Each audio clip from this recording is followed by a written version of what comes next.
Where's baby socks?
You have all this cat food that you have to eat. Look, you got spider web on your face. Hugs. Need some water.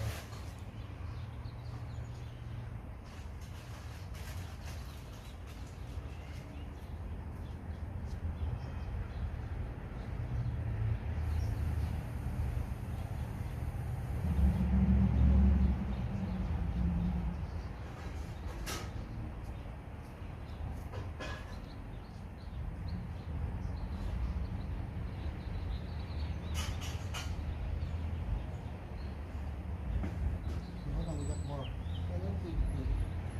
Hey, yo. Come on, kitty, kitty.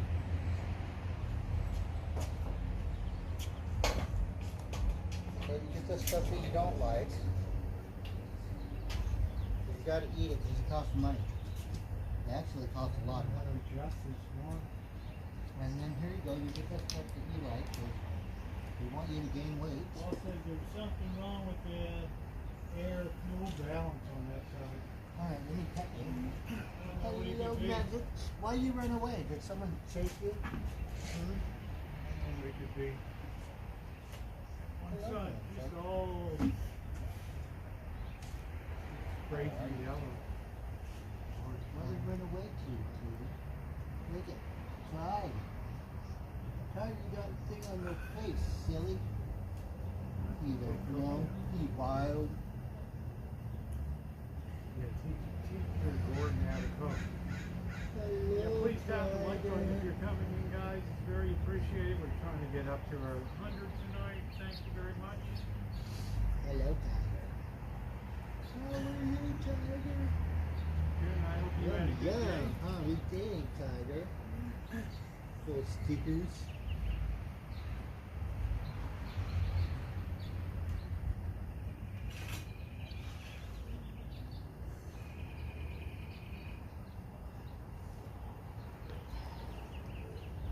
We'll give you another one. You better eat.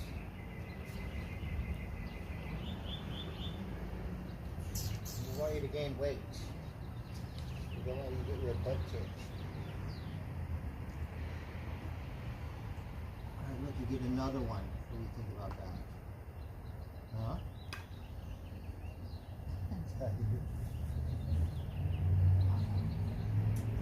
Rosemary Lopez, it's always good to see you in here.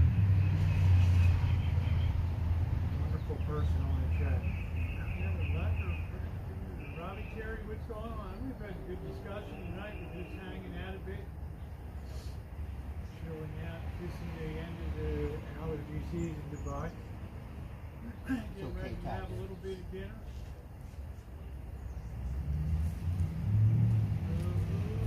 Alright. Well, I figure I'd drink some beer today, but my stomach is still a little messed up. Oh. Hey, Tommy Moon. Gordon Ramsay. Oh, cheers. I think it's Wednesday. My cats are full of stickers. Something's wrong with my stomach, but I don't care. I'm going to drink some beer. Huh? Just keep drinking, yeah. No, I never stepped on a grave. I have a hard time streaming without drinking. I'm not sure why. But I'm one of those weird streamers where I want you to see me be an idiot. I don't want to be sober and all proper. You did get to see me that one day at work, I think. That was like slave to the grind. That was not like your usual drunk me after work, but now I don't have a job, so I bugged the guy who didn't pay me last week, so I didn't call him because I was resting. I'll call him tomorrow, see what they said. It would be nice to have that money because I have to pay my rent. Once I pay my rent, that's like all my tax money is gone. You know what I mean?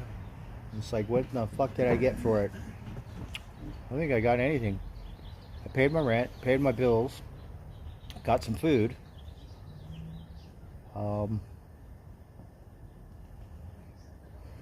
So stretched out, bought some mushrooms, didn't even fucking work. And that's it. Didn't get no pot, nothing. Yeah, maybe bought some beer. And I've been eating lunch.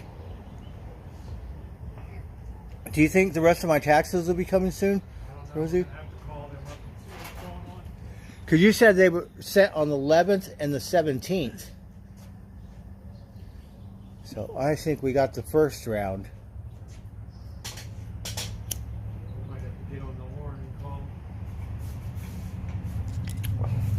I still have to file my unemployment. I have it on my app. I just have to do it. But I think I have to go there. No EBT. I slept in today, but I have to do it by this week, I think, because that really helps you. Oh, the cats are eating.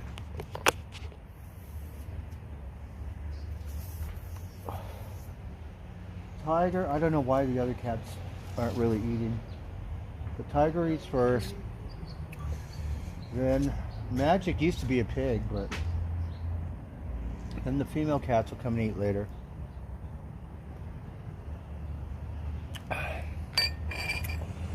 And I have to wake up at around 5 in the morning. That's the only way my crows will come, because they come around 7 in the morning, 6, 7 in the morning. If I feed them later than 7, my crows probably won't show up. So they come a little early. So I wake up early, but I go right back to bed. Not yet, Michael. Hey, Tiger. So, Lisa, what subject is your thesis in? What do you? I think we're gonna eat some salmon today. Probably need something else, but we'll eat that.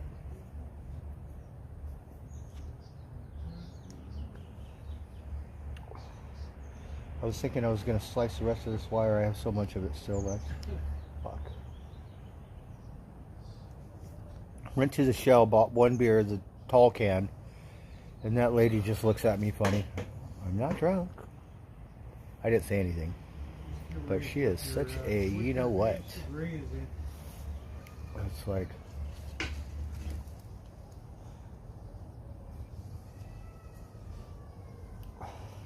I don't think she likes people with long hair or something. Gordon She said, we killed many of you fuckers before. We don't like you fuckers. That's the way she looks at me. He's an entertaining unit on himself.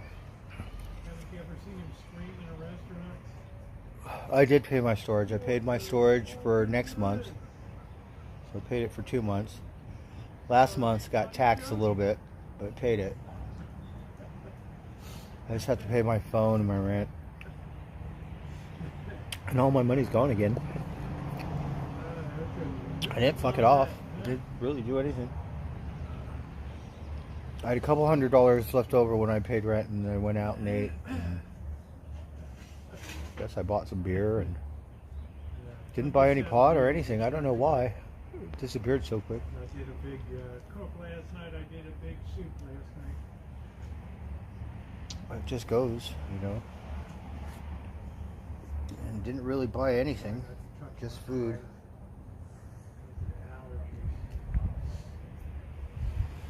I'm about ready to drink some beer and go to Home Depot. Shit, we need some fun in life. And they had a Memorial Day sale with, you know, the tools are on sale. But I think I'm pretty good. I want this one impact driver. It's a certain impact driver. They want $160. Probably no battery. But I like this impact. I've been dreaming about it for a year. But I don't have $200 for a stupid driver. I already have a better one, but this one's a stubby. Whatever. I pretty much have the top of the line DeWalt right now. Delicious. Maybe threw a little bit of Old Bay in But there.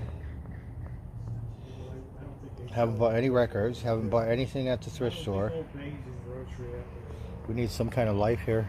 Tell you the truth. Why are you upset? Oh, those damn hippies. Maybe that's what it is. There always seems to be a matter of distance. We need to get some psychedelics. I'm going to pay my rent and I'm going to ride my bike to Humboldt fucking County. I'm just going to take off. I need a tent and a sleeping bag. I need a new tent and a new sleeping bag. That's like $200 right there.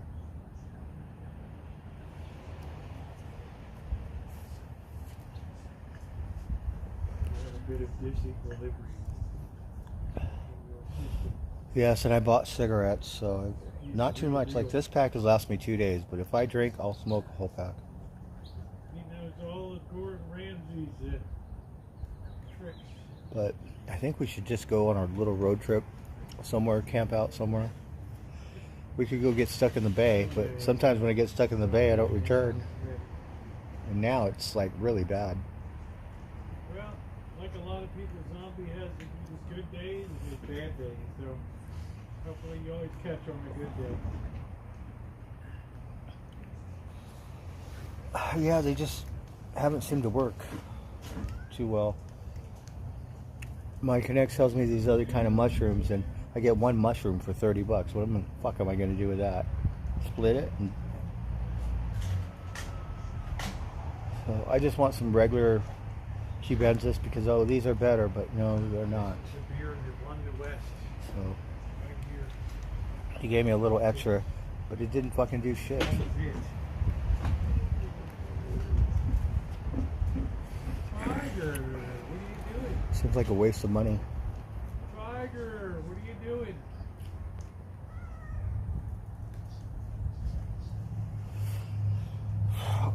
They're real shrooms. It's just my body. I don't know. I think I have to eat an eighth at a time. It's supposed to be better. I get a little body saying, whoopee, that doesn't do shit. I like it at least when I could close my eyes and see shit. Sometimes you like to get a win-win. You're drinking Michelob Ultra and then you discover Busch Lights. It's like I'm going to save $5. So, back to sobriety. Thank you. Talking about a win-win. Tiger. They're those Fat Max, or they're different than Cubensis. Tiger. I want some of those penis enemies, or the real strong ones, or some shit. Cheers, Brad. One day I was stressed out because I couldn't get in the market, so I drank 6 beers, didn't feel shit. Ate some mushrooms, didn't feel anything. It was stress box till the next day. and then ate a really good amount of mushrooms. Ate like 1, 2, 3 months and barely felt anything.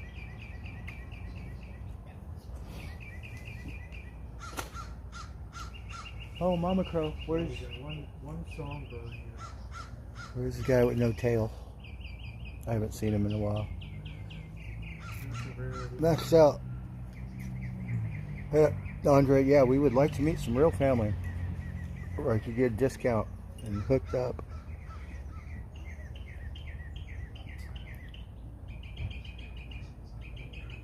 That might help me. At least might have my head together instead of thinking about doing other shit. Save some money.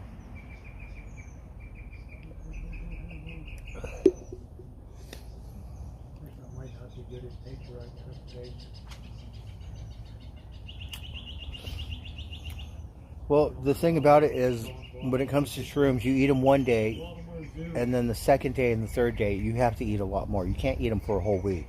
I mean, maybe a week. It depends what kind they are, because when I was on the hill, these hippies made this chocolate, but the guy bred his own mushrooms, so I take a couple bites every day. That shit lasted for months. So I'm about ready to go find some hippies in the city. Shit, see what the fuck is going on. So after the first day, they kind of, you know, you got to double your thing, and I just can't afford an eighth a day. It's just ridiculous.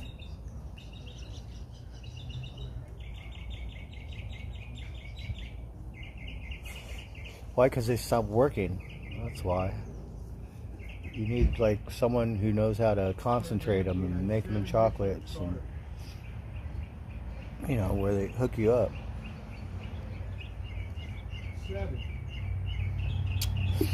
Sunday I put it on. I didn't put it on my steak, so I ate it separate because my dumbass forgot to put it on my steak. And then I think I went to bed, and that's when they kicked in. Good night, Brian. Kind of had a little head buzz all day, but not really.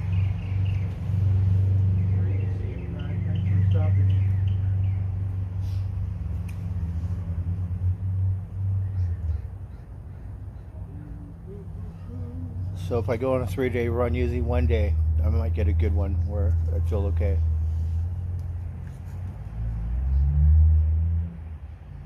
But this week, we kind of striked out. We're going, oh, we got extra mushrooms, and okay.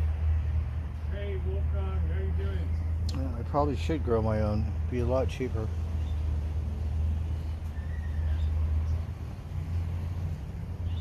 And I think when they come out small, like when you get a bunch of small ones, they're really good.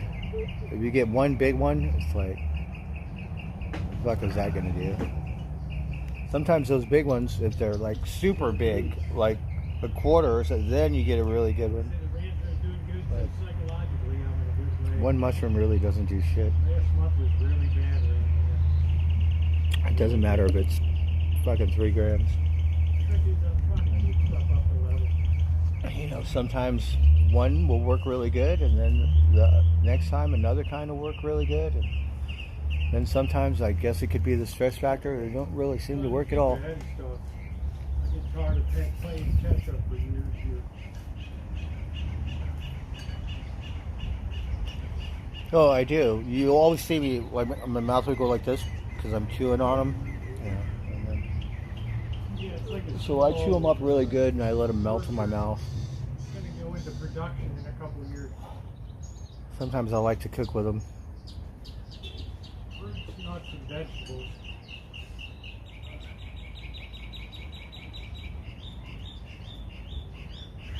It's like a homestead in the middle, a little farmstead in the middle of the city, right smack in the middle.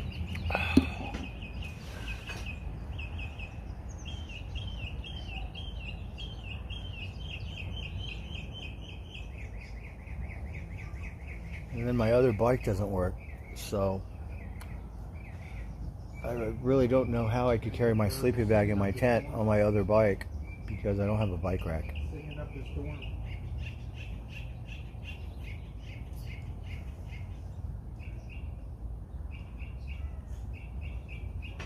So it still does get cold, depending if you're at the beach. You know, and the better sleeping bag you get, they cost more money. Like I could get a good one for $100, but it's a thick military one or whatever. And the kind that you need for camping or mountain climbing or road trip bicycles, those cost a little more. But they're, you know.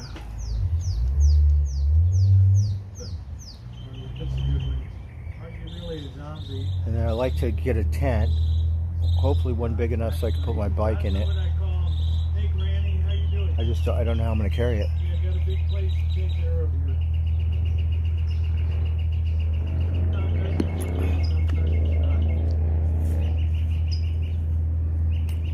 Yeah, so I get a mixture. So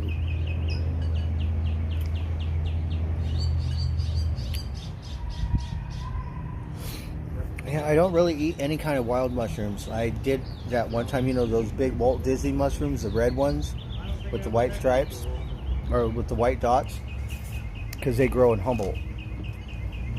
So I ate those one year. I ate it for Christmas Eve, Christmas Day, and the morning after. And my body's a little weird. Even those were kind of weak. I did San Pedro's, boiled it for God knows how long. Ate that, and that was kind of weak.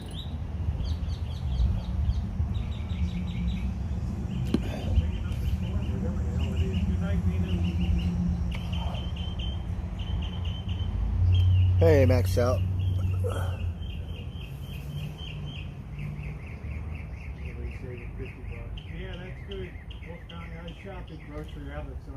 They're the Amanitas, the Walt Disney ones, you know, the big red ones with the white dots. And sometimes they have some really Those grow in Wonderland. I mean, not Wonderland, but Humboldt. coconut ice cream. I would go to my coffee bar and they're just growing everywhere.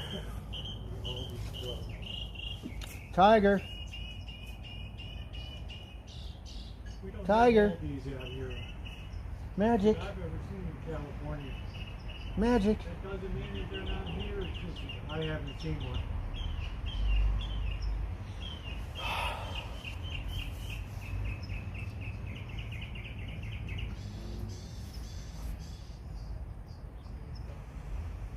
Well, I did once upon a time. They didn't really do a whole lot.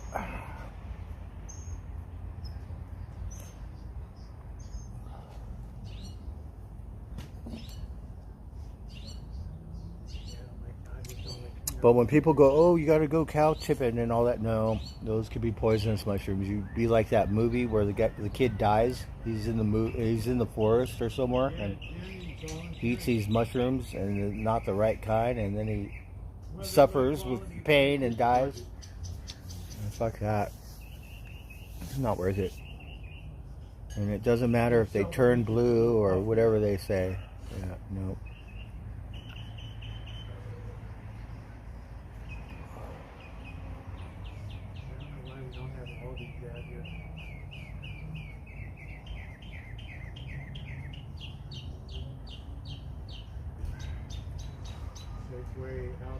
Trader Joe's.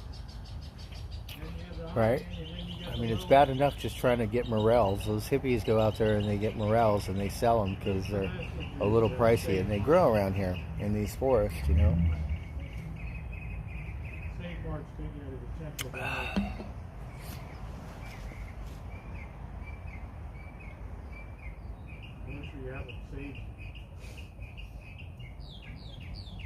So see, the cats ate the other cat food. They don't like the Costco for some reason. They'll eat it. Like, it'll be gone by the end of the night, but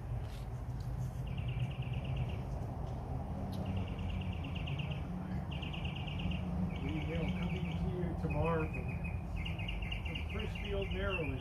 well, we're gonna drink some beer. I guess we could smoke some pot. Capital of the world. We're waiting for the sun to show up. It'll sneak around this corner.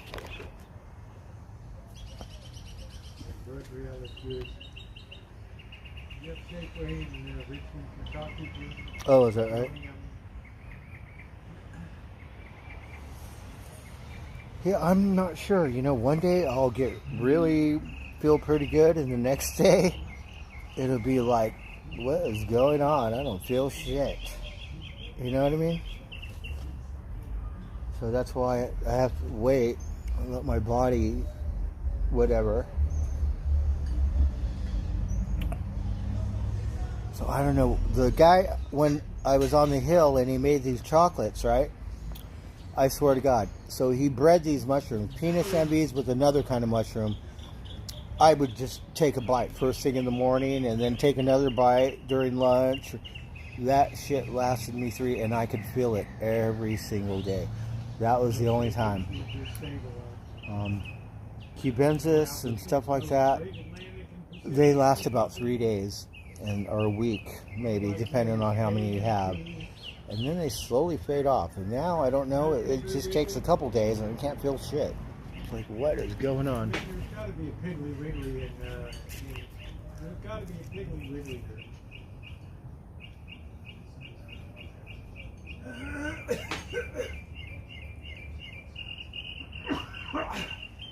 Ooh, that was a spoonful of spice.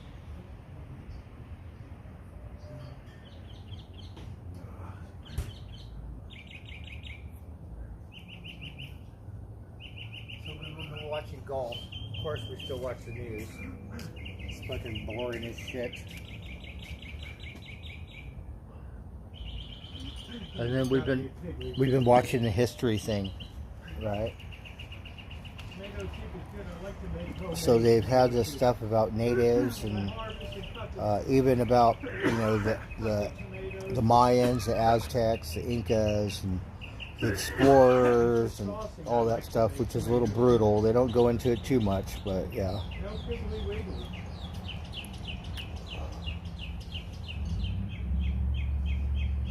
I did not. I chopped it up and I boiled it for about 24 hours. And then all the soup or the whatever was left, the mush and stuff, I ate it.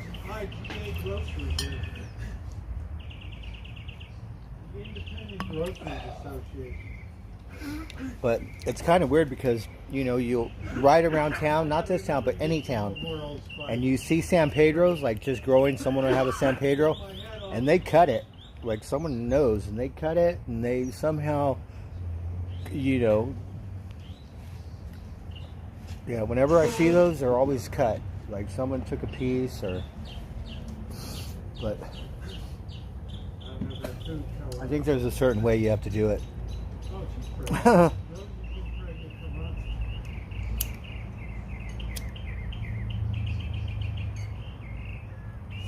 Well, that's the things about psychedelics. They don't really kill your brain cells, from what I understand. LSD, ecstasy will fuck you up and kill your brain cells. Yeah, that's why I don't like doing that shit.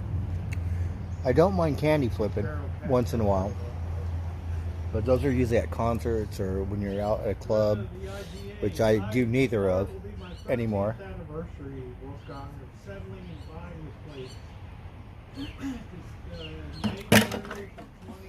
All right, we're ready for this another round. Tomorrow will be 13 years. There'll be a video tomorrow. Well, I've been clean and sober forever. You know?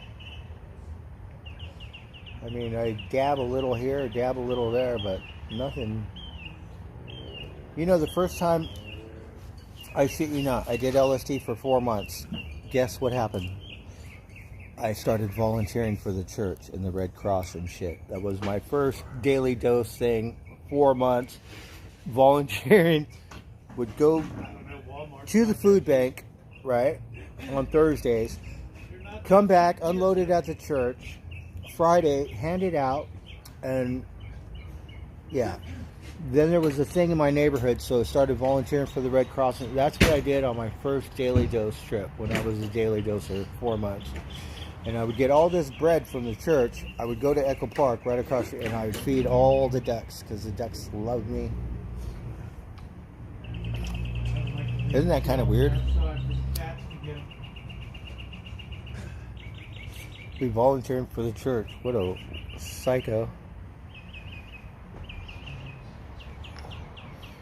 Yeah. For some reason, LSD I made that connection doing that stuff. It's a little weird.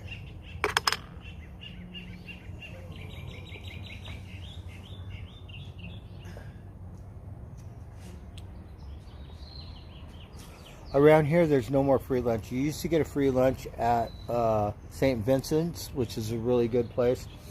But what happened is they were losing money, and the building they have, they put it up for sale. And I guess it was costing them too much money that they closed it down. So you haven't been able to get a free lunch for maybe over a month now. You could go to the Mission. The Mission said, on the stream today, I was kind of half debating whether to come on or not. someone said a half an hour, but then when I went, they said an hour. I don't have time to sit there listening to a bunch of Bible thumpers, no pun intended, for an hour just so I could eat. So, you know, I know people go, well, if you walk into a store and walk out with your food, you're probably going to go to jail, but I'm not in the mood to be converted. You know, the church I volunteered for and handed out food for every week, there was never no this and that and Jesus this, or they all treated me like a normal person. I came, I volunteered, and it was really nice. There was no, you know, stuff like that.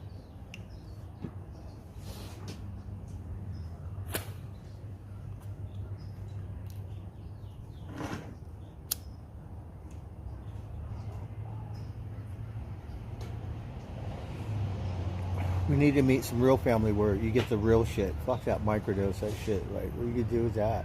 I'll do it. But we want some real stuff where we get in tune with the earth and the spirit of the earth and stuff like that. Otherwise, it's just a body high.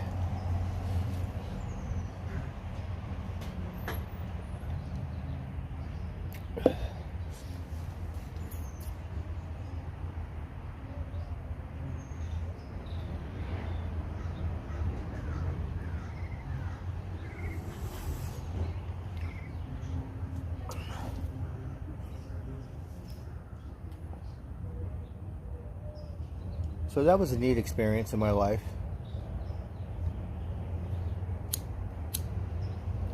It made me had like a lot of respect for the Red Cross. Because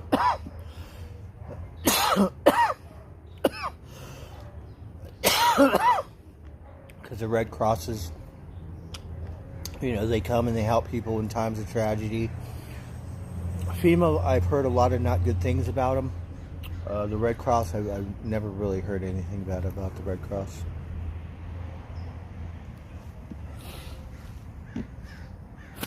And all they did is feed people and try to house them, and kind of like FEMA, but I don't know. The Red Cross isn't a church. It's a charity, I think. One time I went to Pepperdine, right? Pepperdine University, it's in Malibu, right? So they got Pepperdine University. And these guys had a Red Cross rave at the college. The beach is over there. Got DJs and everything. A Red Cross rave. I shit you not, at Pepperdine University. I was like, the Red Cross rules. Where's my crow? Mama Crow. That was fun. And then I like St. Jude. I love St. Jude. And I love the Children's Hospital. They have this, it's in the lobby. You go into the LA Children's Hospital, and they have all these mosaic tiles with pictures of people. And I forget what picture it is, but I'm in it. I just happened to be riding my bike and went in there, and I had a Walt Disney shirt. I'm actually on the wall in Walt Disney. I'm in LA Children's Hospital. So, really love that hospital.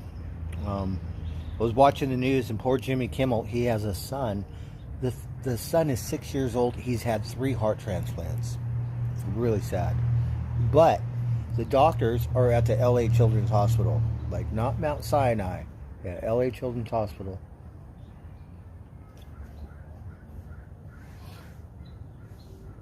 Here we don't really have a children's hospital. We have a hospital and it has a children's ward. Like big cities like Vegas has a children's hospital. I'm pretty sure the Bay has one. LA has one. Like any really big metropolis city.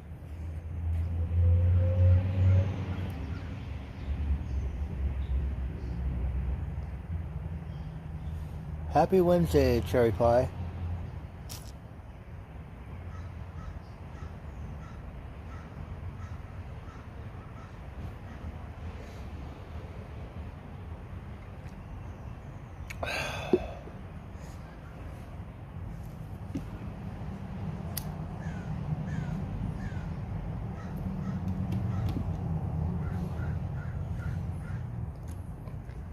But that stuff's so hard to get, the real good stuff. Or maybe it's just my tolerance or whatever.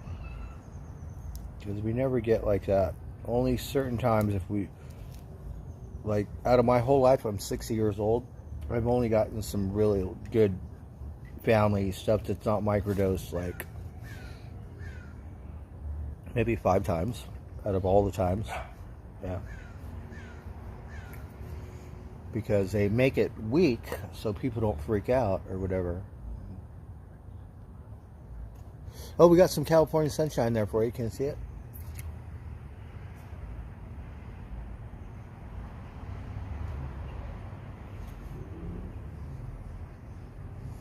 You don't think it's my tolerance? Well, after eating it for 3 days, I think it might have something to do with my tolerance.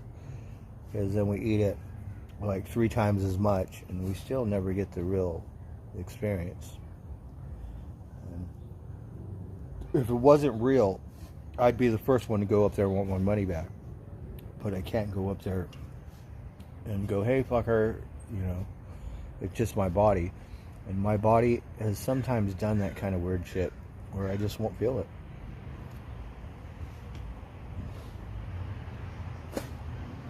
And by now we could recognize the mushrooms and tell what kind they are.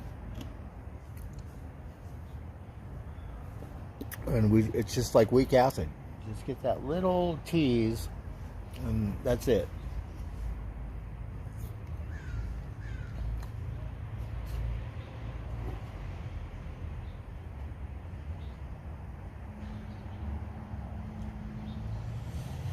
Well, that depends. You know, since them 4 months, there are times when I have been a day tripper for like you would not imagine. And I think that's how come you'll never know when I'm on it. Like, if I'm on it, you won't know. If I'm on another drug, you might know.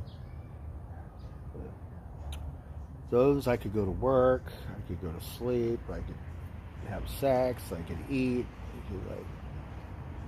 It's not like, hey, far out, whoa, trip out, or anything like that.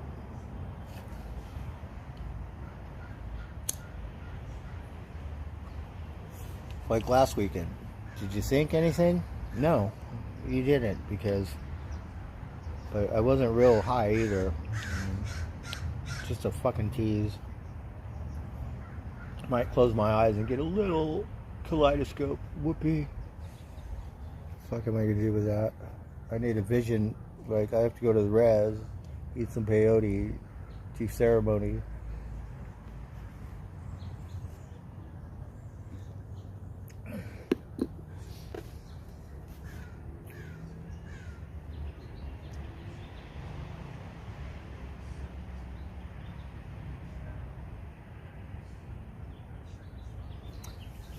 You have to go to family. You have to find family.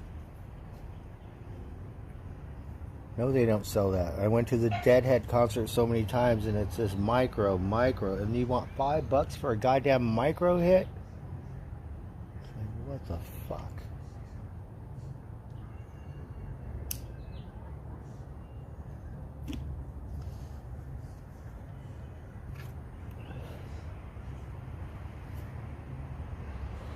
We've been to Deadhead concerts where you have like some stupid girl, like her crew. Oh, it's family, $20. Like, You should never do that. We should just fucking hit you up and take all your shit. You're selling it for $20 a hit, and you call that family.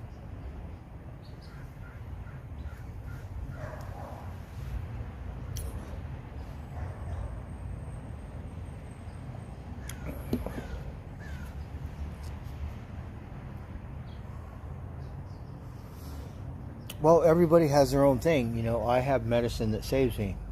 And I know I do it recreationally. I don't do it sacred, but it is a sacred thing. When it comes to the natives, LSD is not. It's not. Yeah, it's bad.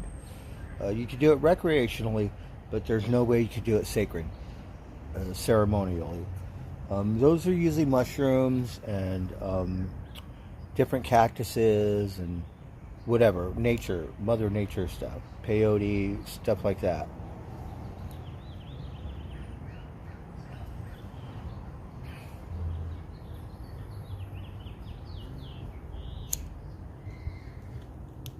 But I don't know how old you are, but remember, we're heroin addicts. And now it's like, fuck heroin, we're fentanyl addicts now, right? Because it's synthetic. Well, LSD is supposed to be the synthetic psychedelic. It's just, the government doesn't make it and prescribe it because they're fucking retarded. So you got to go to these scroungy hippies, and who knows how they make it. Some might do it because it's a very scientific, technical thing. Yes.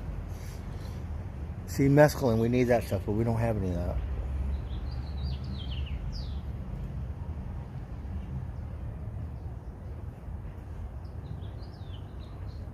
Alright, we got a little bit of sunshine there for you.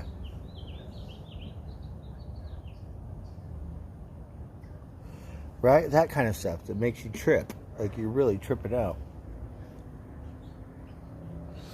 And do you know how many mushrooms that takes for me to do that?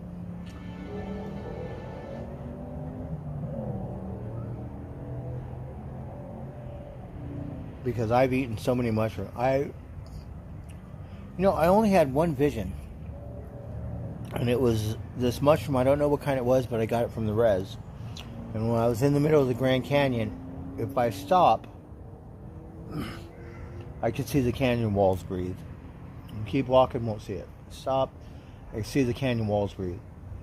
Other than that, this is the only vision I've ever gotten. If I close my eyes, I could see a kaleidoscope and see all kinds of patterns. But if I open my eyes, I don't see a fucking thing. Right? I want stuff to trip out when my eyes are open. But mushrooms do that. But this one mushroom, it was one little rinky-dink mushroom, right? And that shit made the canyon breathe. We got it on the res down there at Havasupai.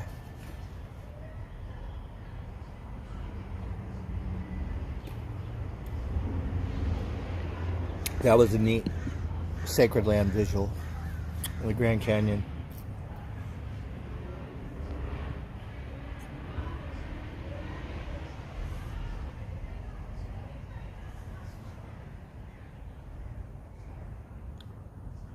Oh, that's cool.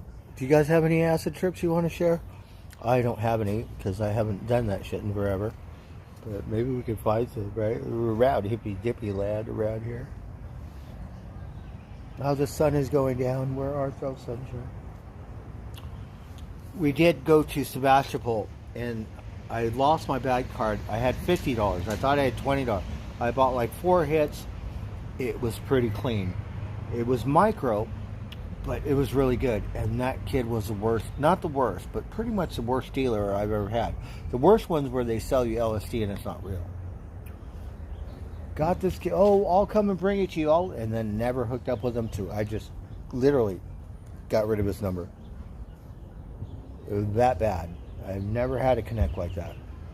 Fucking ridiculous. You want $5? Like, I'm not your average motherfucker. Here's $5. I'm gonna give you like a good chunk of change, and like every day.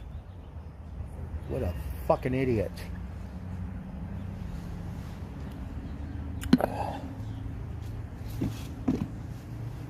But maybe we go back over there and find someone else. Because I can afford $5 a day. Alexa, quiet.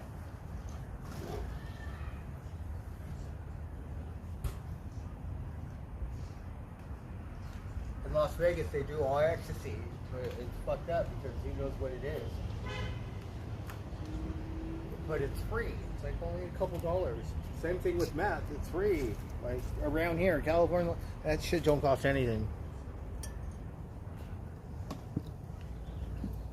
Trying to get some fucking psychedelics. God help me.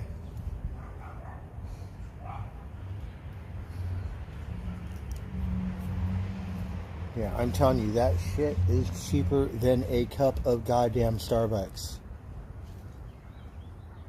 Yeah. So if you like to drink coffee and you like to eat and you like to smoke pot and you like to drink beer and you like to smoke cigarettes, it costs a lot more money. Let me tell you.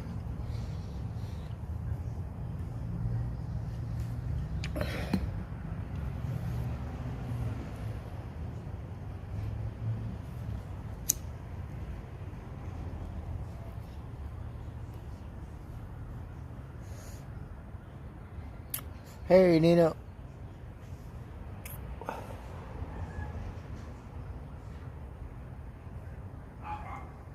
And then a lot of people get their stuff online. Like, I don't know. I don't trust them. Like, we were on Instagram and all these people show me all this stuff. Like, I'm going to send you my money and you're going to send me my shit. But kids do that, right? Like, I don't know, because I watch the news and they say, oh, they go on social media and buy these drugs, right? And then they die because it's got fentanyl. How do I know all that psychedelic stuff is real?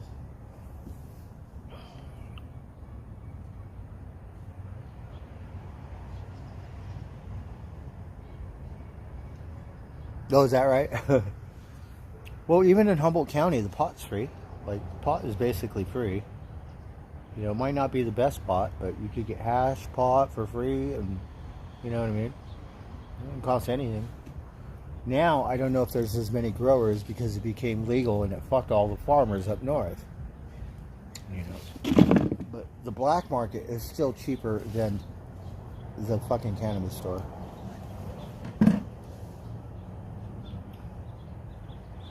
Hey, Ronnie Broad.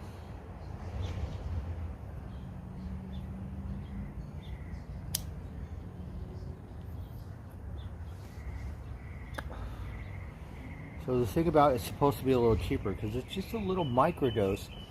Like, however you make it, you make it where you get this rye bread. It's kind of like absinthe. And then you distill it, right? The rye bread or something. And it makes these crystals, but it's so potent, like fentanyl. If you eat too much, you'll, like Sid Barrett, you'll lose your mind. So you have to water it down 1,000,000 times and like microdose, like whatever, measure it just right, because that's how strong it is.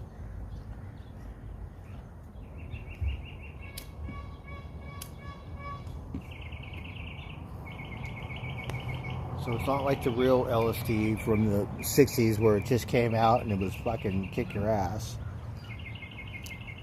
I mean, if you know someone, well, you might get lucky and get to go there. But for the most, it's a business. It's just about money like any other kind of drug.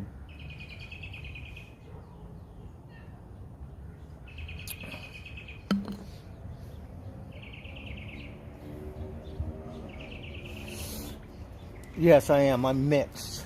So, oh, it's a bunch of crows. I could hear a bunch of crows over there. So drinking my beer a little fast. The sun went down quick today.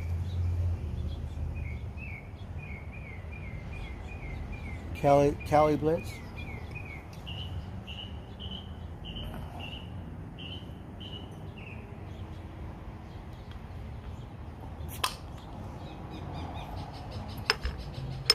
But you know, to each their own. Different strokes for different folks. You know, sedatives are very popular. Alcohol is very popular. Pot is very popular, but pot is a good medicine.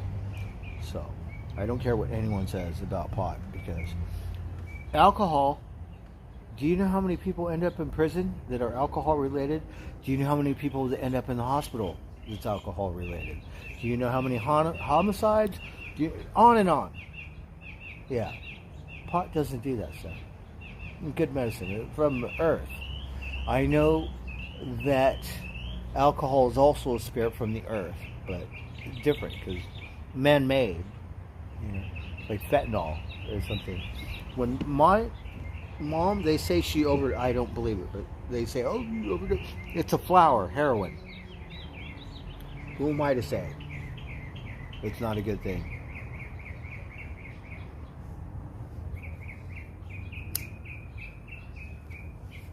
Now it's pure synthetic. The Chinese and the American government are just slaying us, and they're all cashing in on it and acting like it's some epidemic.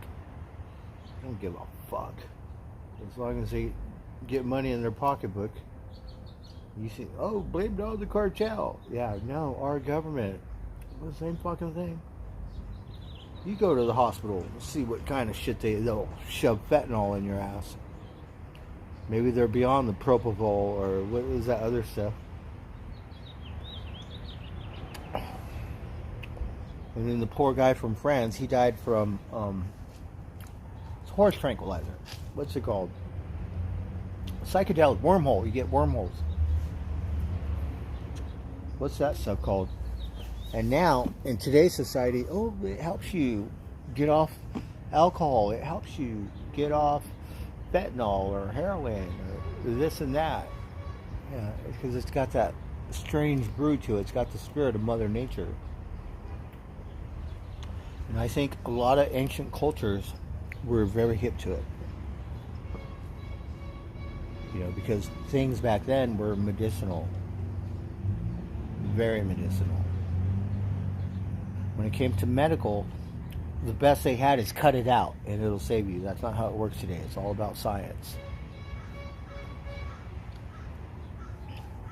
And so when you had medicine men or shaman, people of the church are different, but usually, you know, sages and stuff, it's because they've had some enlightenment from the spirit of the earth that transforms them and they get visions. And I would like to think those things are psychedelic. Because a mushroom is a different, it's not like a plant, it's a fungus. A different kind of life form there. Yeah. I don't think our science fully understands it, but there's something about it.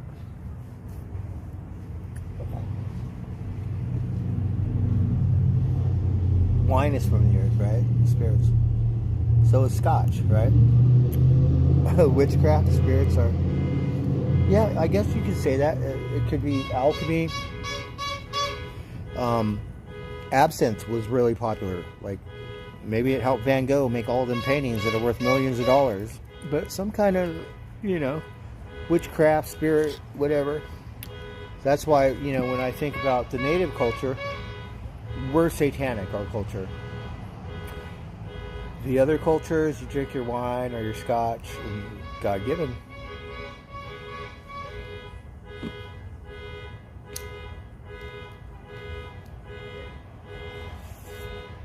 We watched this history. They didn't really go into how they brutalized the American people when they came here, but they sure did.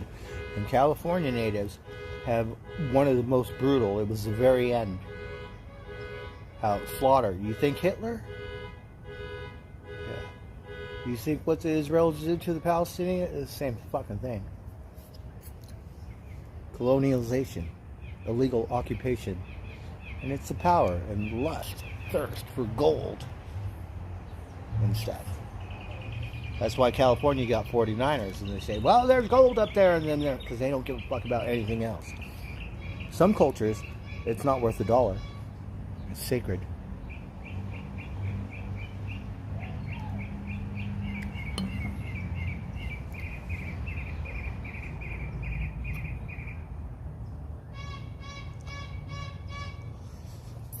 Yeah, I know they really relate a lot to hippies, but I like reggae, but I'm not into Jaw and all that. I don't know if they're into Zionism and all that stuff.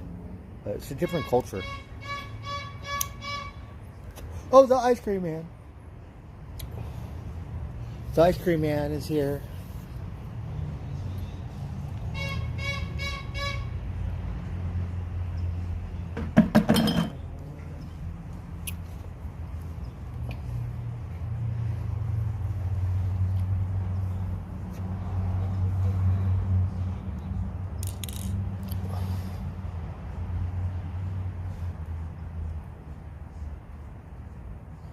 So the Canadian PGA, that's a golf thing, right? So Rory McIlroy, he kicked everyone's butt today, or I don't know if it's today, but like, did really good. I have to get on the golf course. I need to make friends. Maybe I can make $1. I don't have a job. Fuck. Because you bet, you gamble, like not enough to make any money, but I think the rule is $20. No one could get butthurt over $20. You can't go, oh, I'll bet you $50 or $100, because then if you lose, you'll get butthurt and we'll have any friends. So $20, no one could get butthurt. We could do with that. Get something to eat, buy some beer, green peas, that's it. Not all of the above, one. Just one of those out of 3. We could do, go McDonald's. Fuck. Should step it up to $50 nowadays, huh? Because the numbers just go up.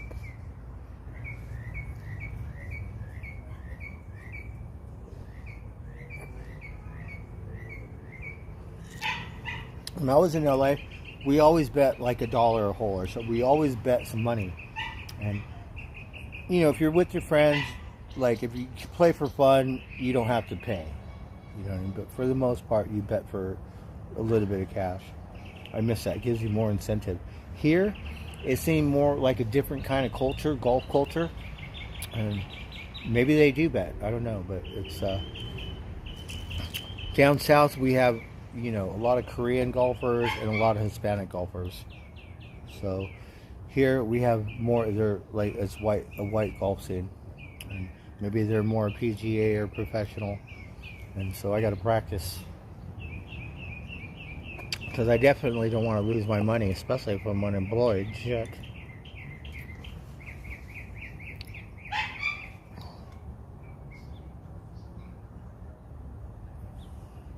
Hey, Traveling Bull. Big J Smith. Right? And you know, Americans, we need that stuff. We're drug addicts. Yeah. I've been a drug addict, but I drink alcohol to keep me sober now. Yeah. I think that's a big deal.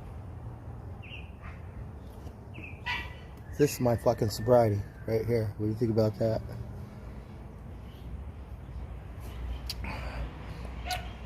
So I don't care when people go, oh, you're a lush. That's life.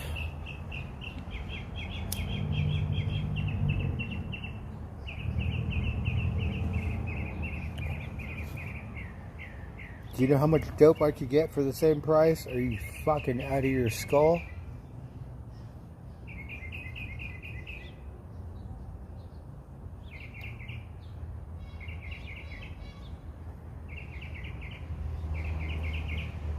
We just need the right kind of medicine. That's it.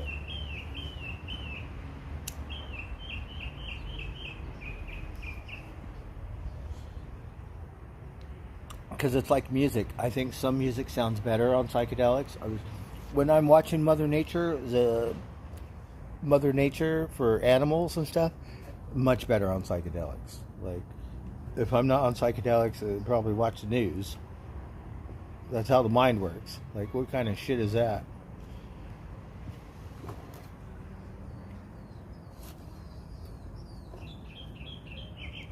I'll be all tripping out on Mother Nature and shit, because that's the best.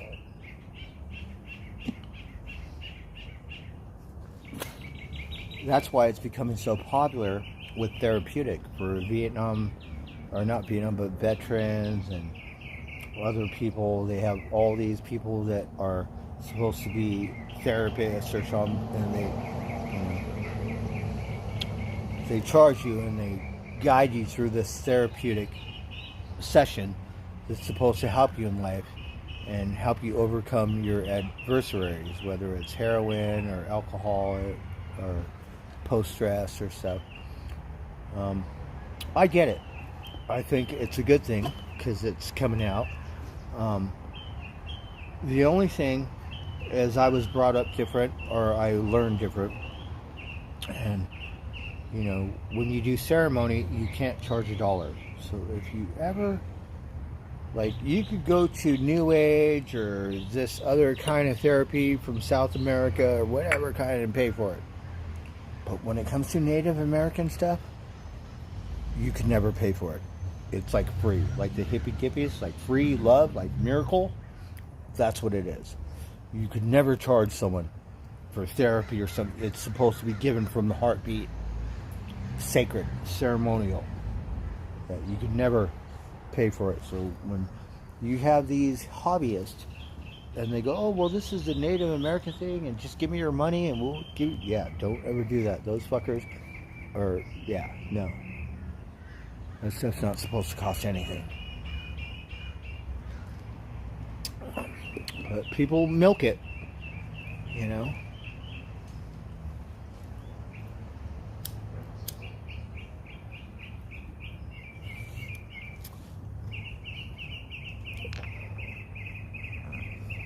Sacred, like church.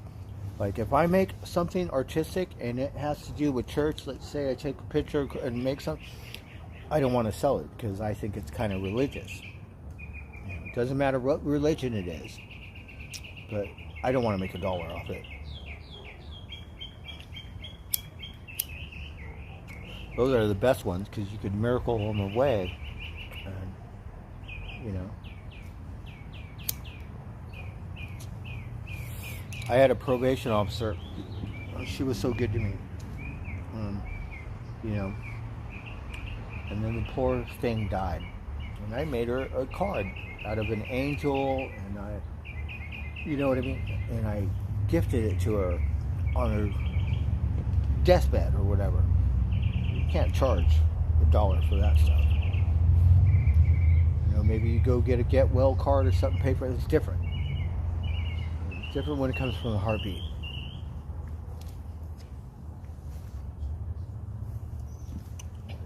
And that's not my religion, you know. But considering, you know, angels, I still have I have a thing for churches because I had visions of like different religions and I didn't know what it was, and I'm like, this is in my head when I ate psychedelics.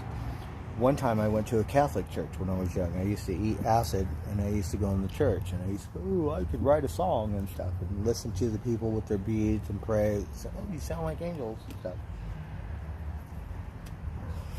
But one day I went into this church and it's not like the first time I did acid inside a fucking church, right? This is when I was young. But this one day, I could literally see the air inside the church and resembled fog or smog or fires, but no different. Like the visual of the air. Look outside the door, you can't clear like this. So I was thinking, well, I'm not Catholic or Christian or something, but whatever church it has some kind of spirit, like something to where, yeah, I actually, yeah, visualize it. That's why I like to go in there. Different churches. I don't care what kind it is.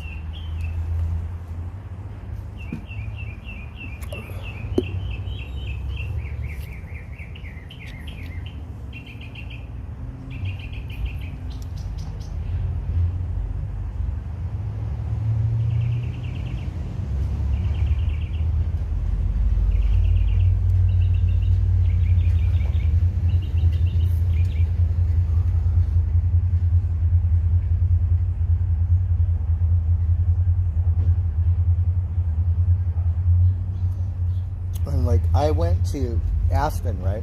Because I talked to Susie last weekend. But all her friends got so much money, right? And I'm not thinking like you guys, they all have like, I have one fucking mushroom, okay? These guys have a bag like this in the refrigerators or some shit. Like, all of her friends in Aspen were like, you know, your horse costs more than your car because they drive Subarus. It's like, you guys all do this stuff? So people do it. Rich, poor, whatever. I was just shocked. Have you ever seen a house that has this thick of for your kitchen table. Not like cut out and it looks that thick. Literally this thick. That's how much money they have for their kitchen. And I was just surprised that they all had, because in Colorado they got the best pot, best psychedelics and shit. Because they got money. And you're like, oh fuck, where have I been? I've been stuck in that shithole LA my whole life. Yeah, but I shit you not. Going up to Aspen, and these people have their shit together. They got lots of money, and they're respected and honorable people. You look up to them. They all have like a quarter pound of mushrooms in their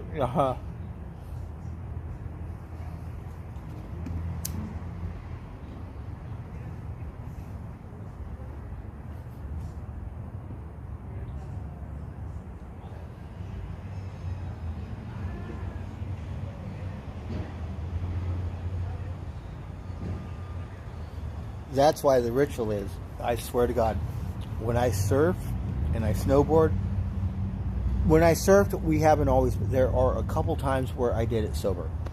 But I'm telling you, every time, that's a ritual. Surfboard, snowboards, extreme sports, like bicycles. There was a time when it was golf balls. Not so much as of late. But I'm telling you. And that's just the best ever. Surfboards, snowboards, that's why I have a Grateful Dead sticker on my surfboard. If I had a snowboard, you bet your ass. Yeah. And you're all like, are you serious? Yeah, I'm fucking serious. And we get out there so far, like, because we stay out of the surfer's way. We go past and we go out into the ocean. And we just waddle. Right? Yeah. Float around.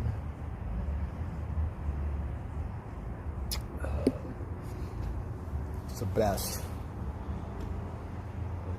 Once I learned how to surf, that would be better. I caught one wave still, and I probably was under the influence that day because we were doing okay, micro whatever, but.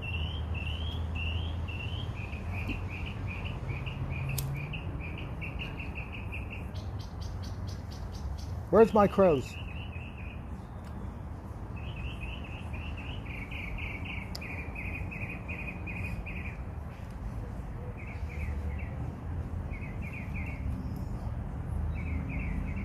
I'm drinking kind of fast today.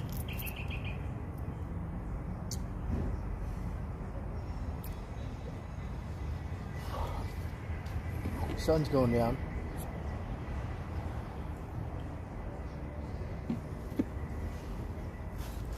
You know, a squirrel, whatever the squirrel got in his guts, he could eat any kind of mushroom. He could eat a poisonous mushroom. He could eat it don't matter what kind. He could eat any kind of mushroom because he's a squirrel, right?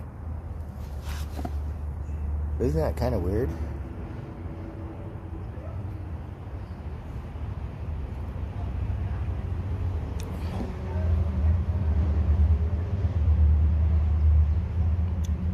No, I don't think it really has to do with black magic or white magic.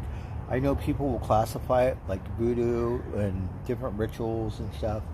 And, I've been to the res where I don't understand because I'm pretty much white. Okay, I think white. I grew up in a white society. I grew up Mexican. Don't get me wrong. But I'm instilled in the white culture. We've been to reses where it kind of looks a little freaky, geeky, like it's satanic because we don't know what they're saying and look like, primitive and pretty out there and stuff. And, my friends are going, do you know what like we're going to get in a fight? No, I don't speak. I have no idea. You don't want to hurt me? I have no idea. And then he have to explain it to me. Like, what the song means, what the dance means. And like, because I have no idea.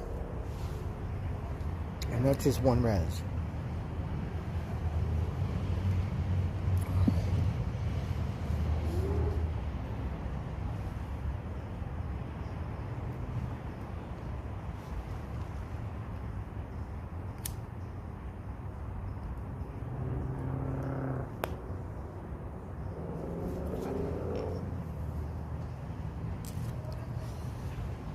Let's get another nugget. So, Varmint, you have all this food. You better come and eat.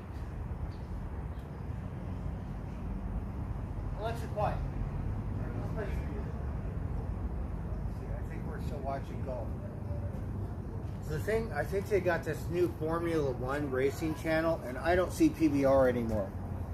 Because I swear, I have a good time betting on the bull or the rider, and I'm just starting to get to know the fucking bull riders, right? I don't see that shit on TV no more.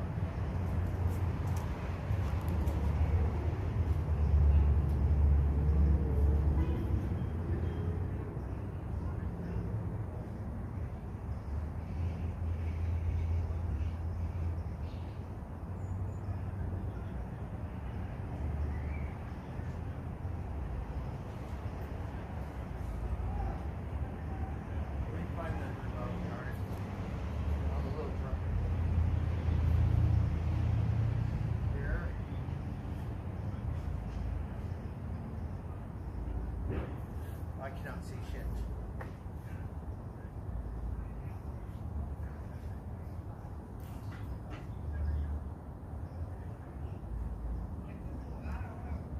Well, so let me find the remote. We'll play some music. We'll just keep smoking and drinking until I get too wasted and have to go to bed. I have to cook this salmon tonight because you can't really keep fish too long. Like, I swear, I bought this fat tuna thing, raw, like whatever, organic stuff, right? Like, we bought the salmon. What day did we buy it? Did we buy it yesterday or something? Well, anyways, we didn't cook it yesterday. We bought it 2 days ago, right? So, we ate spaghetti and meatballs yesterday. We didn't cook the salmon, right? So, it's whatever, 3 days old, whatever. I bought this tuna thing. I didn't cook it, and one day Miss Jenna says I'm not eating it.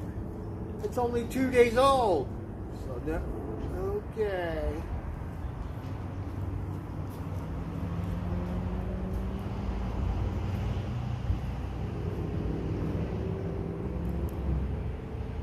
Oh, you want good for you. Take my one out today.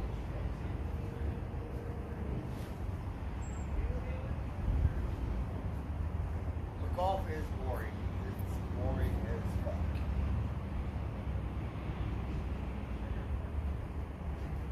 I just play for fun because in the city, you know, it's just concrete, steel, and glass. You go to the golf course, you got grass and trees and shit, and the people are nice to put up with our shit. We could drink beer and smoke pot and get away from the grind and shit. That's why I fell in love with the golf course and the Gopher Mobile. Because we hit that motherfucker, and I don't know, it makes my endorphins just like.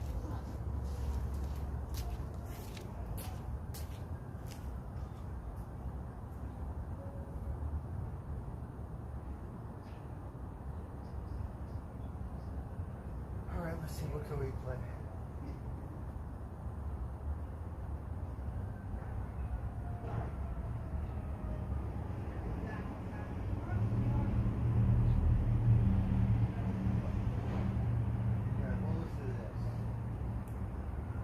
I think it's a psychedelic band. It's an LA band. Really funny because you got hippy dippy bands, and like certain bands like the Doors or Jimi Hendrix, they're not like considered your hippy dippy real, but they seem more like, you know what I mean? But yeah, same thing. So those two bands. I mean, Ozzy did a lot of psychedelics. Beatles, whoever. So.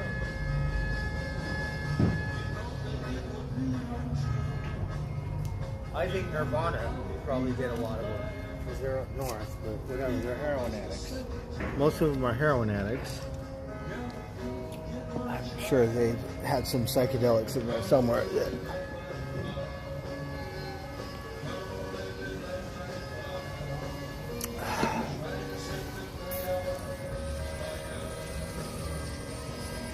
To Scotty. To Scotty. Hey, how's it going?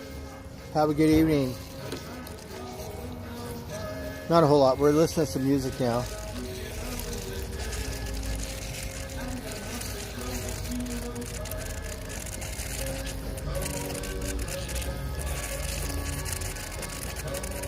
I'm trying to pace myself. I have like a certain amount of cigars. I'm supposed to be cutting this wire up. That's what I'm really supposed to be doing right now. Maybe we should get started. We fed the varmints, so I don't know when they'll come back. I think they're becoming more wild. The one cat, Rosie, she hangs out a lot more than the other ones. Before it was Tiger every day. Meow, meow, and hold him and pet him. And now he's been hanging out with Tiger, and he think he's wild or something. I gotta catch him and go, hey, fucker. And the other one, that, you know, for some reason, she goes, meow. And I can't pick her up, but I can pet her when she's not eating, right? Usually you bribe. When you eat, I get to pet you. But this one goes meow and get to pet her and shit, so that one's been coming around.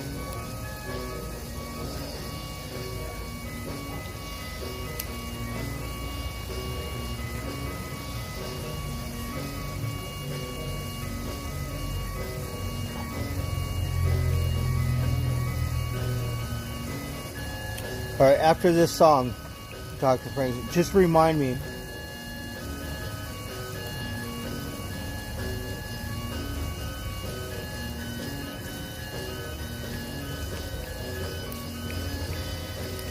Candy run. We haven't had any candy. I'm poor. We dream about it every night. I don't have it. Like, oh fuck, I want some candy. Like, sugar at it. I'm gonna get a big bag of sugar. No candy. I'm just gonna eat it raw.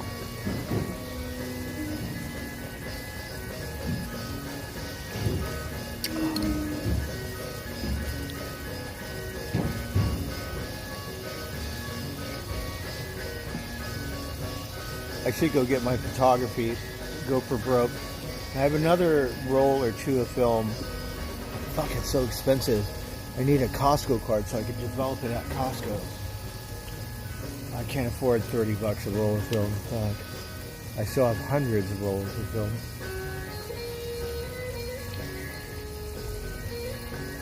Where's my crow? We have this crow with no tail feather. I haven't seen it in a couple days.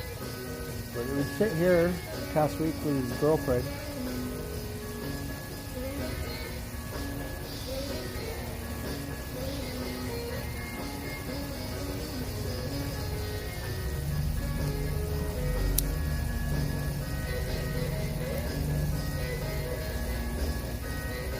Twix chocolate? Oh, that sounds good.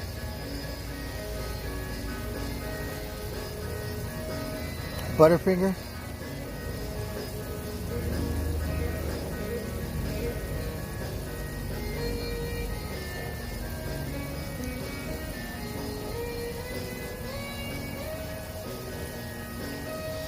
I'm a sugar addict.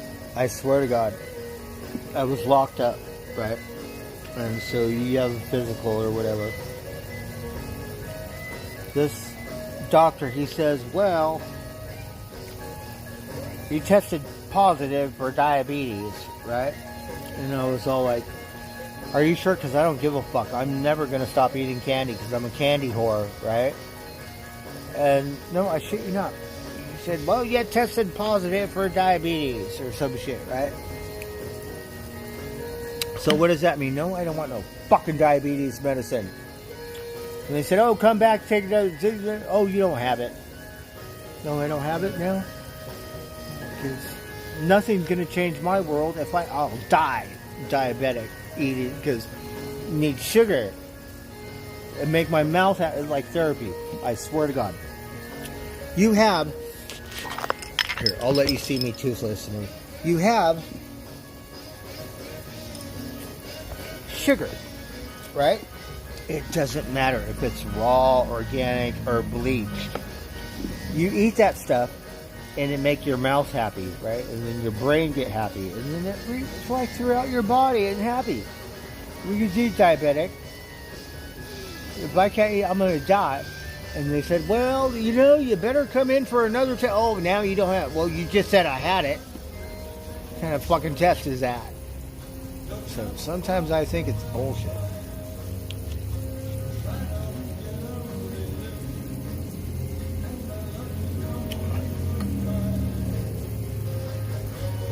Did you know that the old world, you know, like Greece and Rome and England and Scotland, they didn't know what sugar was. Columbus had to come over here, or someone else, and then go, oh, bring it back over there. They go, oh, now you know what it is, right?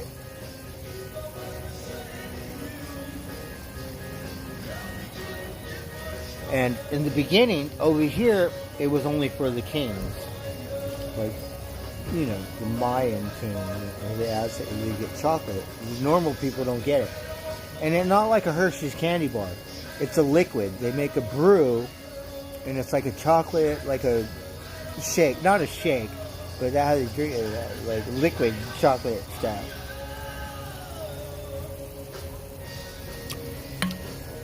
So from what I'm told, that is a good bread. It's just a little pricey. I'll tell you a funny story. Right. Okay, let's play your song. What is it? Dr. Frankenstein, what is your song? Let's see. Hold on. Nobody talk. Let's see. What is your song? Hold on. I'm trying to find it.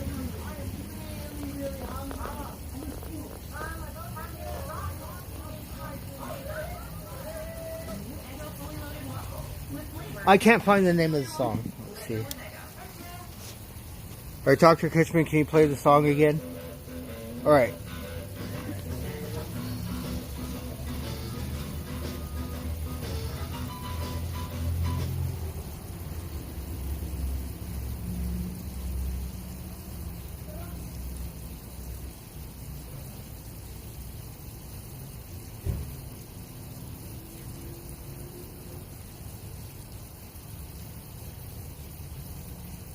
I don't know how to spell the figure.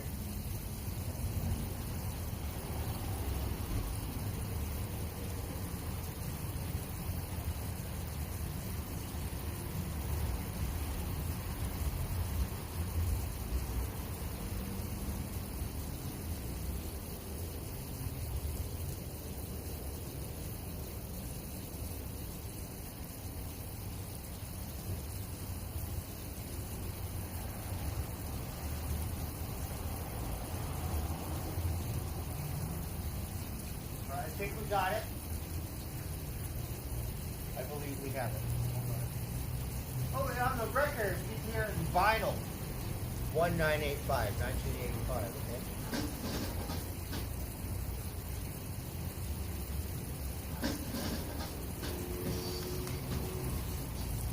Oh, look, I drank that beer.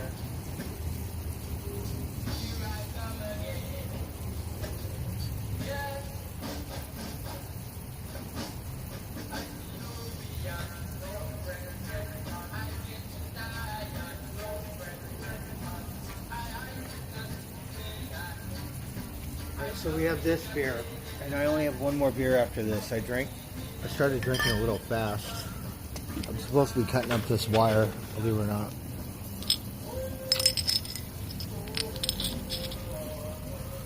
Because I have a lot of it, and I want to cash it out.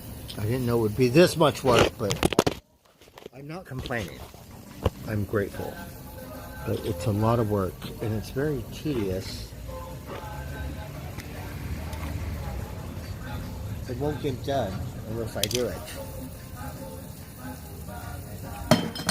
So, thank God I was such a pack rat, and I brought bag after bag like Santa Claus.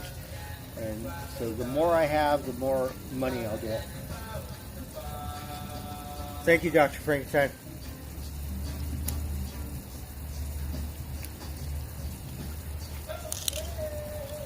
All right, give me a minute. I'll work on it right now. I know you can't really hear it.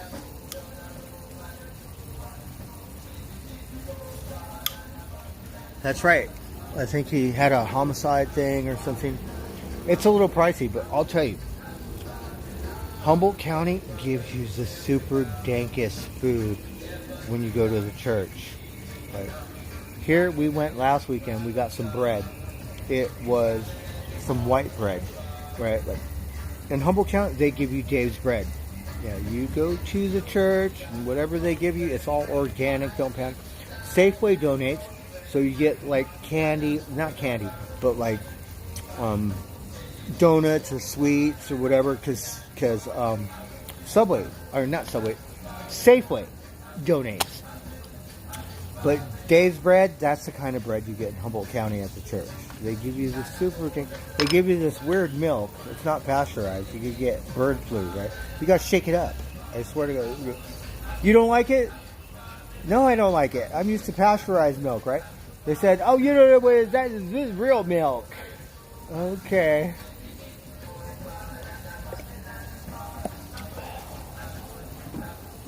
But they give you Dave's bread. Right, they give you that stuff. Like, are you kidding me? You have to go to the church to get it because you can't afford to go get it. They give it away over there. Here, no.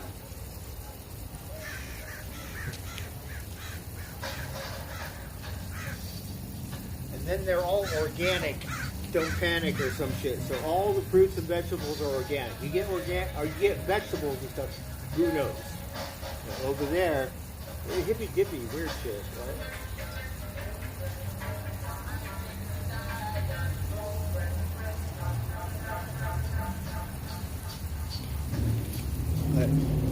I think I'm a little hippy dippy. I'm really not that hippy dippy because I'm kind of crazy, and sometimes like we'd rather go to war than like avoid it, right?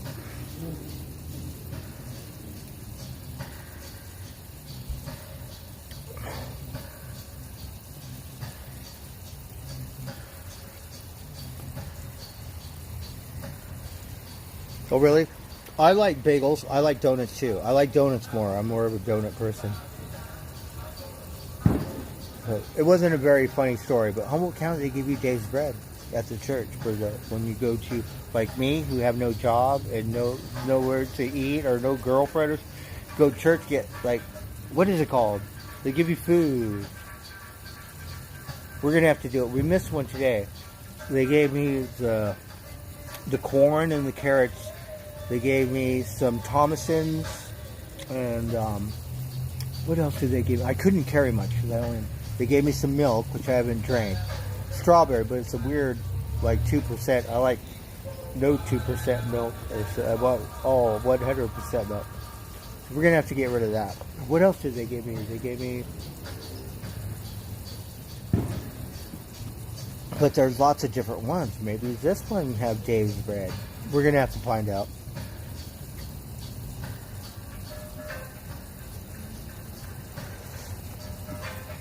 I buy the Oral Wheat stuff, like the 12 grain bread and stuff like that, and then I buy the cheap bread too. So I try to get one of each.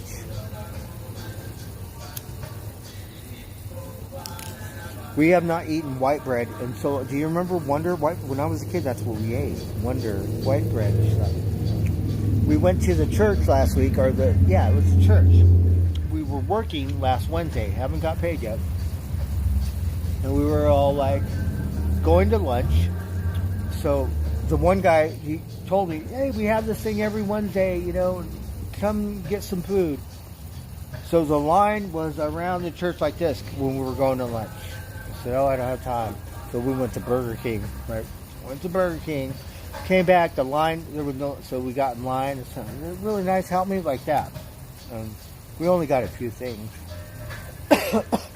That one was okay. It wasn't,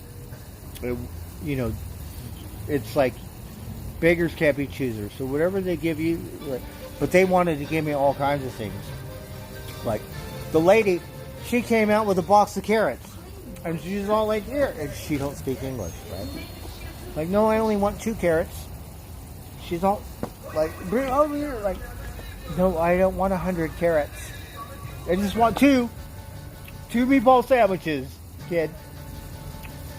And then the other lady came over and said, yeah, you just want 2, because I can't carry, I got my backpack. Oh, good song. We're gonna have to smoke some pot now.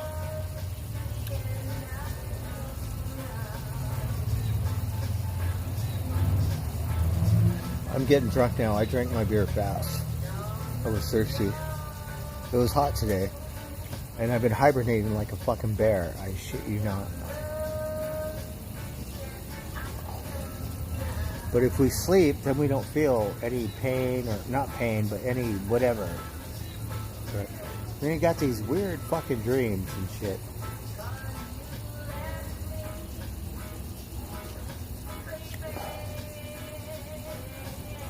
I can't turn it up. That's all. That's as loud as it goes. But you can hear me, like blah blah blah, right?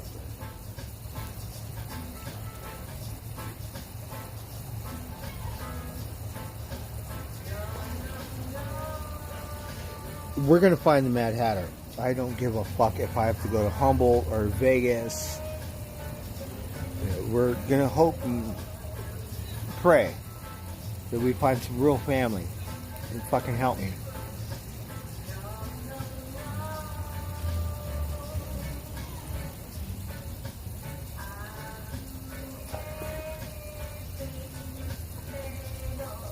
Because I know what works for me. I could do other stuff, and yeah, I'm not the same. I'm not the same person at all. This one is a little more enlightening. It's more enlightening. Even though I'm old and burnt out, it still helps.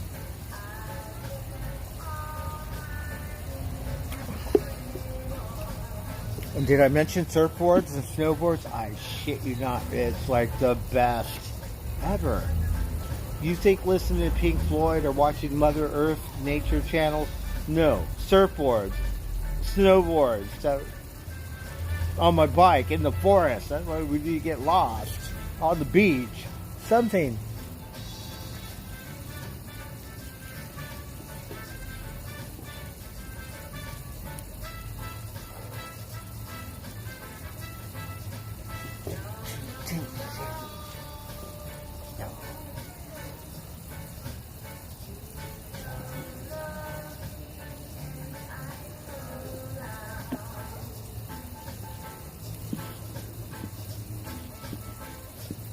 The hippies, they're really into reggae. I think they had a reggae fest somewhere last weekend. The LA? We have one in Topanga Canyon. We have the Reggae on the River up here, which is at Mateo. It got canceled. This year, I don't know, but it's popular up here too.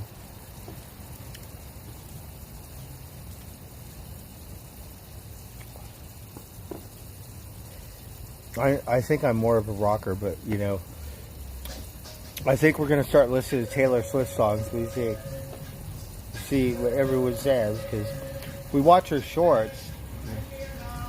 You're so popular, is that what you think? But girl, pretty girl. I think you should sing more country music. That's what I think. But she's young.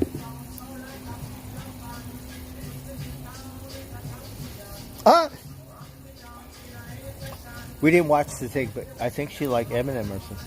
But she's pretty, so we watch her and we kind of listen to her little words and stuff, and then, but it's just a short.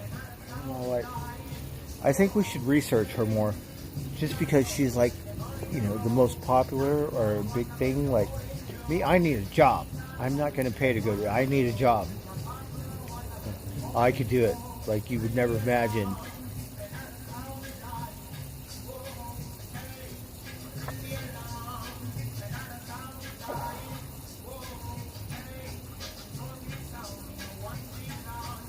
The Dead, on my thing, the Dead is so popular because they got the Spear. They're playing in Vegas.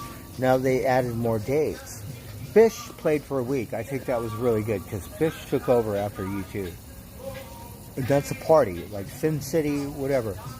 You got Shakedown Street. Right?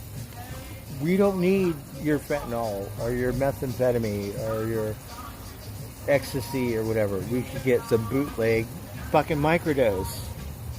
Fucking Las Vegas right now.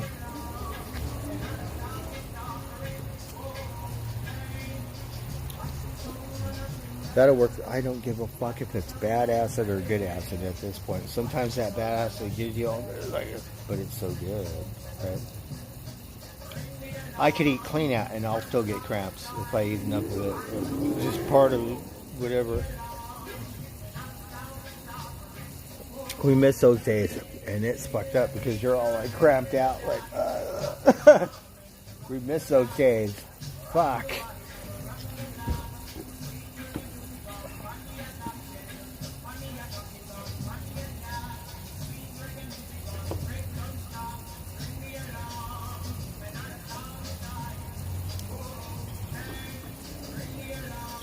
I would be riding Miss Jenna's bike through the forest and on the beach and shit. It was the best ever. And I had a raft. I had a whitewater raft, so I lived on the water, like daily doser. The best ever. Went to festivals, and I would cook. I would get miracle fish from people and stuff. They go, "Oh, you're the," cause the hippies come out of the wood. "Oh, you're the guy that always has the fish." Yeah, well. Yeah, and try to have a little kitchen shit.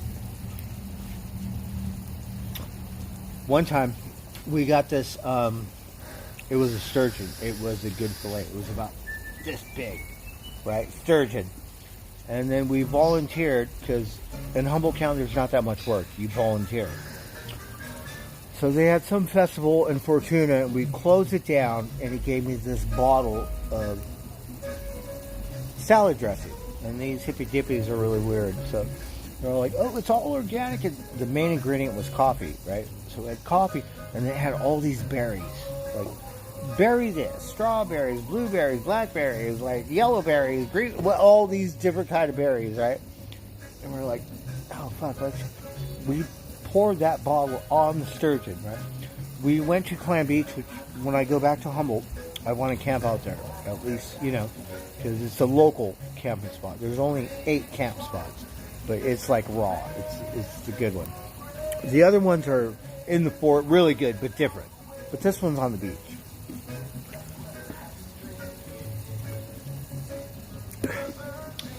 So we met this guy. We were camping out at Clam Beach, and this guy, his daughter went to the college, so he brought his daughter, and he's camping out at the thing. We're like, "I got this food." So this hippie, he comes out of the woodwork, "Hey," because lots of hippies up there. "Yeah, oh, you remember? Okay, yeah, come and eat," right? So he disappeared. The next thing you know, I got 10 hippies at my campsite. Good thing the steak was big enough to where we all got some, right? Fuck, it was super dank. It was talk about cook-offs, Gordon Ramsay. Yeah, it was smoky, and it was because of this organic salad dressing or some shit. I'm not a cook. I do things oddball. Put that on there. Oh my god, it came out super dank. Hey, you little varmints. And a sturgeon. I never ate sturgeon before, but it was a good one. So they got more fish up there. Everyone has salmon. Salmon is the norm. We're close here, but it's affordable. We're gonna eat it tonight. Oh my god, there was this real fisherman, right? And he from Alaska, so whatever. They usually use nets. So he catch salmon. You can buy a salmon every day because he catches them every day. You pay for $20. So one day, oh my god, he caught this 50-pound salmon or so. The record is 70, 80 pounds. This thing, usually they're long, right? This thing was but it was this round. I don't know if it was a girl or what. But the thing was so huge, he only wanted $50 for it. Do you know how much $50 to get you at Costco? Not very much. And it's all dyed and farm stuff. This is natural, right? He couldn't sell it, so we ate it. If I had $50, the thing was so big, we got to buy a freezer. Put in. That's how big it was.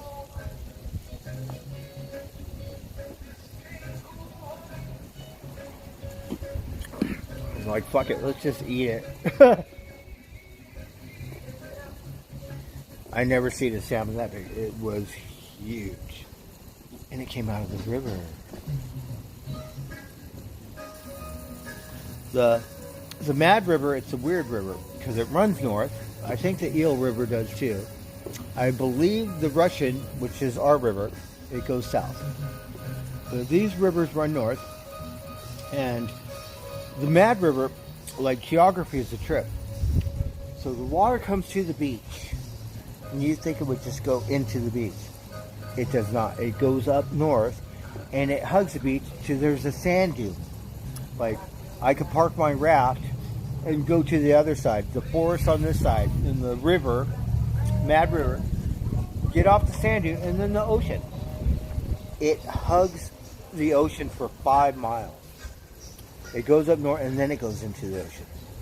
Really weird. So you got seals coming up 10 miles up the river, like seals and shit. I would get freaked out because I got my ducks. I would think, oh, they're going to eat my seal. They're going to eat my duck. And I would freak out, right? Because you see seals all the time in the river. But luckily they were nice. And they're like, no, ducks are off limit.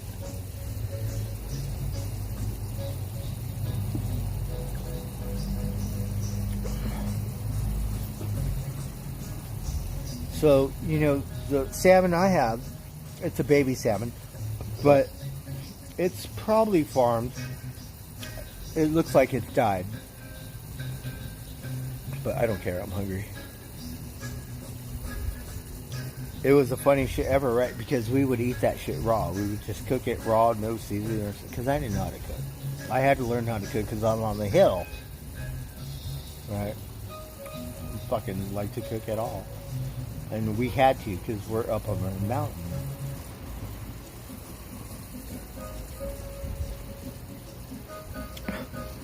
And then my friend's girlfriend, she said, oh, just put it in some tin foil, add some lemon, salt, pepper, or whatever, garlic or something. And a couple ingredients. Oh my God. That shit was super bomb. We think about that, Gordon Ramsay. We would put it. Huh? Just a couple ingredients, tin foil. You're like, that's how you do it. Oh my God. It was like, was it butter? Oh, we got a bug. Oh, it's a pincher bug. Let me see you. I'm always playing with bugs. It's a pincher bug. Let me see you. Oh, you're good looking. You're so good looking. Let me see you. The water is going on right now for the tomatoes. So it said, oh, I can't swim. Better come outside.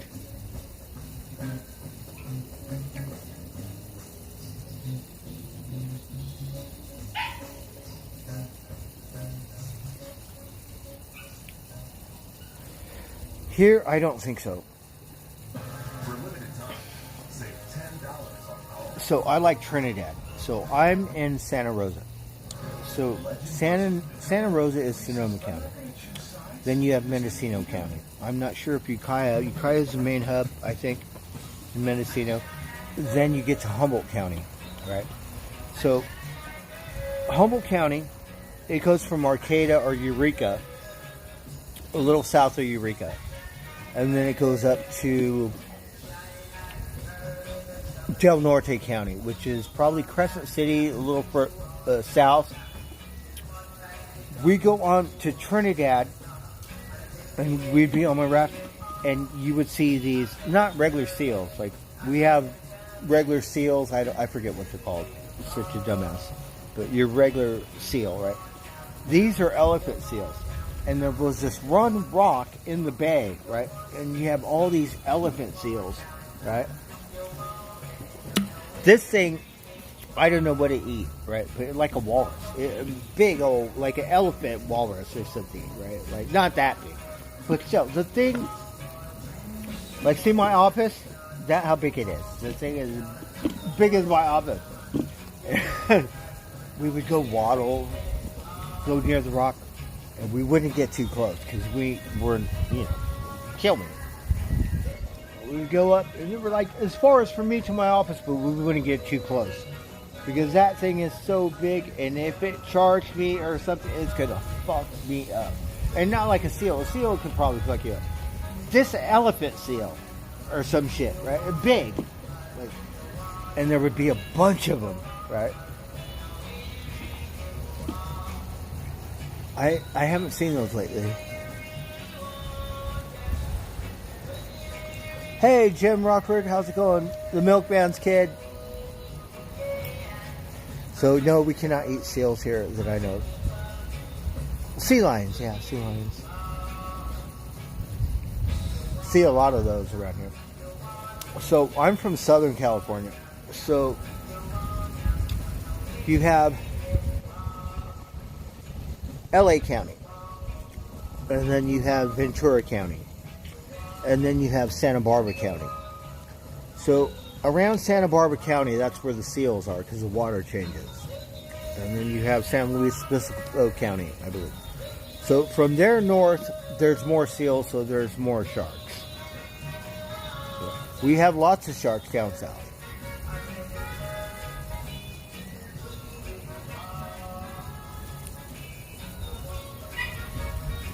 And we have seals down south, but just not as many as up here in the north.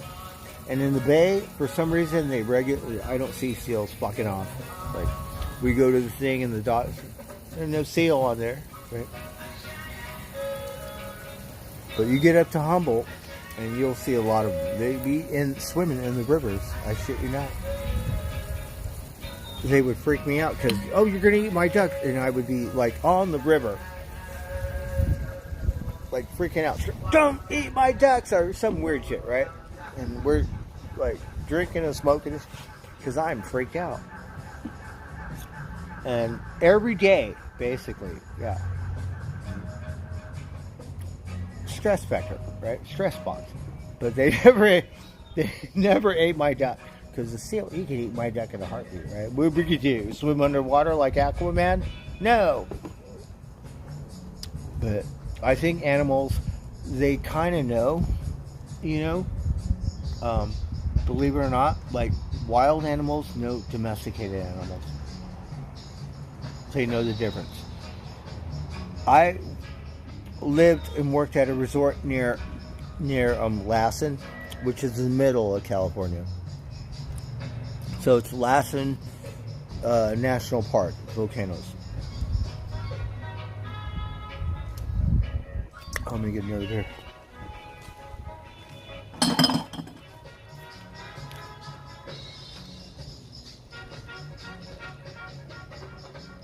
Oh, look, I drank all my beer. I only have one left.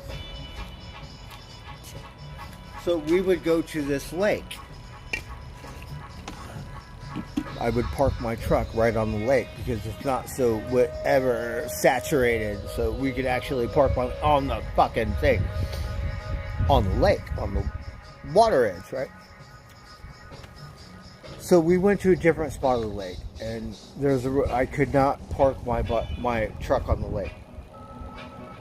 So gotta hoof it, whatever, 100 yards or some shit. So we get my raft out and we're with Einstein. Einstein, he not a duck. He a Canadian goose, right? So we're in the lake. I have this bald eagle because we got bald eagles, right? The bald eagle's like, oh, it's a good day. It's a good sign. Got eagle. I need an eagle feather or some shit, right?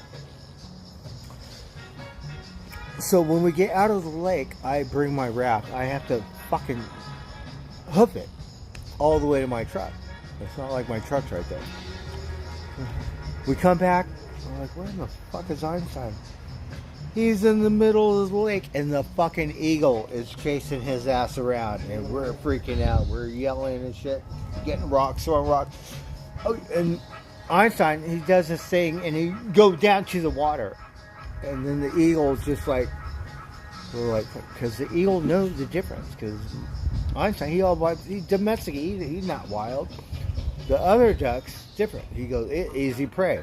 We're thinking, oh, it's a good sign from the creator today. No, they know. Yeah.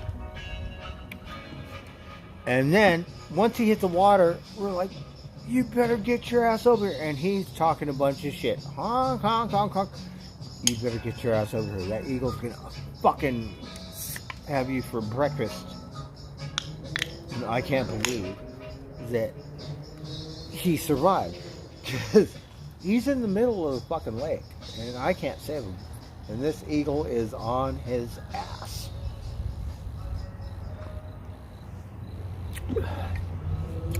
One time, we were like, same thing, we're waddling in the lake and shit.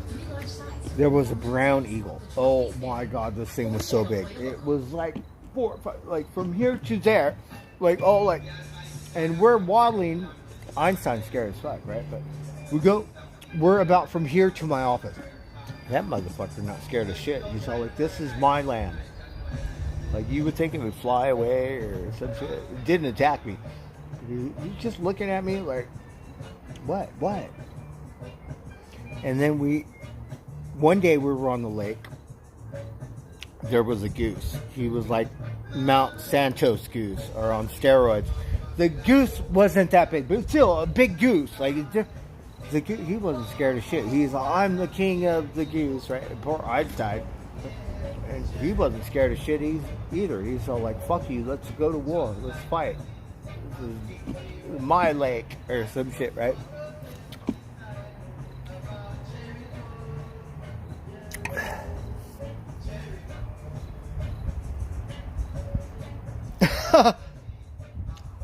Oh, that's great. Can I use that for my comedy routine? Well, I prefer wild women to domesticated women. Right? Isn't that great? Yeah, but Canadian geese aren't, like Russian and Chinese geese are more aggressive. Einstein, he's a little pussy. He's so innocent. Poor thing. Magic. I love magic. Don't become too wild. I have to catch this motherfucker. Because he's thinking wild now. You better come say hello.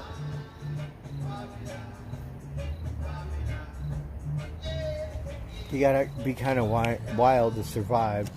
But I want to domesticate him a little bit.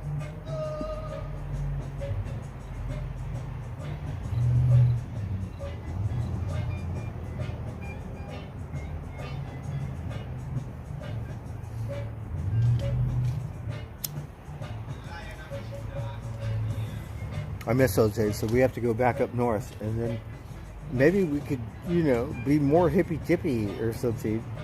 They have a res. It's a California. It's different. It's a different kind of res. I think the reses in Arizona are more red road and true to, ceremonial and trying to keep it but it's a whole different culture. The philosophy is the same, but totally different.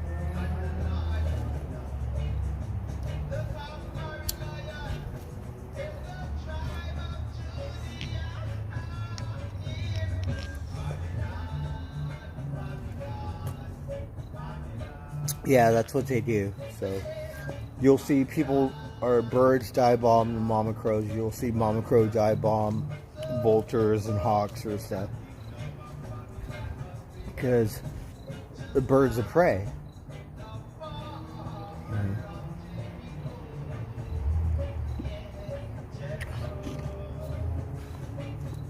I'm from the city. I shit you not. When I was young, this, crow, not an eagle, will dip in a palm tree and pull out a pigeon or a rat or some shit. A crow.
I don't know if you guys have been following me, but we worked at the Motel 6 in Humboldt, right? And we had a raven. There were a couple ravens, but we had this one raven. So we would go across the street, we'd go eat at Carl's Jr.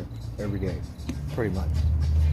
And there's so many seagulls. So the seagulls will come and swoop down all the shit before the crows or get it. And we would just try, time it right. And this one raven, it would come in, and that was my raven. We'd feed this raven.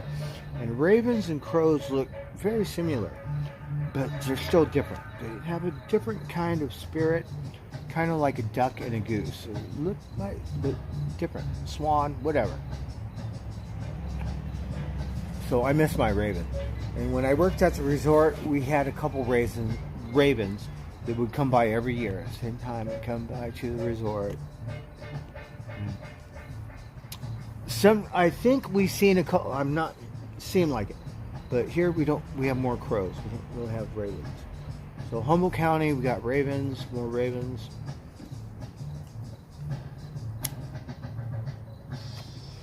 It's kind of hard to tell because they all look the same.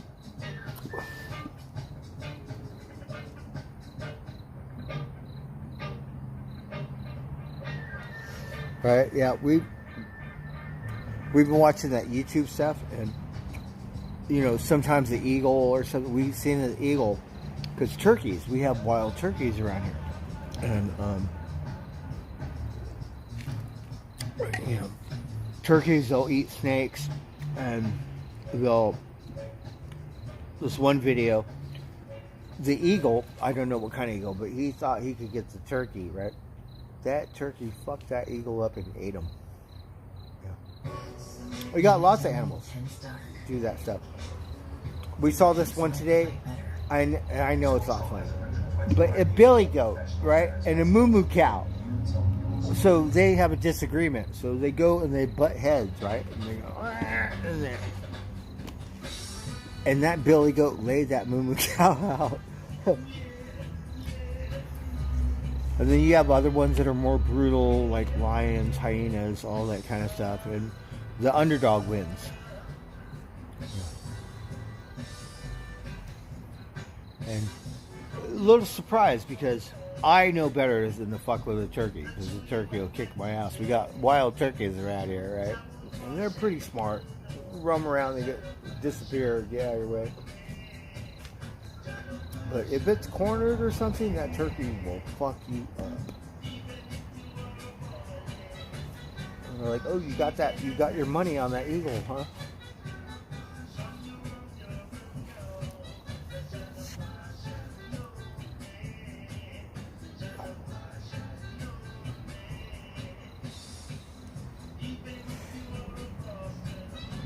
You would think we have more owls here. I've been here going on 3 years, not quite, 2.5 years, and we heard one owl in the tree, but they moved. So it'll be here for a night, maybe two, but usually one night, and then it'll disappear. And then the other night we heard Mama Doug, kind of sound like an owl, but not.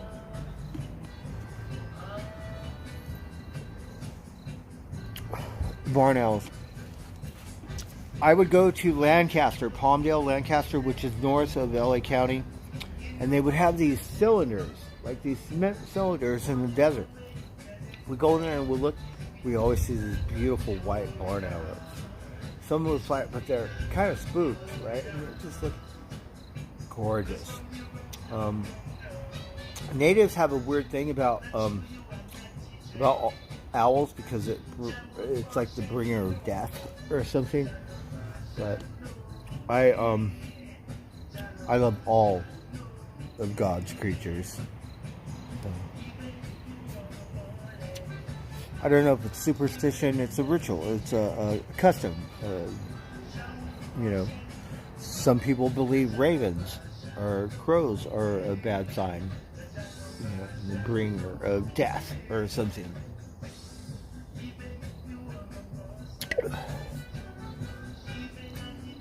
But even in Genesis, it says all green things were made for food. And God made all of God's creatures or something, and they were good.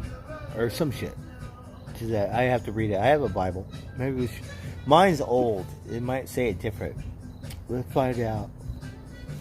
And the weird thing is, I don't read the Bible. I like Genesis, I can relate, and then I read Revelation, like all the death, doom, and destruction. Is that weird? Like,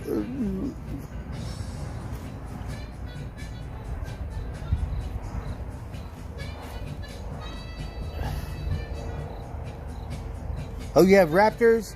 Oh, we need a baby raptor. I had a Honda. I called it the baby raptor.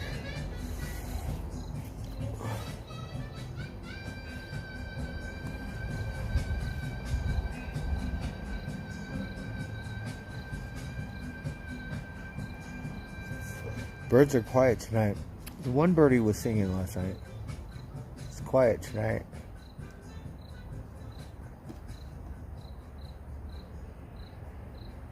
We have turkey vultures.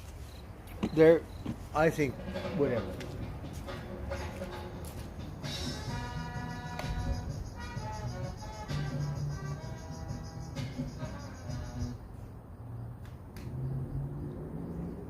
We have turkey vultures. It was funny as shit, right? It wasn't that funny. But one day, because I feed the crows, put some food in the backyard, Rosie's backyard. So we had steak and ribs, like not just one, steak and ribs.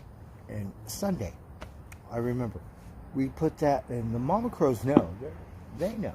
That shit's been out there all day, and you don't know it's there? We put it out there just for you. And it's like, what? What is it?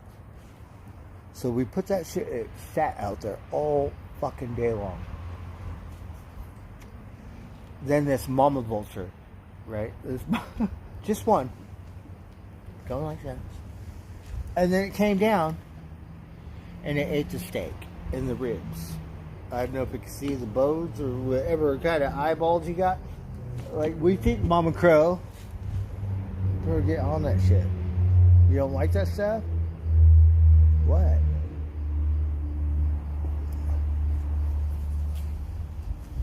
And this mama vulture, it came down and it ate the steak and the right here. All right, Mama Crow.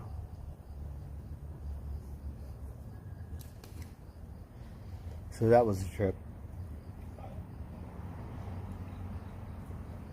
And it just came and like ate and like yum yum, and then see you later. And once it started eating, then the crows started dive bombing or whatever. The vulture, he's like, I'm busy. Don't bother me while I'm eating, right? Mom, they've been out there all day. I don't know what the problem was.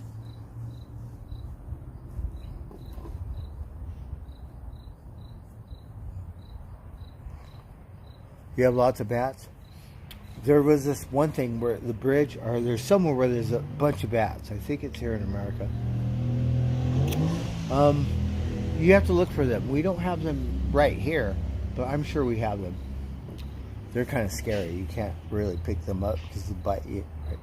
But we were at the resort, and the bat, because we had bats, and then we moved this piece of plywood. There's a bat right here, just hanging out. Like, I want to pet him, right? But no, can't pet him. Bite me, right? But like ugly, like scary, but just a bat. He wasn't scared of shit either. He was like, I'm trying to relax, fucker.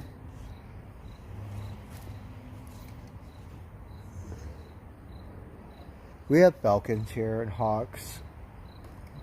I found this killer hawk feather. Alright, let's listen to some more music. We'll smoke some pot.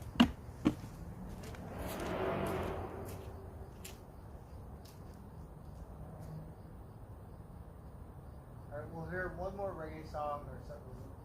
We'll start over.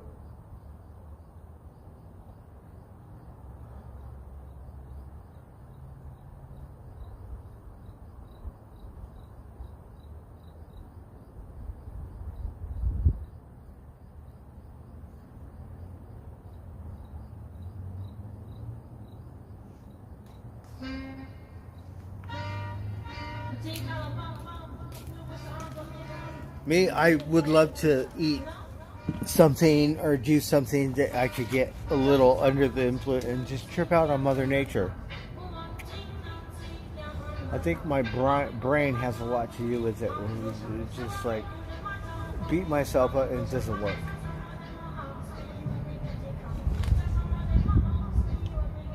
Alright, smoke out. It's 4:20 something somewhere.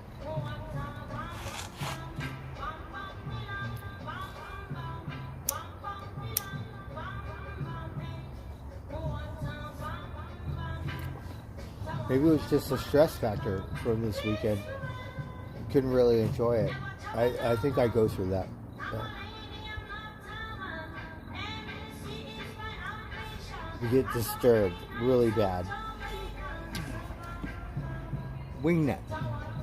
Some shit. I should get a free check. Fuck. I swear I qualified, but I don't want no free check. I need a job. Taylor Swift or someone.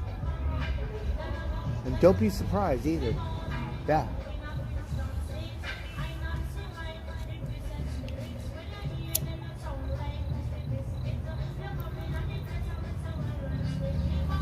Because we'll do it better.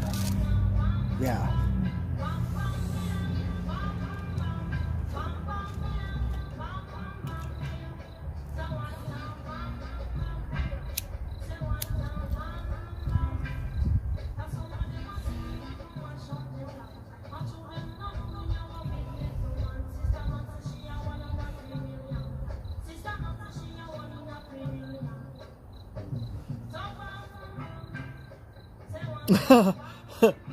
Right? Wouldn't that be nice? We could go on the Starbucks tour, like officially.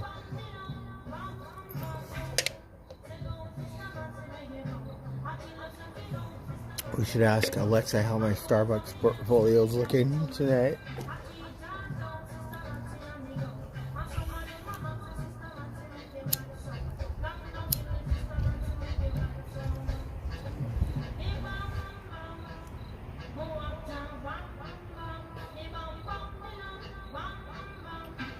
They're all of ours. I know I call them mine. Like I go, oh, they're my birdies. Only because they live here. But they're not my birdies. But for whatever, when I hear, they're my birdies.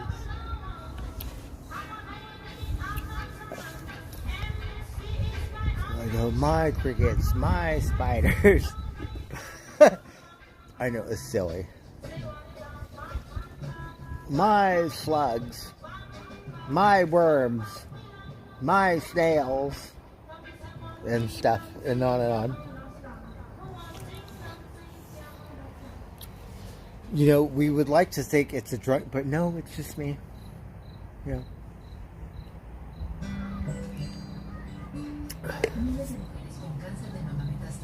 Alright, I think we should play some Van Halen because I've been hybrid. We need to get on my bicycle. No streaming, just Van Halen. Therapy, ride my bike. Fuck off properly.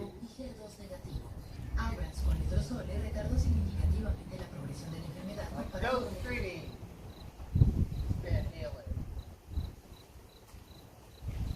I swear, I don't know why, but it's like one of my favorite bands to ride my bike. It doesn't matter if we're on psychedelics. It's just therapy, and I like. It puts me in the mood to where, yeah. We wish we were on psychedelic. It psychs out better, right? And not very psychedelic bad, but whatever is good therapy. Like, and then we put the stream on bike. Like, no, not the same thing. Fuck that stream. It's much better. I swear to God, with no sobriety or whatever, and just listen and ride my bike. Oh, watch out. Oh, Mama Crow, look. So, we have issues because we always stream. And no streaming, good, Van Halen, dumbass. What? Because we know we're going to enjoy Van Halen. If we had another phone, we could listen to Van Halen and stream, right? But we do not. So therefore is a dilemma.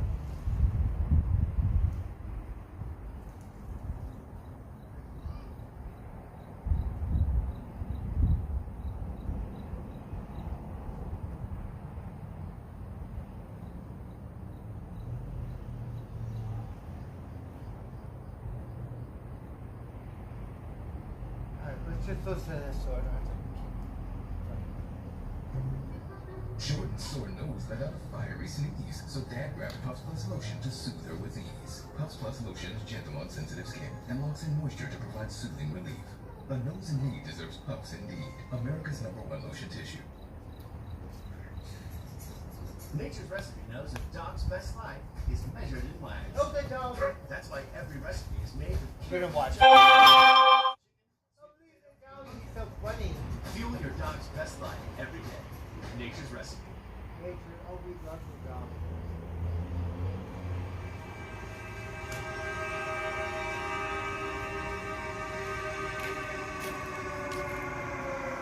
I used to be a doggy person. We're trying to move it up to horses. We should go to the, they have an equestrian center, right? We should just go fuck off over there and go, I'm not leaving until you put me to work. Be a rancher. Or some shit, right? And you just feed the horses or some shit. Right? I may be a little retarded, but that's all I give a fuck about.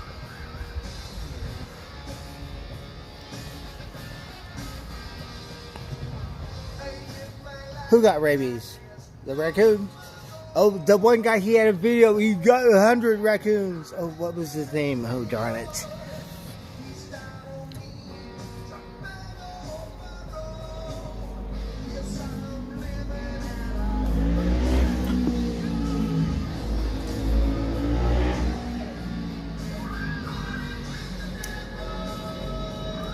So we should go ride my bicycle right now. Turn my stream off. Put this shit on. It's like the best. We have to do it on psychedelics, right? My memory. But I never thought of this band as a psychedelic band. Really weird. Like Zeppelin, Sabbath, I think those are psychedelic bands. But Van Halen, not so much. But we love it on my bicycle. It's like the best ever. Not to take anything away from the Beatles or Black Sabbath, but we need be medicated. Van Halen don't have to be medicated. I don't know what the fuck it is. Something. These fuckers.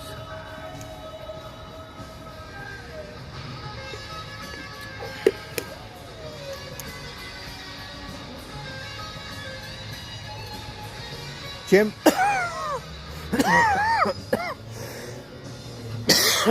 Yeah, grizzly bears are fierce.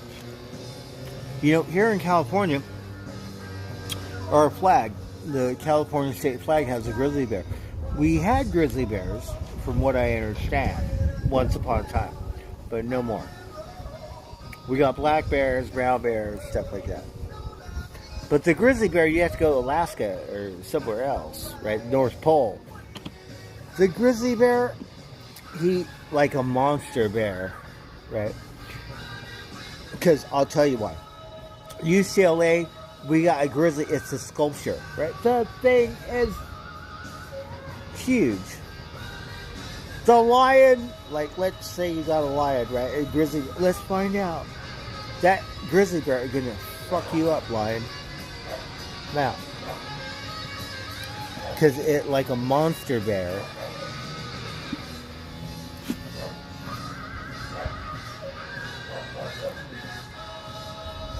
They have a sculpture in UCLA, the college, right? The thing is a monster bear. We got a baby bear compared to that one, like little bear, not like monster bear.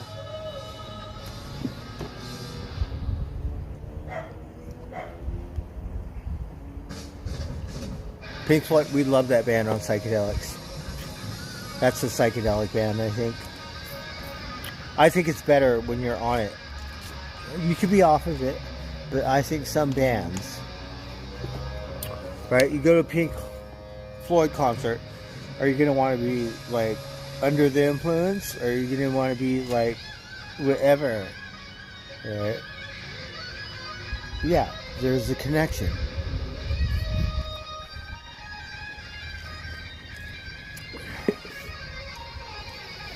I swear to God, I went to this Roger Waters thing. It was playing at the Hollywood Bowl, and I'm kind of a wingnut. I'm gonna point to God like the Grateful Dead. Maybe see how hippy-dippy these fuckers are. Because I'm thinking you're not as hippy-dippy as the Grateful Dead. Because hippy-dippy... The Grateful Dead, you point to God. Up north, you get it all the time. Down south, you get 50-50. You don't get it all the time. Up north, you get it every time. So we're down south. Roger Waters, pointing to God like hippy-dippy. I swear to God, we miracled 2 tickets. I had my friends with me, Matty O, and Dennis, the Menace. And so got their tickets. I did not sneak in. I just went to the box and bought my ticket. But got Miracle 2 tickets. And then we were like, we went to the back. And look, I'm kind of a, sometimes I could act like an idiot. Do you have any psychedelics yet? This one guy said, oh God, whatever, right? It's a candy wafer. It was like this big. All right, $20 in my hand, sold, right? Then we're like, split it up between my friends, and then we're all like, we knew it was real when I bought it.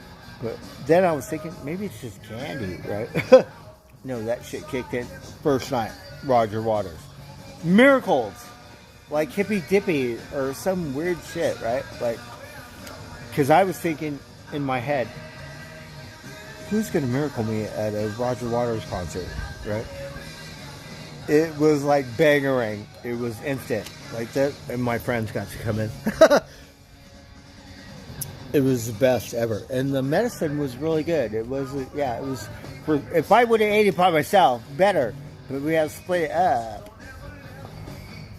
For $20, yeah, it worked like a charm.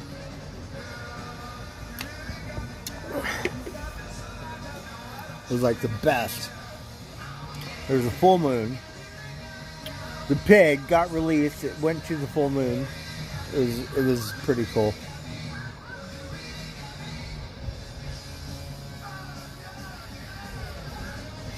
Oh, they did?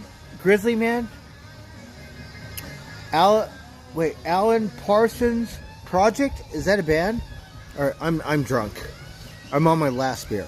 So I'm a little fucked up. I drank a little quick or fast. And I don't think I could get another beer because the lady she don't like me. I could go all the way down there. Oh, you can't put a commercial in the middle song. Oh, it bugs me when they do that. You have to wait till the end of the song.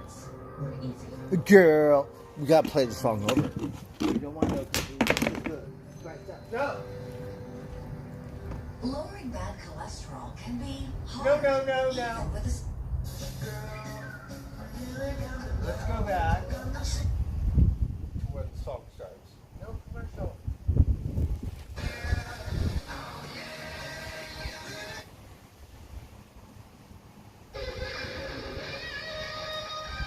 No commercial. No song. You gotta wait till the end of the song.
see if we can get through this. The Heinekens worked very good today. They tasted good from the beginning. I think we might need one more. We might have to go roam around town. Should we? I don't know, fucking thing like this. Girl, you really got me now.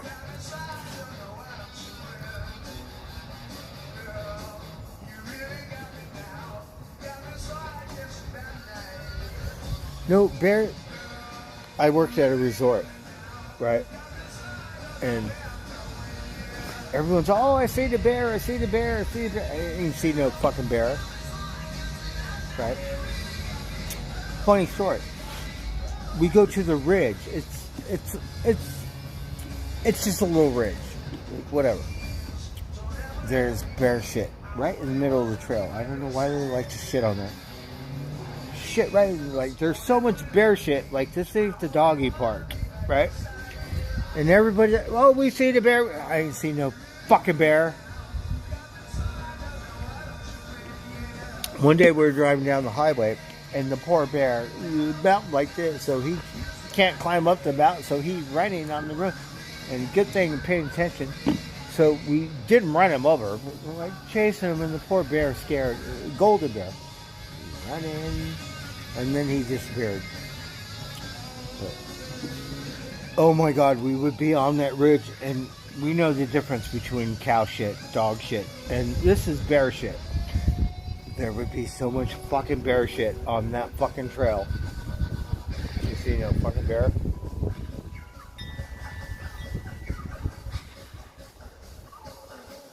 When I was on the hill, right? So my friends, they grow pot and shit, right? And let's say Rosie's backyard. We would have to, got a little camp or whatever. So got table and got a bear thing. Like, we have to make a thing so the bear can't get the food. Right? Be right here. You could hear those bears every night trying to get in. They chew it up a little, but they can't get in, right? And whatever I leave on the table, like, say you leave some camp food, the bear, I shit you not, you can't get mad at Yogi Bear like the ranger, like, hey, Mr. Ranger, sir. Bullshit. Because the bear, he won't fucking eat everything. Like a human will take everything. The bear, he just eat what he needs. That's it. And then we would hear them every night, and they never fucked with me. I'm hungry. Trying to get in the thing. Fuck. And then the campsites around here, you got bear things, because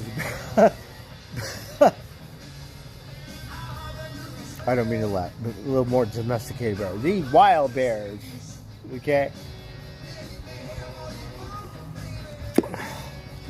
Oh, where's my bowl?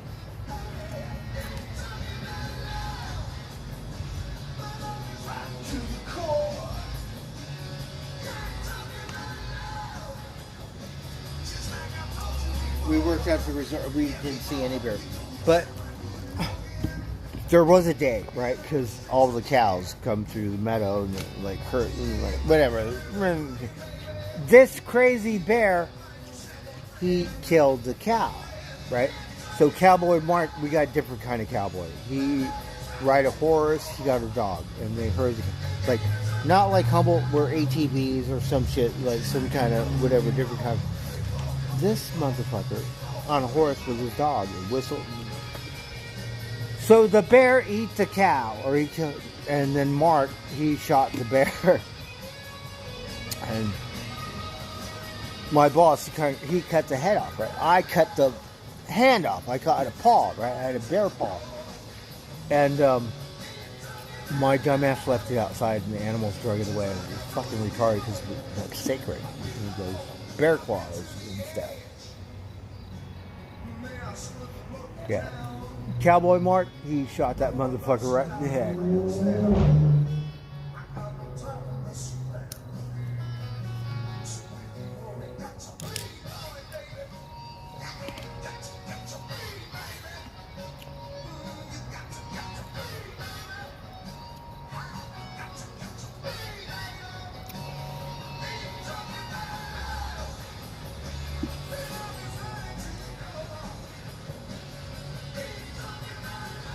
Cougars, I'm sure we have them out here.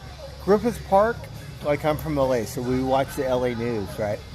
And we had this cougar, his name was P51, right? So now they got camera, whatever. So there's a new cougar, right? So the new one. And Griffith Park's very, it's populated because you're at the Hollywood Hills. So you got the city, you got a little Pussy Hill. And not a mountain or any shit like that.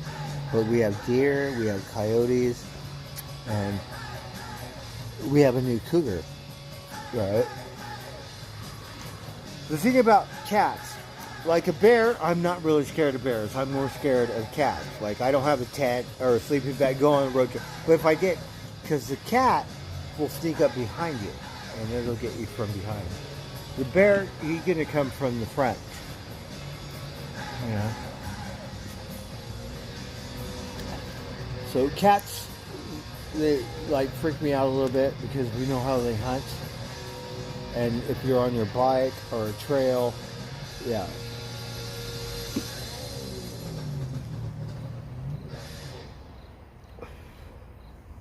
But we got a brand new one.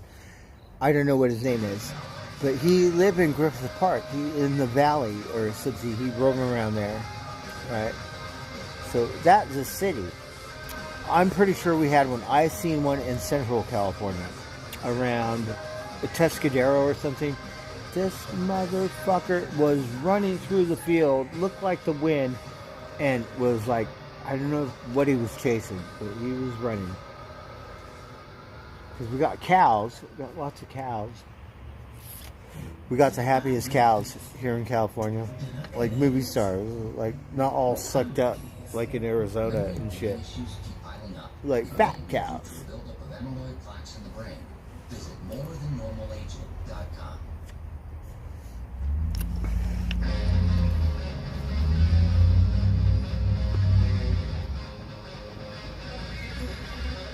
Moose, we don't have any moose. If you go past Humboldt, like maybe Del Norte County or Oregon, they got moose farms, or not moose farms, but elk.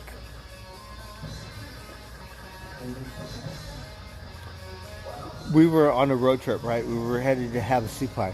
We were on the tribal road.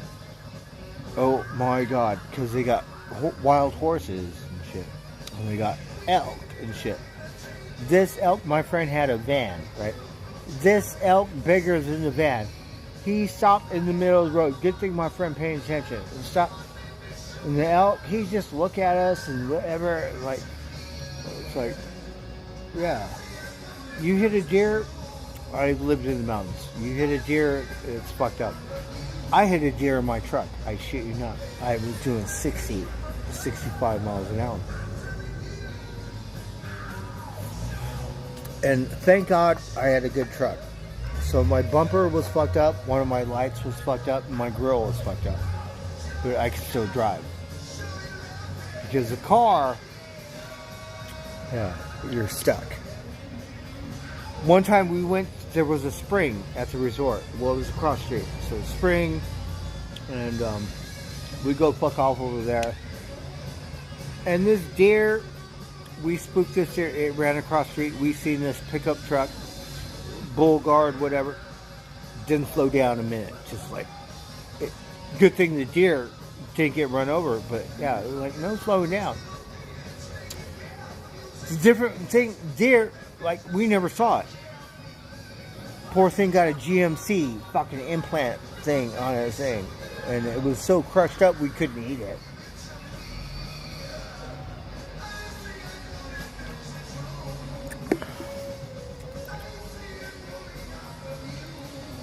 That was because we were in a hurry to get back to the resort. Because whatever.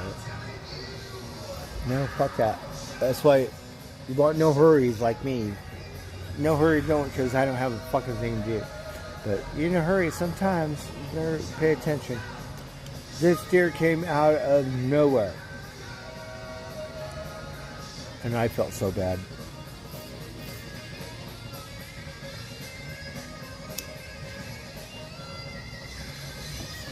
But once we spooked that deer and it dipped across the street, or the highway, and that truck number said that's why everyone drives trucks. We were like, fuck that. Ever since then, pickup trucks.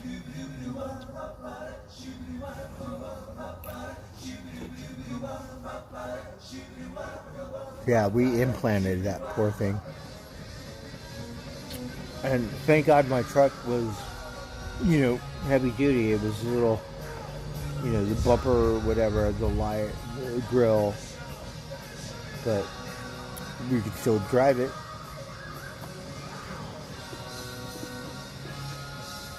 No, I swear to God, we hit that thing dead on it. Crossed the highway.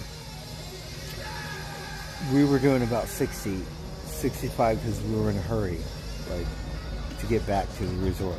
She goes, oh, we need you at the resort. Like, okay. No, fuck that being in a hurry. If we would have took our time, we wouldn't hit that fucking deer.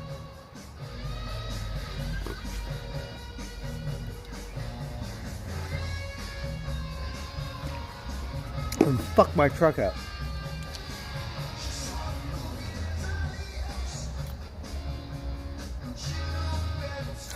So if you live in the mountain, it's a very big deal because cars, the deer will kick your ass. We've seen so many people hit a deer with a car, it's not going to drive away.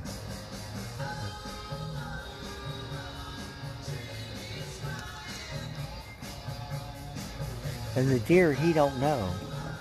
He stand there like the elk. This elk, I swear, it stood in the middle of the road. Like, what? And then, when it felt like moving his ass, then he said, okay, fuckers, you can pass now. A deer, that elk, yeah, it doesn't matter how big my friend's van was. Yeah, we would be, fucked up. That thing was so gorgeous. Oh my God. And it was so huge. Like real, not on TV or some shit. You know what I mean? Like right there. And you're like, oh shit. What the fuck? Right? That thing was so majestic.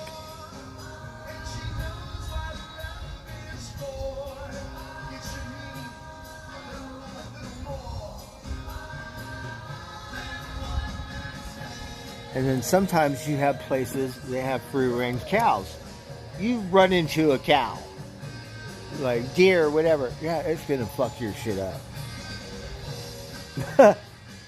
Here, I don't think we have free-range cows too much, but there are certain places.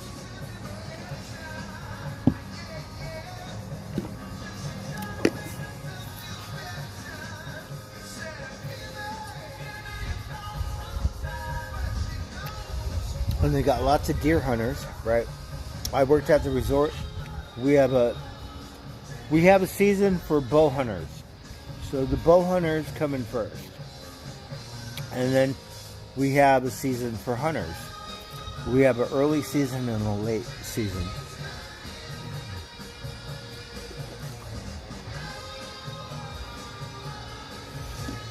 We've seen these because they hunt for bears too. Right, not here, but like up north in California. And these guys have like a bunch of cages on their trucks, and it's fucked up. They mob deep. There's like a caravan of 10 pickup trucks that look like dog kennels. They release their dogs, they chase the bears down, and they kill all these bears, right? We were at the resort. The dogs got lost. So these guys came to the resort. One of the trucks was fucked up. So whatever. They came back, found their... But these motherfuckers got like a ridiculous amount of bears. And that's how they hunt. And they release the dogs out in the woods. The dogs corner the bears, come in and shoot the bears. The bear hunters. But I was surprised because it wasn't like one pickup truck. It was like 10.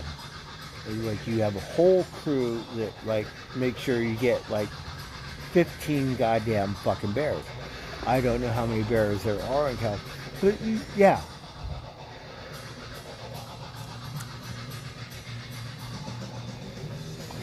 and they mob deep.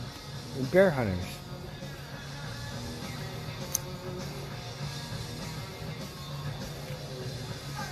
It's not like fishing, catch and release, or whatever. Maybe you eat it. It's serious. Fucking hunting bears. Deer, you know, I'm sure they eat the bears. What you do with a bear, you gotta eat it, right? We would have these deer hunters, and these guys would come by every year. One guy, he would give me a little like the leg. Whatever, I'll eat it.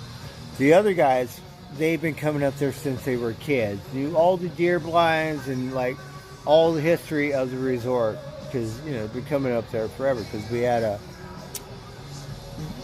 the resort was, we had a RV park. So these guys come to the RV park. We had a motel, chalets, and cabins, and a campsite. And we also had an RV thing. Those guys would go to the butcher. They wouldn't even clean up. They'd go to the butcher in town, and they would miracle eat fat. We're like, all right.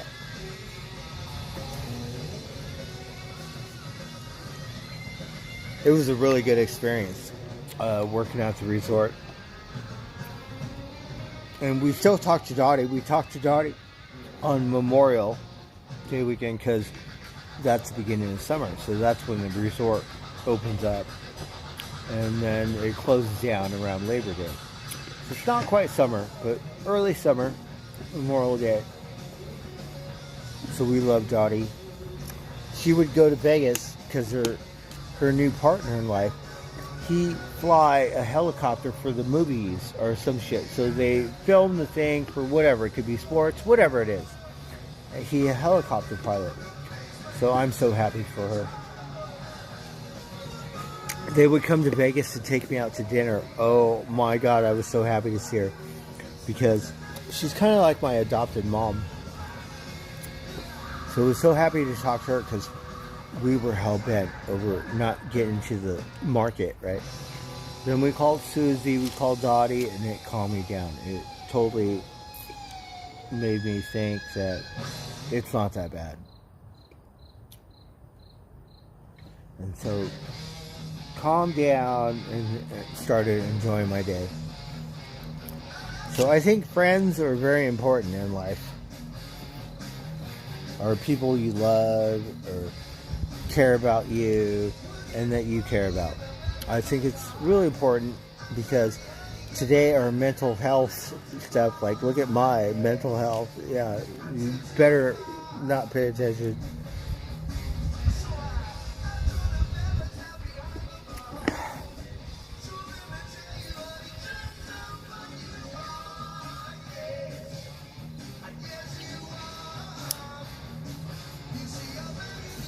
See, it's not psychedelic at all, but I love this band. I loved to hear it when I rode my bike. I'm in heaven. We need some. We're gonna do that tomorrow. No streaming, just Van Halen. I ride my bicycle. We think.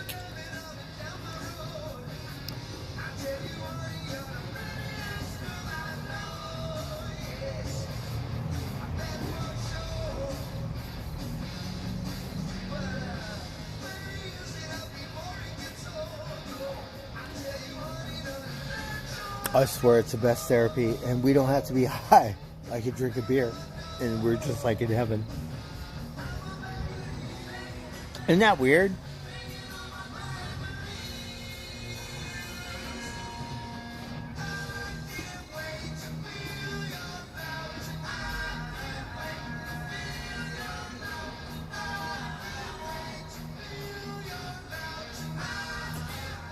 Frank Zappa, we never really got into Frank Zappa. I know he's really, you know. Van Halen, yeah. Sammy Hagar kept that band alive. Total. Dominates everywhere. Loved him. We were never really into Sam Hagar until he joined Van Halen. And then it was like, what? Yeah.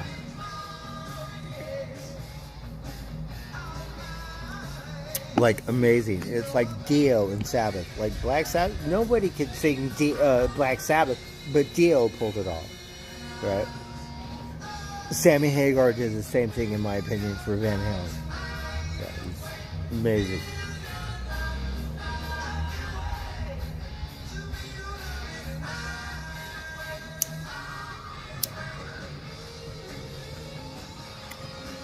Oh my God, I swear to God, I was young, right? So these punk rockers would have these after parties in Hollywood, right? Wonderland. And so I would get my vitamins, I would get my LSD there, like punk rock thing, right? I swear, it was a trip.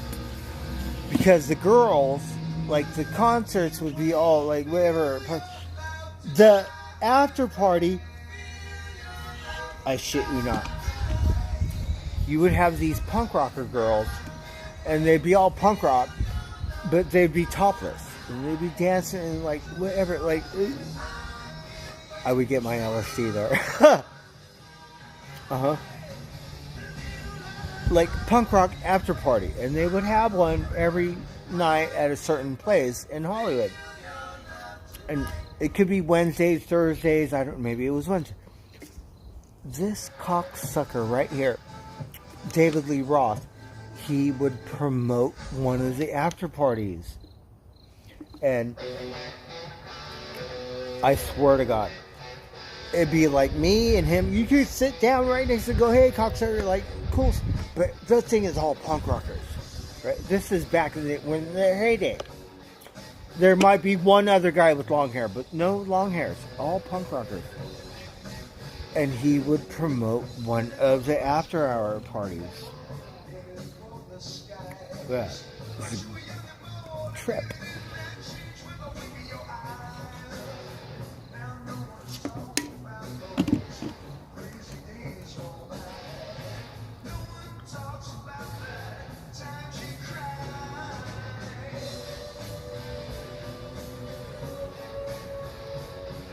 And he would be there every week, just in his little thing and whatever, and and I swear to God, like, you don't see that shit in 2024. Punk rock after hour, where the girls are topless and all hippie or some shit, but punk rock. Yeah, I wish I would have filmed it.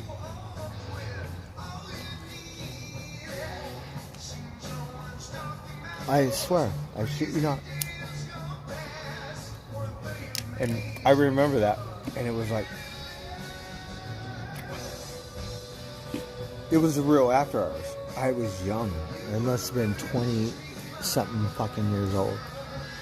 That's 40 years ago.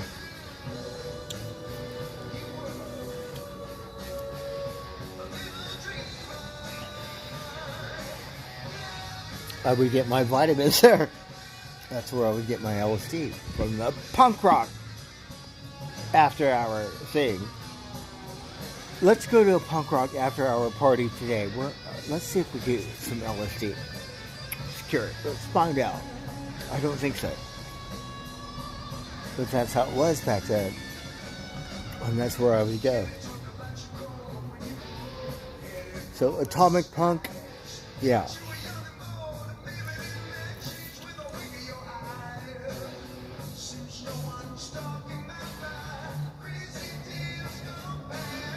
I'm 59, so I'm almost there.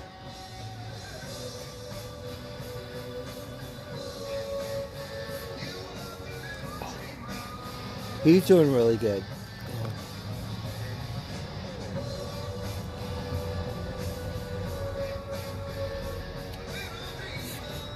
Well, I'm a little drunk. I have some backwash. I would like another beer, but the lady, she's not nice to me. Now I'm drunk, she won't sell me a beer.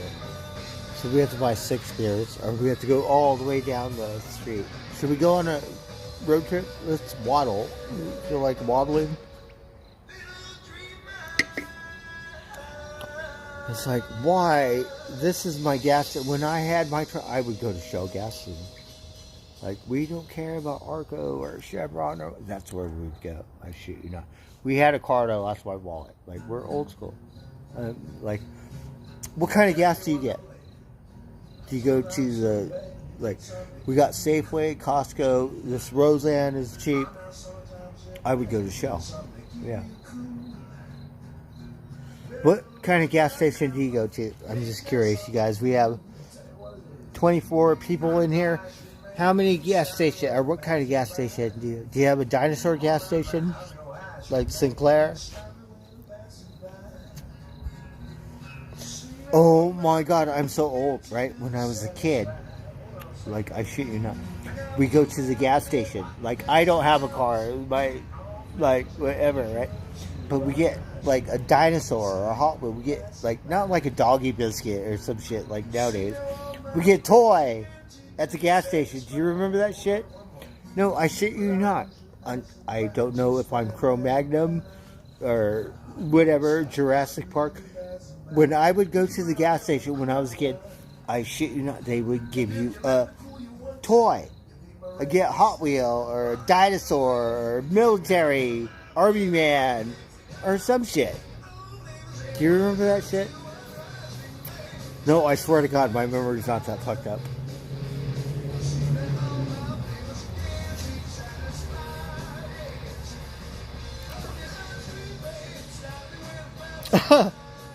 Circle K. I'll tell you, when I first went to Vegas, I painted every fucking Circle K in that fucking city for dick. Yeah. That was my first job when I got there. Are you kidding me?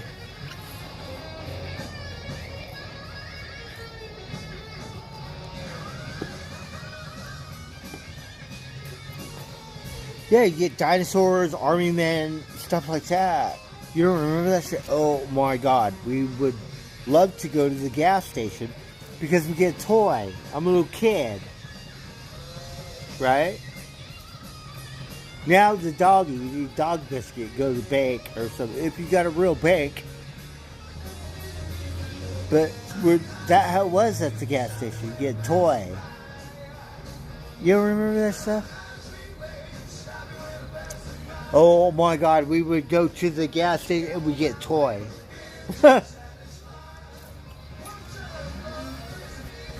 It's California, San Gabriel Valley, not San Fernando, San Gabriel Valley. Yeah.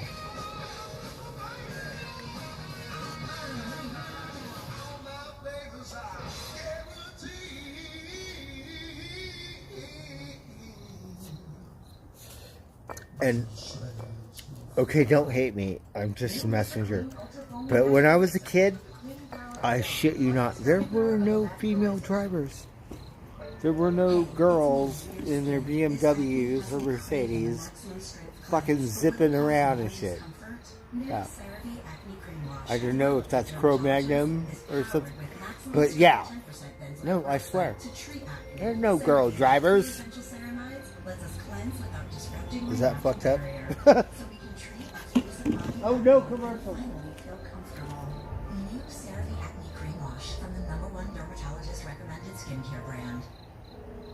If there was, I never saw them. Oh, what happened to the whole album play? Play something else.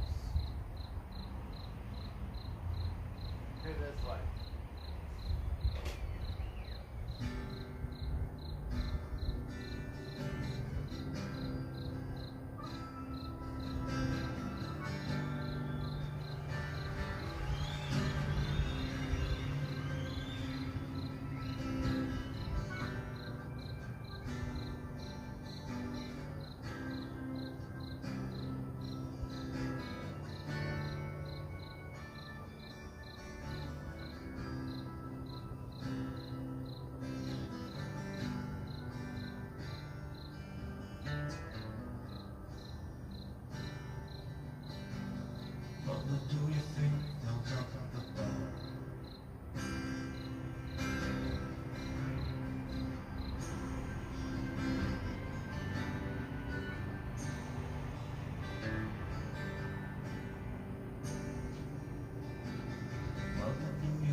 I'm not sure that's a different cat. I'm gonna try running with it. I don't think that's Tiger's girlfriend. I don't know what cat that is. Anyways, I think we're gonna have a cook-off. I could go get some more beer, but I think we're just gonna wind it down. So we're gonna have a honey pepper COHO salmon, something. All right, voila. Cheers. Good day today.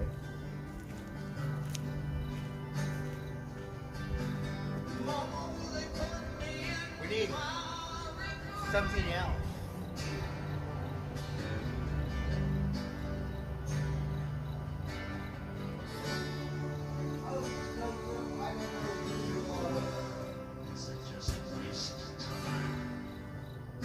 Tiger's girlfriend. Is that Tiger's girlfriend? Tiger's girlfriend over here. Look, what a fucking savage. It's okay. Tiger's girlfriend.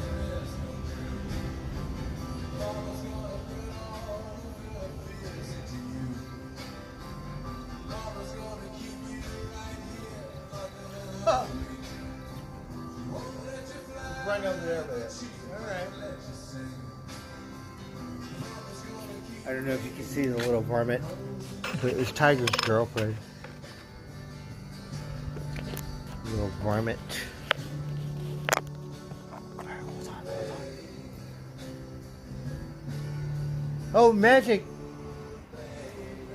Is that your girlfriend? Whose girlfriend is it? Who the fuck did that cat come from? Magic, is that your girlfriend? Oh, fuck me.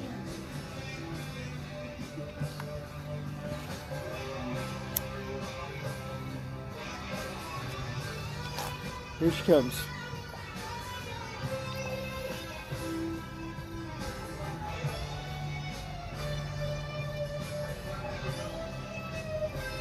So it looked like Tiger, but it's not Tiger.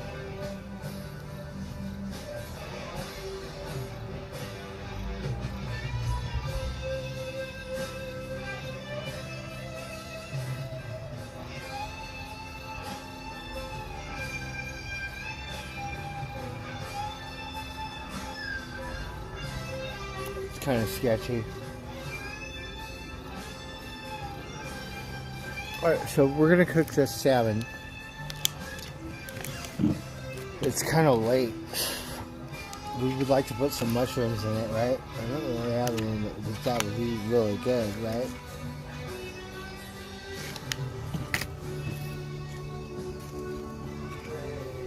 We want the best cook-off when we get my coffee bar, right? And we're like, you don't have to go to Amsterdam to get like mushrooms on your pizza, like right here.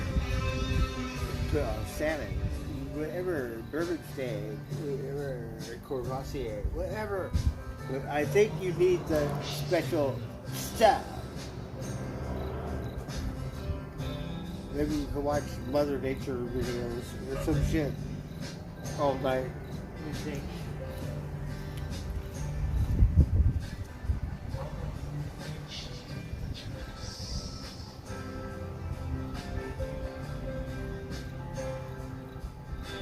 Alright, we'll do it.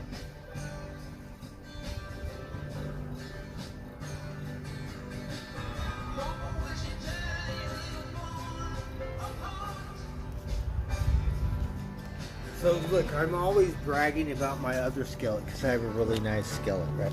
But this one, it's a cheap one, right? I forget where I got it at Wally World or some shit, but look, it's really good, right? We're fine. Whatever we got, the other one costs more money. And we're like, fuck. But this one came out really nice. We greased it, stuff. So we can put this. We're gonna cheat. So we have this salmon that we got at a grocery outlet. It's already seasoned because I'm too lazy to season it. But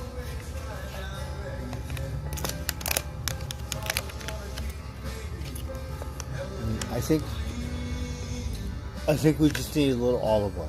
Put a little olive oil on there.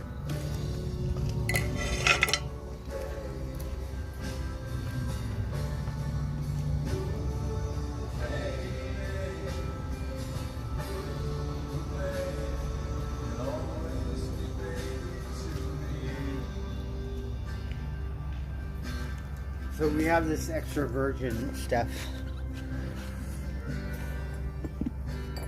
That's the extra virgin.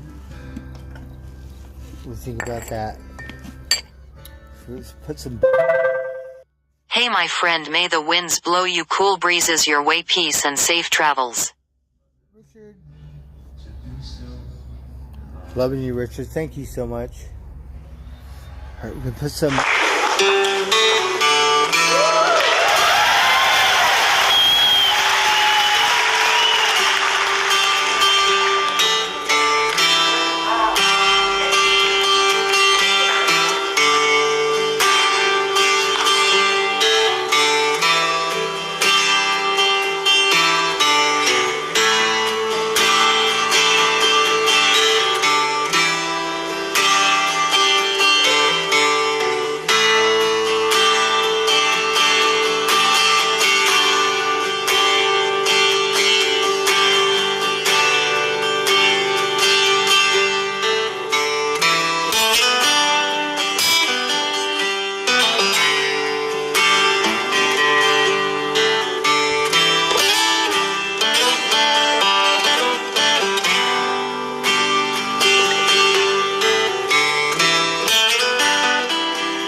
much. It's awesome. I think I maybe go on a beer run. Oh, look at the varmints. The varmints bringing me in.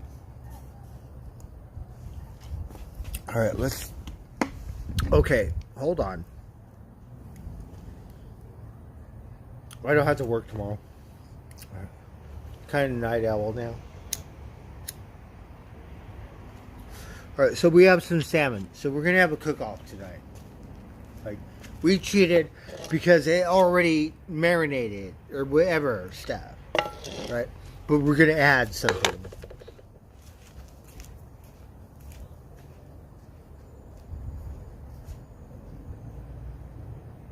Take care. Give me a minute. My hump, my hump, my hump. So we should put some butter or more olive oil on the top. Okay, hold on. Put some more olive oil.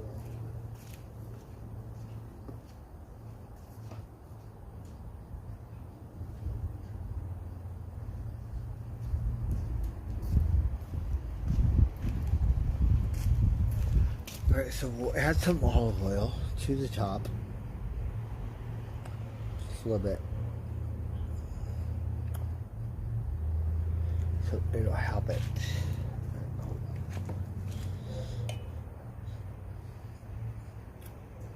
I don't know if that makes any sense. And then we have some.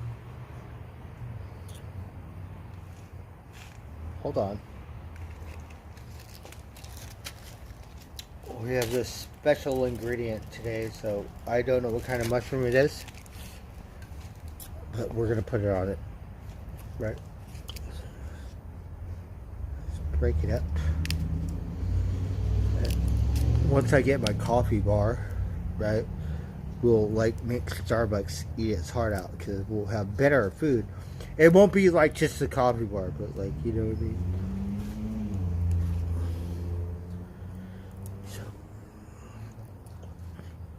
Put these on here like this. Oh, hold on. Oh, this one got the thing. All right.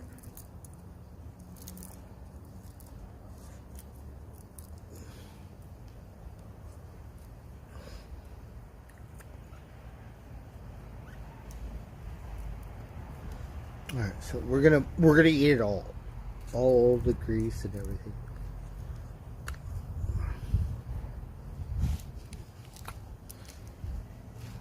I know it's a little late, but whatever. I think we can do it. Got cook-off.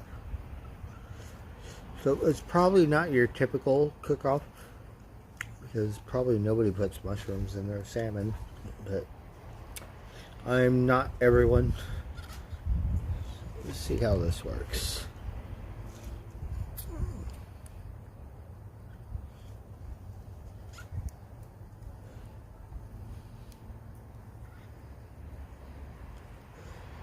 Because once I get my coffee bar, guess what? Right? You're like, uh-huh.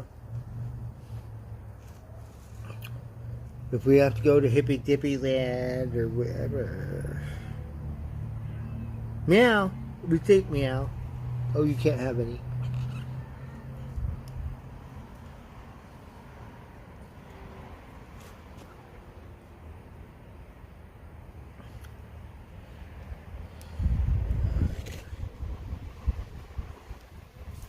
Meow. Alright, let's see what this looks like. Oh, we have more. Alright, so this is going to be a good one. I guess we're trying to save the best for last. Let's see here.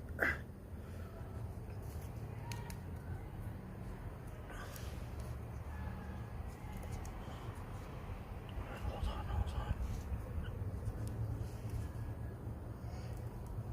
I have to flip it and dip it, which is kind of, we should put it on a little later, but it's okay.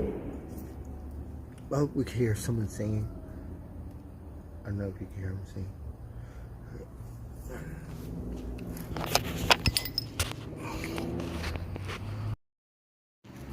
So we have a salmon pre-seasoned with some mushrooms. We're gonna cook it up and see what it's all about.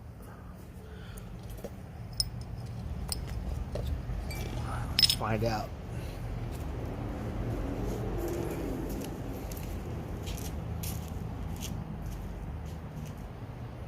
Oh, it's a little warm.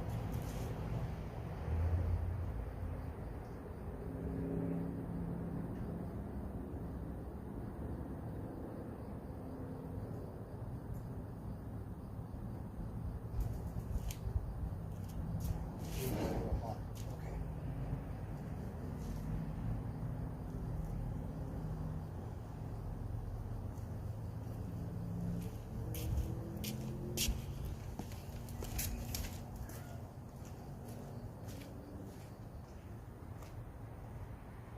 Oh, let's hear some music.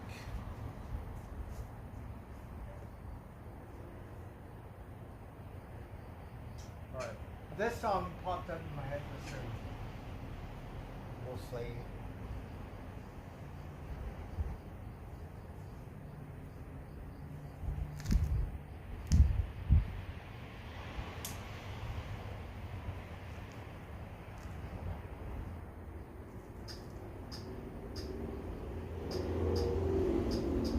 Oh no, it's the wrong one. Oh, what movie did we watch this movie? I like watching TV. Couch Potato. I forget. Oh, we've been watching The Bionic Woman. Like, I'm old as fuck, right? Do you remember The Bionic Woman? Like Steve Austin, the Sick Road Dog, The Bionic Woman. It was silly. They lived in Boyle Heights, Love it. which was a very popular area in Los Angeles Oh, for to Japanese LA. Americans. We lived there until the That's evacuation East order that President Roosevelt signed at that time after Pearl Harbor. A lot of people lost their farms, their businesses. They're very evil people. They haven't done anything wrong, but you don't know they're going to do it sometime. So that was the rationale that they used. Very to put us evil behind people. Barbed wire. More than the 10,000 Japanese people were camps. imprisoned at Camp Amachi between 1942 and 1945. The Japanese camp. Two-thirds of them were American citizens. Many, like Carlene, were children. Aw. What do you remember of the space? What were those memories that came out? Well, if you can think of it as, let's say we divide the apartment in half, right, like this. Oh, Grandma. And strung from one side to the other would be a cord. And over that cord would be a blanket. That would divide the bedroom from the living room. And then each block had a mess hall. We would stand in line, and I guess sometimes several hours. And We lived like that in just for a Hollywood, meal. like a blanket. yeah, just for a We meal. did, like, In the latrines, order off the there were no roof. partitions to separate any toilet. So some people waited until very late at night, and then they would go to the bathroom and or go to the shower. The majority of those held in Amachi came from California's Central Valley. Teachers, right here, professionals, right along here. with mostly farm workers. Despite the repressive living conditions, they Oh, nurtured weird, they tried flowers it. and A lot of vegetables. Japanese. They ran shops, schools, published a newspaper. And when the War Oh, Department we don't came wanna see calling, this. many also volunteered I to grew up Japanese. My foster mom Japanese. Oh no, that's Tuesday. Why this is Tuesday?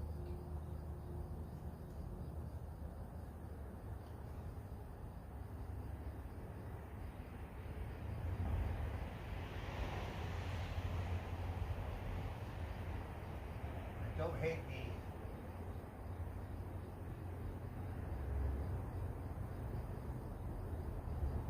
But this song stuck in my head.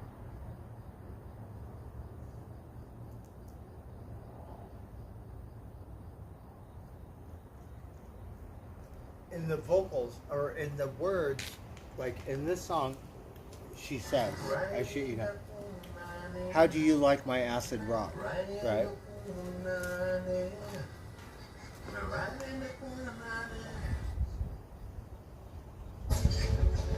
Well, that all depends. Before Yeah. Dad let you sit in his chair. Fuck. We're about to bring We're having a cook-off the here. Aloha on a big wave. Bring the Aloha.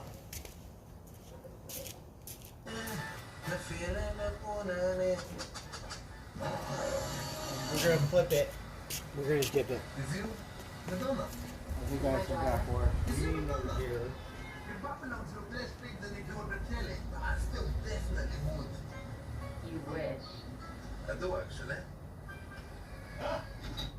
Hey, Mr. DJ, put a record on. I wanna dance with nothing. So we're having a cook-off. We think. I think my cook-off destroyed whoever cook-off.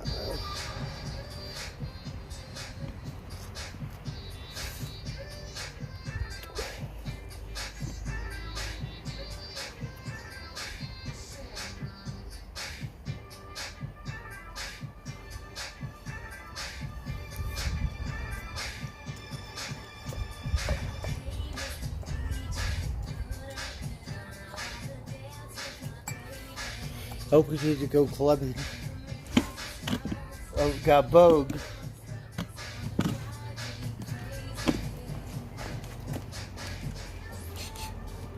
Everything's good?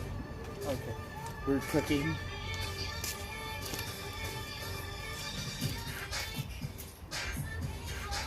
Oh, good, that was good.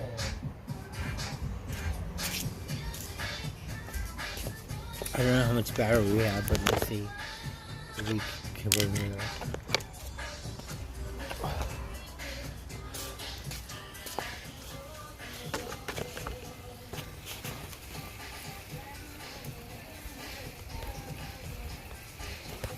Oh, you can't see.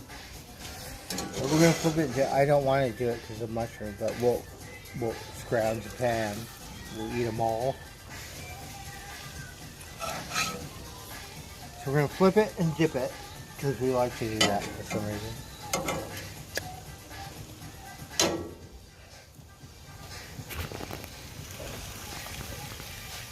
We're gonna let it sear. We're gonna close it up.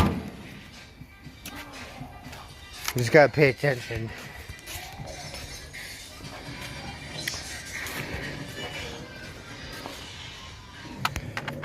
So we have a cook-off greasy. What do you think about that?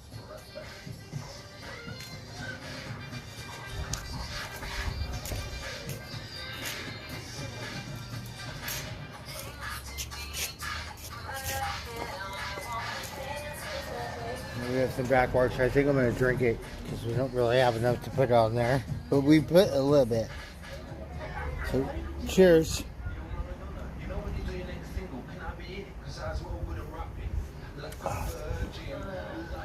Like a virgin. Like a virgin stuff. Put the music back on. Oh, fuck.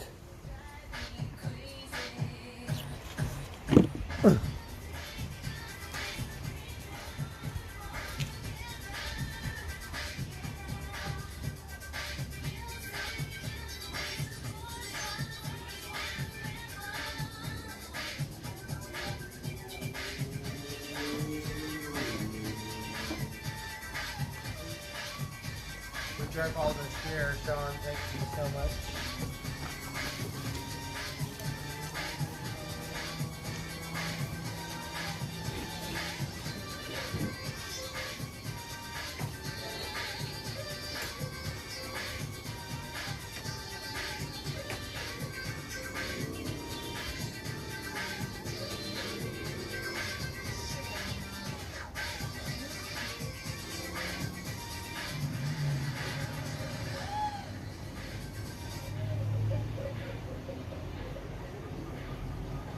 That's even if you two been to England.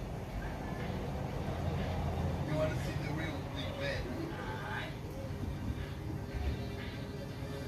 Yeah, well, I will show you.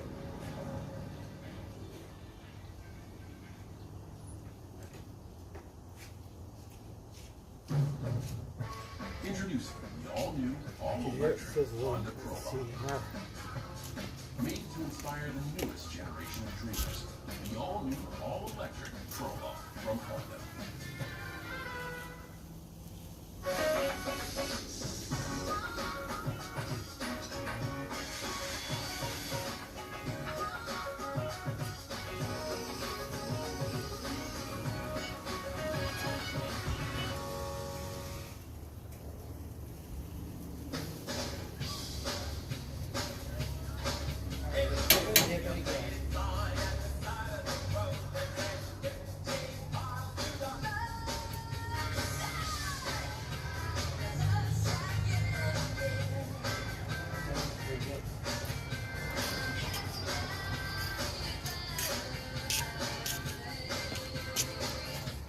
So we're dipping it.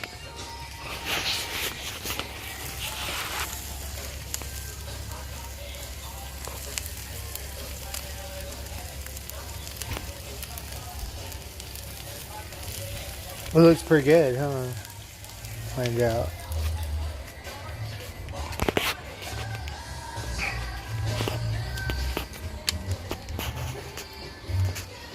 We're gonna flip it and dip it one more time. We don't have any Hennessy, so just put it there. But whatever. I drank all the beer. Darn it.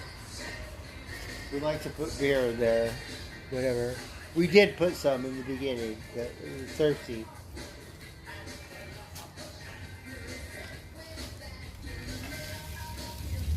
What do you think? Salmon and bourbon? What do you think? I don't know. Next time.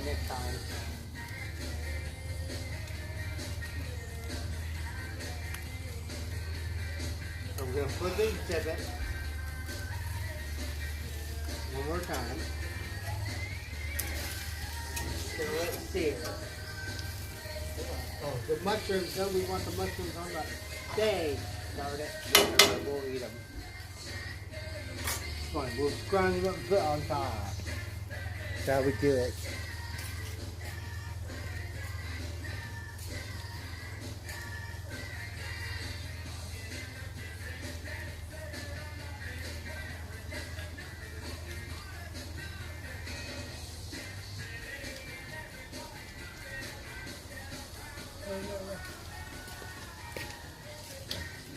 So I guess you guys could watch me. We have to stay awake, so we'll probably watch Mother Nature stuff.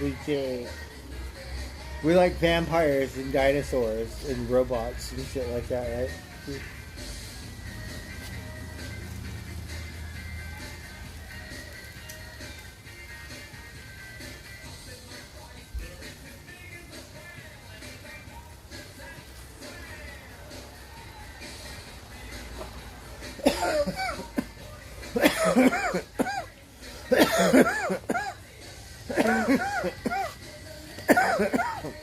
We need a side dish.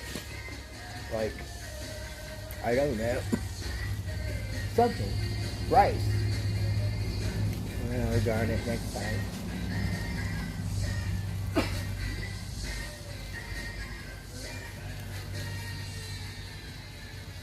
Oh, that looks very good. I like the skin, right? Do you like the skin? We haven't had salmon in a long time.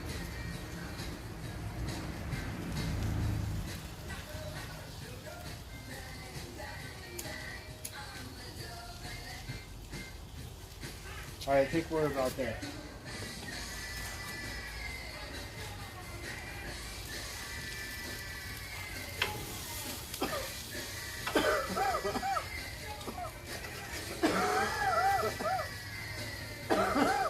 Yeah, where's it?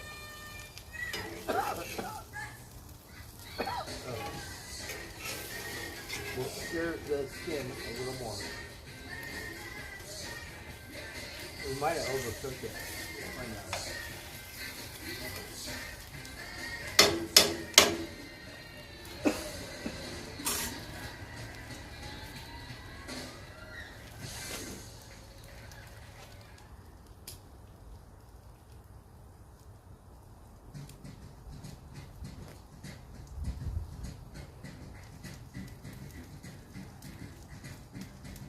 The Harbor Freight commercials.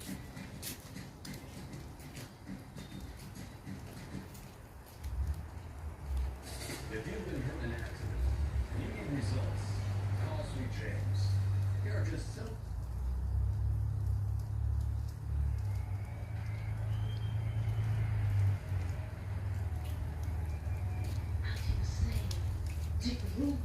We're just letting the computer or whatever take over. Well, I think we're about done. That looks good. I hope it's not overdone. Turn it off.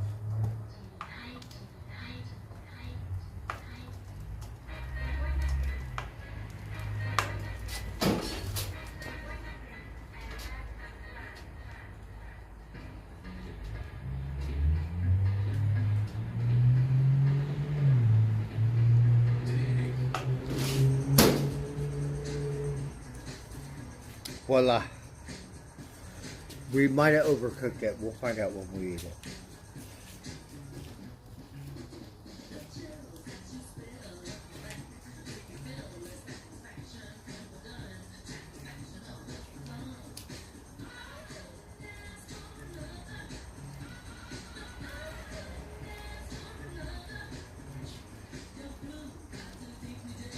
Oh, we have to strip this wire. We have to get busy.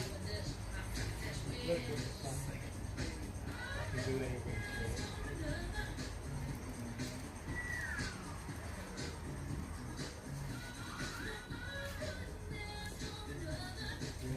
This, that bag is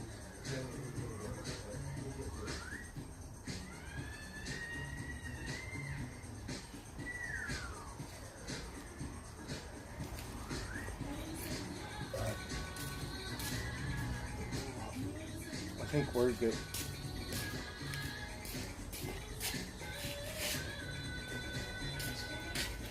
So I think we'll have bread as a side. We got some salmon. We cheated. We added the mushrooms, but whatever. Put this stuff on top.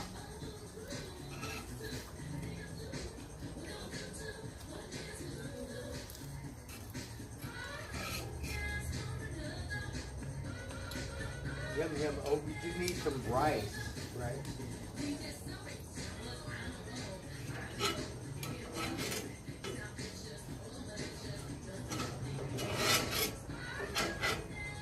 Hold on.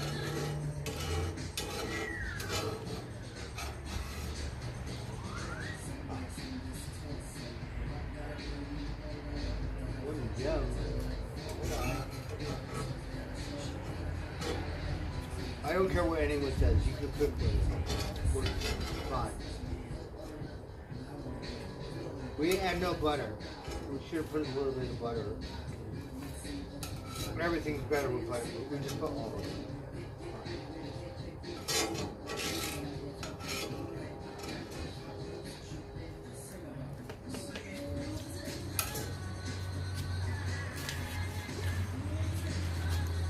Salmon stuff.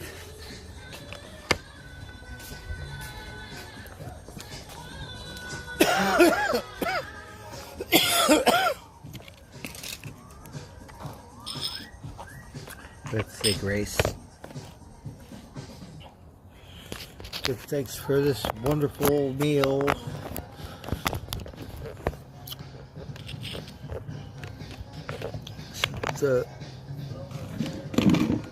I like to listen to different kind of music. Sometimes we don't, but I think a good way to take over because they're like kind of hippy jippy. Oh, look at that! I think it looks wonderful. We could use some rice or stuff. All right, let's find out. Let's see. Hold on here. And then we got a little extra on there. Maybe watch Mother Nature, because when I'm high, I like to watch that stuff. I wasn't high enough. I really watch some Mother Nature stuff.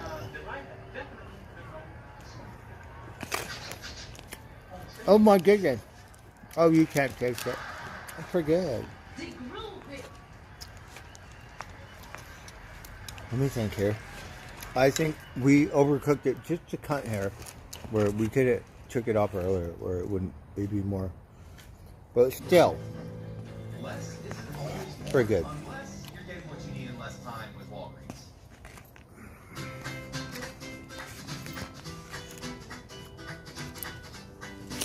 I think you got to put it in tinfoil. Right? Put it in tinfoil. And all that stuff soaked in there.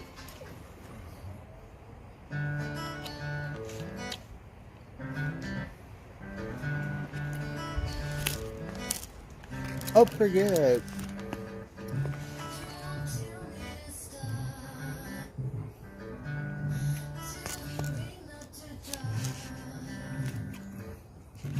We cheated. I don't know how they seasoned it, and I don't want to breathe in grease, but it was already pre-seasoned. So a lot of times we like to cheat because you know what I mean.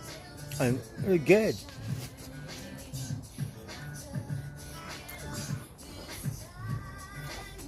I don't know what kind of mushrooms we got, but we got like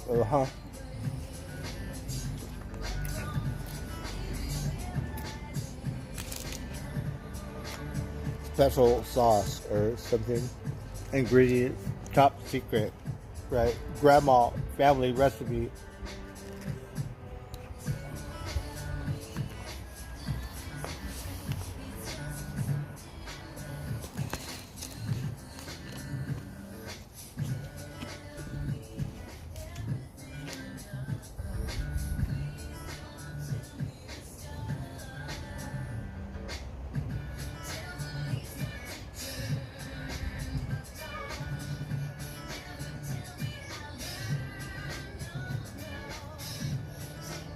Some water. We're all beered out. I think I should stick to my limit. Tomorrow's another day. We drank my beer so fast tonight. I guess I was thirsty. Oh, the salmon's pretty good.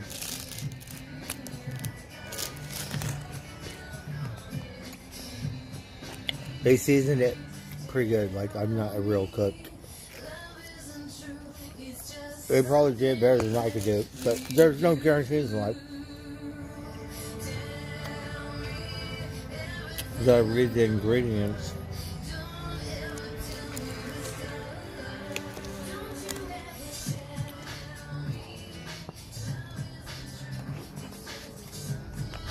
Hold on.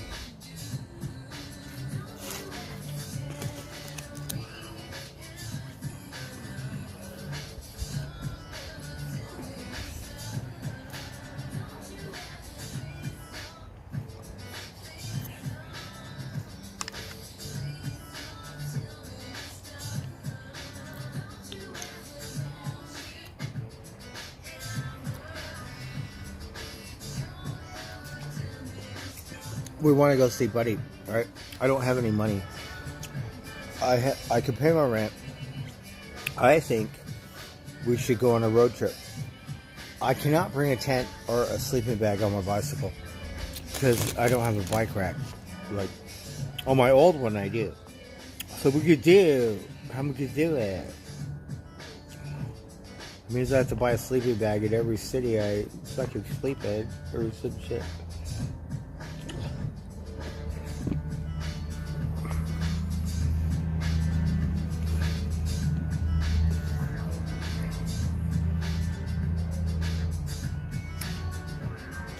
Hey Richard, thank you so much. I really appreciate it. Thank you, Richard. Look, we finally have a cook-off, and we got like a special sauce, so to speak.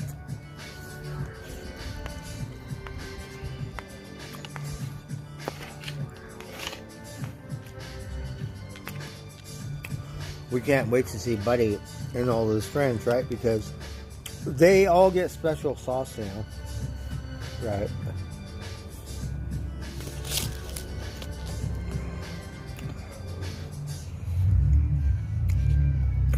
And the only reason, because we were streaming and dreaming, right? We gave Buddy a beer, and then the people said, "Oh, this is SPCA, or you can't give a horse a beer or some shit." We got kicked off YouTube or some weird shit, right? I didn't do anything, like trying to dispute it and shit, right? What did I do? What did I do? It. You can't do. Okay, Peter. We looked it up on Google. They said a beer is good for your heart because they drink that or they eat that stuff, barley, hop, whatever. Oh, these YouTube cocksuckers. I wish aliens were real. Be nice. That's an alien. So, before, Buddy only get beer, right? Nobody else get beer, just Buddy, right? And then the stupid YouTube, oh, you can't do that. So then we were all think, special sauce. So Horse Tree, Billy Goat, now Buddy and all his friends get around. Or give them all beer now. And if it wasn't for the stupid YouTube thing, video, like, whatever, cocksuckers, fuck you. So now Buddy and all his friends, but it's special sauce. We can't top secret. We can't say the magic ingredients, right? So get special sauce, right? And Mama Billy Goat and Grandma, oh my God, you better watch out. It's crazy. It's for Buddy. Like, they'll trample you. Like, you better behave. For Buddy, one for Buddy. Fucking where to get any Heineken's. Right? Also known as special sauce or Blue Moons, Coors Light, whatever it is.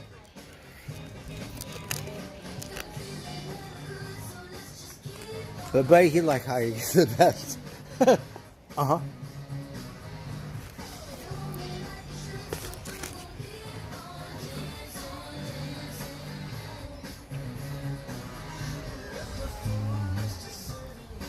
Yum yum, really good.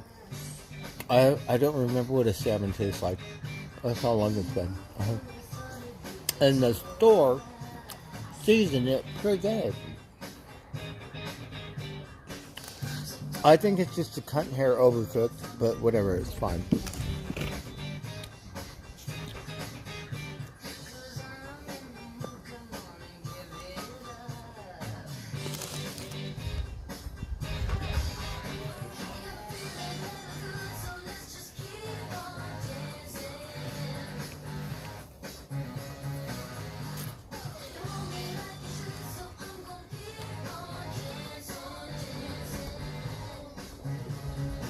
I don't really cook fish too often. And chicken hard for me too. Like the same thing. You don't have to cook it as long.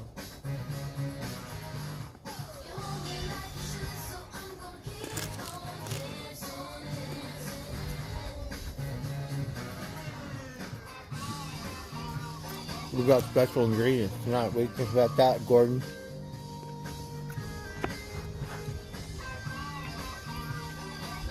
Hope they work today. Fuck.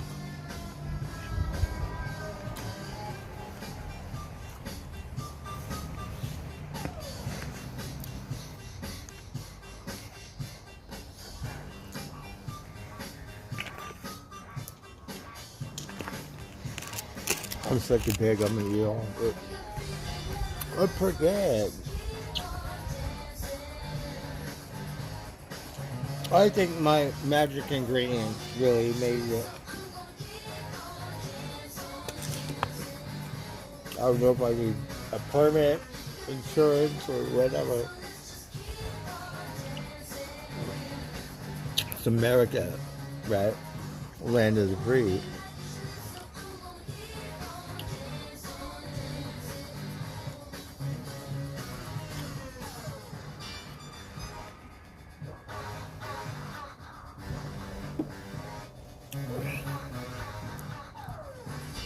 Isn't that wonderful?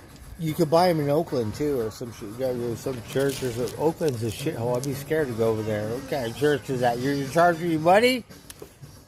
Ah, fuck that. I'm gonna go to goddamn Skid Row with all the crack, meth heads, and fentanyl. Like, hey, Coxer, you got any psychedelics? Huh. Right? Do you think we could do a stream like that? It's like, no, hey, fuckers. Going on around here.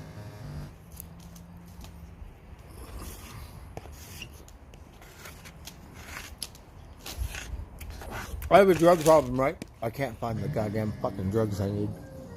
What kind of shit is that?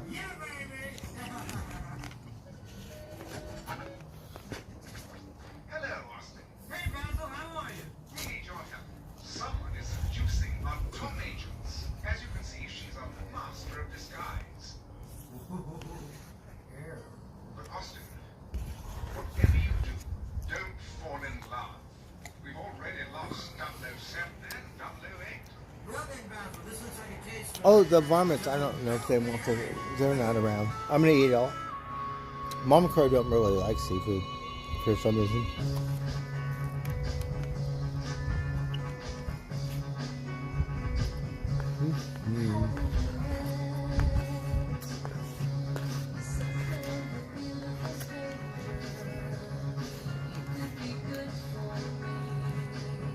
Yum, yum. Pretty good, the grocery stuff.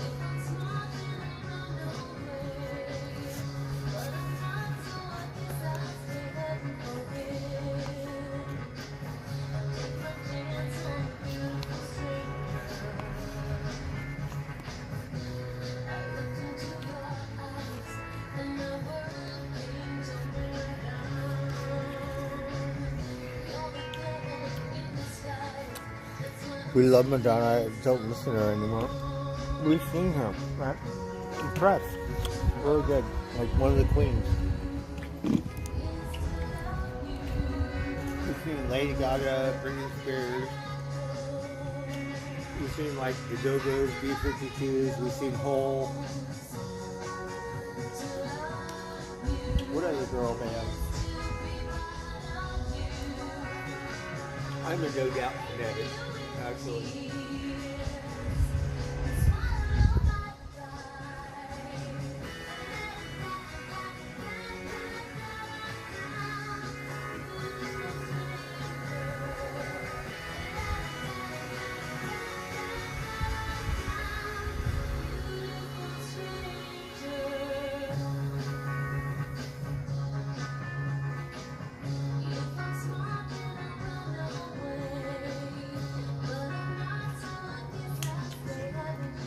Cher. We've seen Cyndi Lauper open.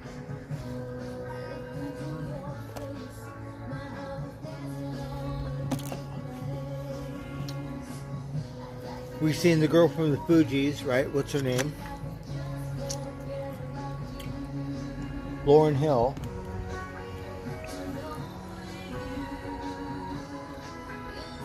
We've seen Janet, right? Oh my God, we've seen, what's her name? Christina Aguilera, Maya, Pink, and, what's her name? Oh, I can't remember.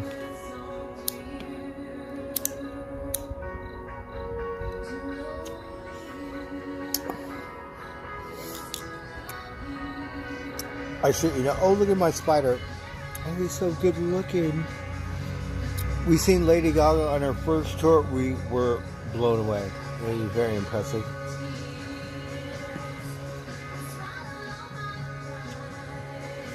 We seen Madonna on her 50th tour, whatever, 100, whatever. It was still impressive. Older, whatever, but like really impressive. We seen Cher. Like Cher is one of the top ones. Right? Oh my God, we've seen Alanis Morissette. Like, oh my God, we were melting. It was so good. Let's see, what other female artists? We've seen Dolly Parton. Oh my God, same thing. Like the queen, diva, Dolly. Uh-huh. It's good to be me. I had to argue with Matt for an hour. Let's go. Like, no. Like, okay.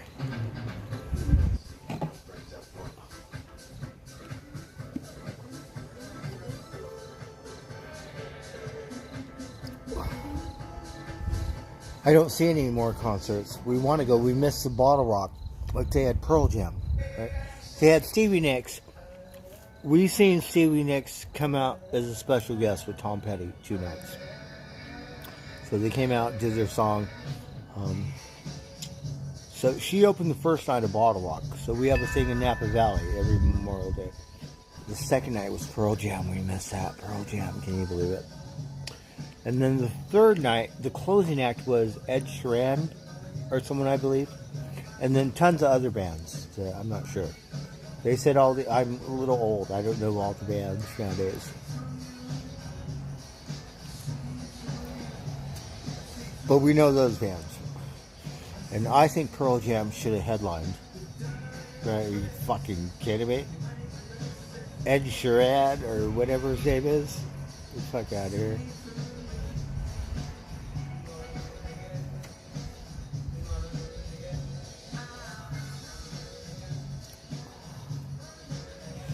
I haven't been to a concert. I can't. Oh, I saw the Dead and Company. Yeah, I went to the Dead show. My goal is to see the Rolling Stones. We said, I'm sorry, Miss Jenna, buddy, whatever. We're going to go see the Stones first. That's the goal. Yeah. And then go see Buddy.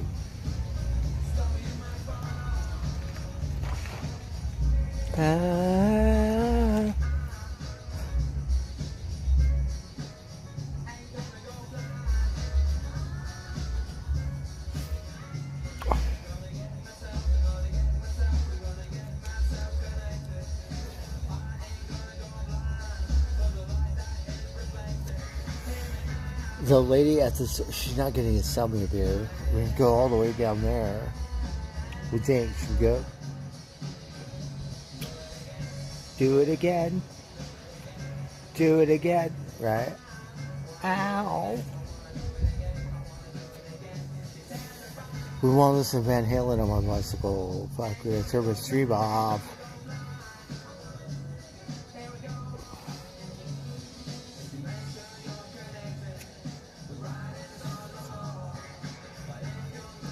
Three Doors Down, right on. Fuck yeah. They're a really good band. I haven't seen them.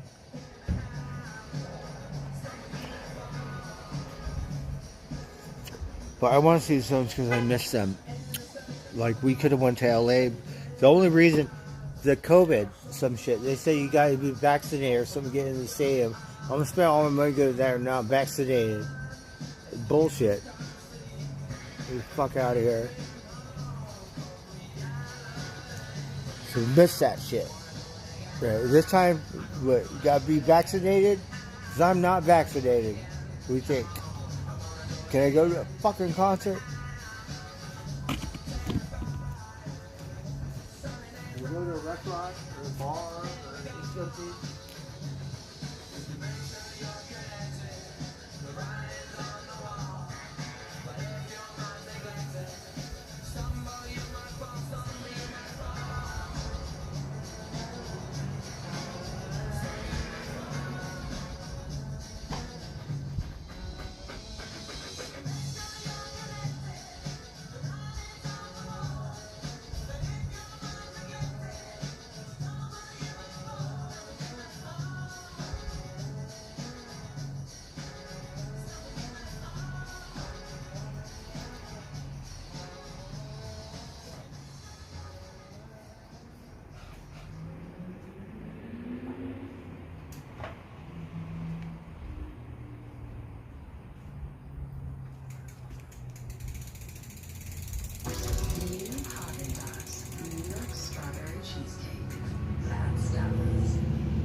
What time is it? Hold on.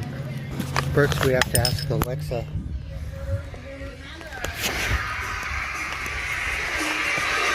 Hold on. Quiet, quiet. It's hammer time. Alexa, what time is it? The time is 11:06 p.m. Well, shit. I don't know if the other liquor store is open. We did this the other night. It was too late.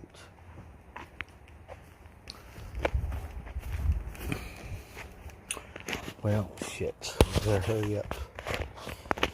The town, it closes early. Like 2 o'clock is the thing. There are no more sell. There's several that don't even sell alcohol around here.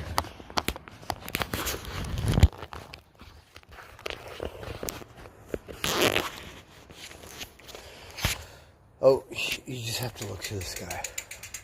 Let's just waddle real quick. We don't have time for it.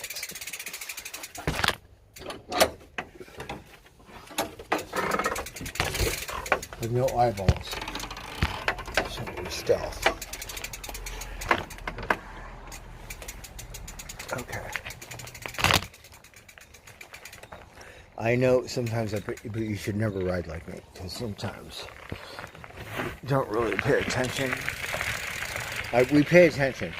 We just don't pay attention to all the whatever. We just zip and whip and dip and Right now we're just gonna waddle.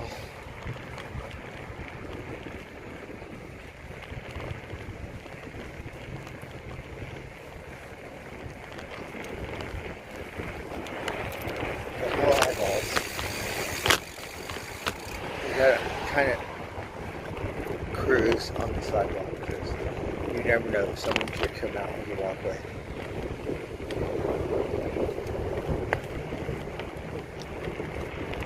Well, they cleaned that up. There was a bunch of trash.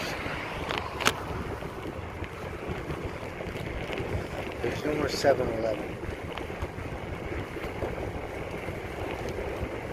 And they cleaned it up. There's no, because 7-Eleven, they let the homeless people in there, like an outlet. There's no homeless people to the chain.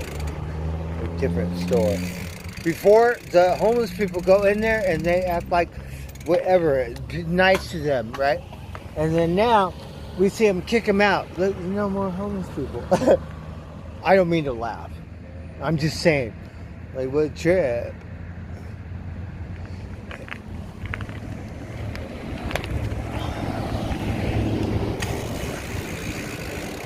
And it's the same fuckers that work there. These cocksuckers have my money, and I want it, because I deserve it. I work for it. You have $1 billion. I don't have any fucking money. I want my money.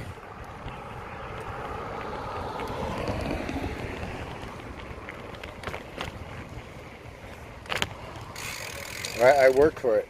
Are you fucking out of your skull?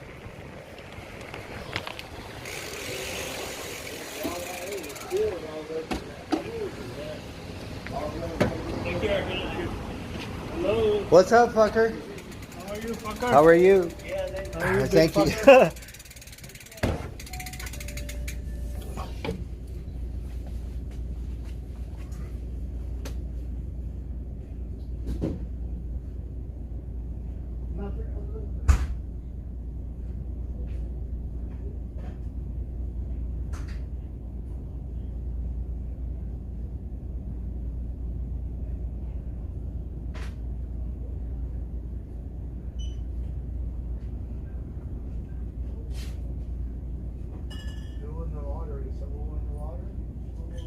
I'm checking somebody. I'm checking. You need a bag? Sure. You need a bag? You need a bag of bacon? Yes. Yes? Okay. Only $1,000. No. Johnny Walker Blue. No. No, what happened? Oh, it's very expensive. Johnny Walker Blue. For Fambuco.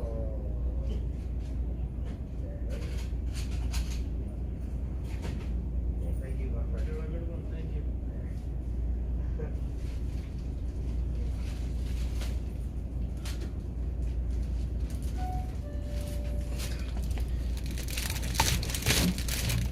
Hold on, beep beep.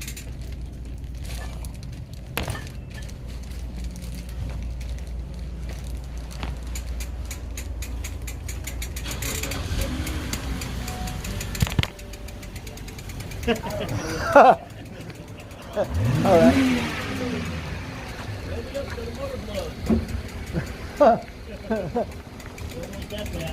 Yeah, no.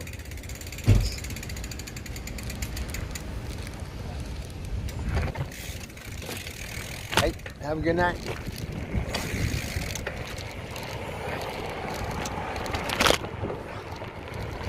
We have no lights.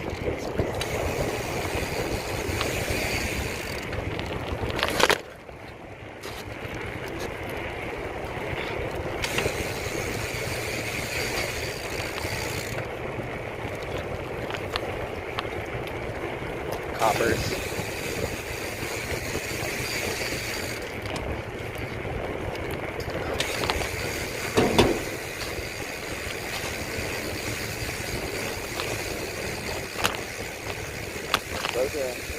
You never know. I know it's nighttime.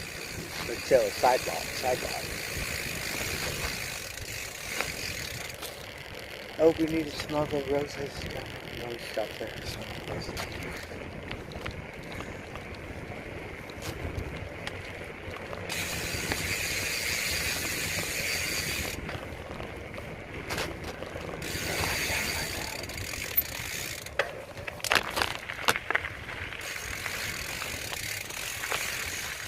Got no eyeballs. Oh, bicycle.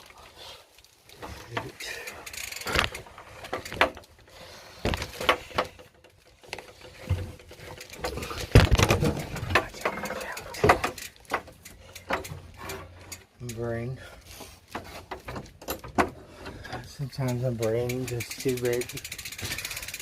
Oh, you little varmints, what are you doing? Oh, hello, you little varmints. Go watch out, got park. What you doing, varmint? Oh, meow. Oh, hello, meow. Meow, what are you doing? Watch out. Oh, hello, meow.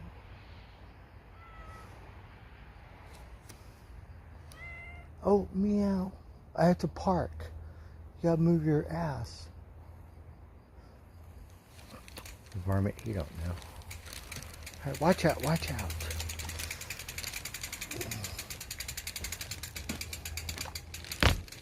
My brain.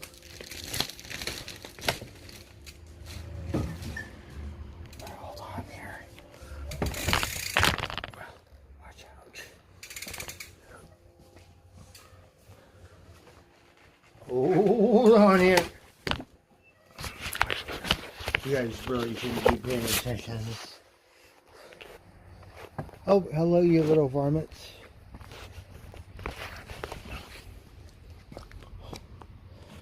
Alright, so we got. I guess we got another round. We can fuck off. Do nothing. What do you think, varmints?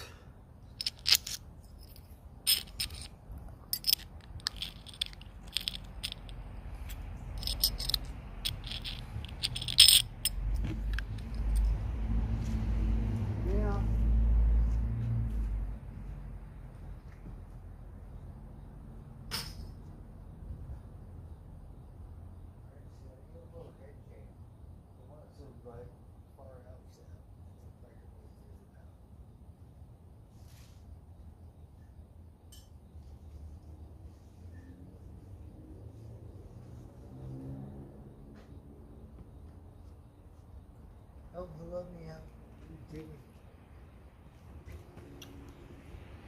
Alright, I guess we could listen to some more music. We're gonna watch a movie. We think we're going for big time. Should we hear some raver music? Let's switch it out. Hi, we're Visible, the wireless company that makes things visible. Get a one-line plan with unlimited data powered by Verizon's network.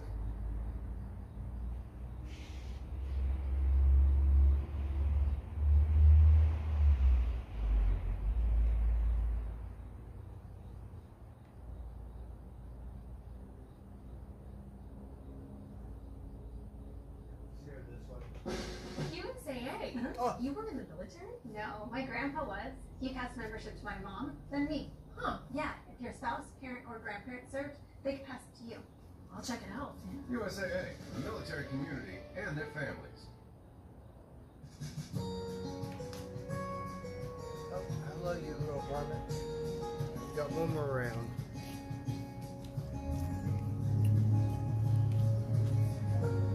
I think we're gonna watch some Mother Nature or some shit.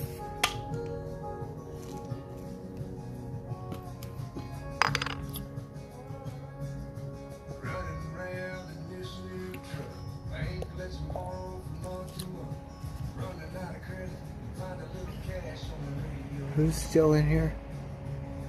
I'm a little drunk. I can barely see. RYN? RYN? Down the hatch with Chris.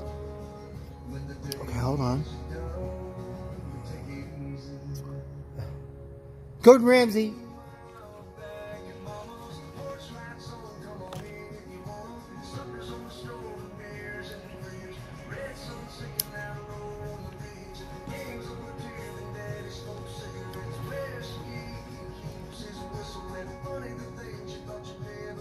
I'm a little lit. Yeah, I already drank. This is my 7th beer. So we drank fast. It was late, but whatever. I'm sometimes not. Sometimes the beer don't taste good. Today they taste good. So, yeah.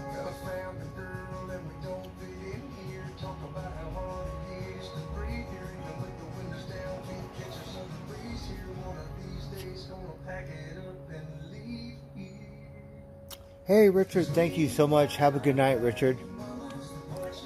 We're going to watch a movie and, like, veg out.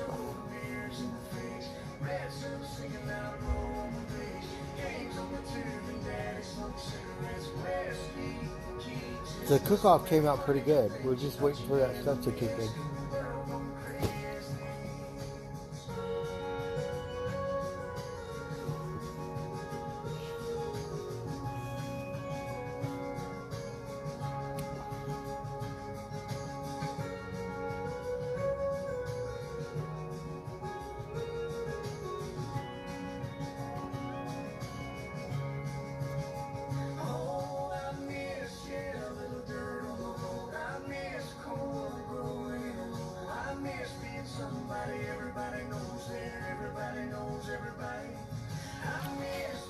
A little thirsty. I'm an alcoholic.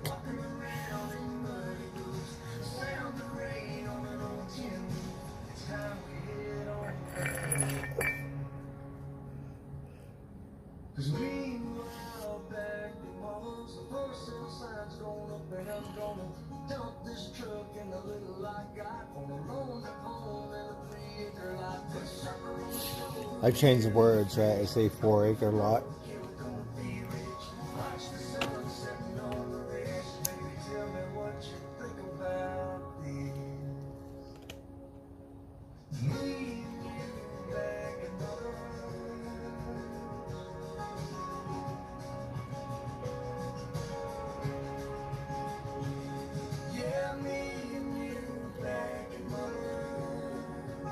Oh, I feel pretty good now. God, what happened this weekend? Was I that stressed? How much of a stress box? But same thing, like whatever.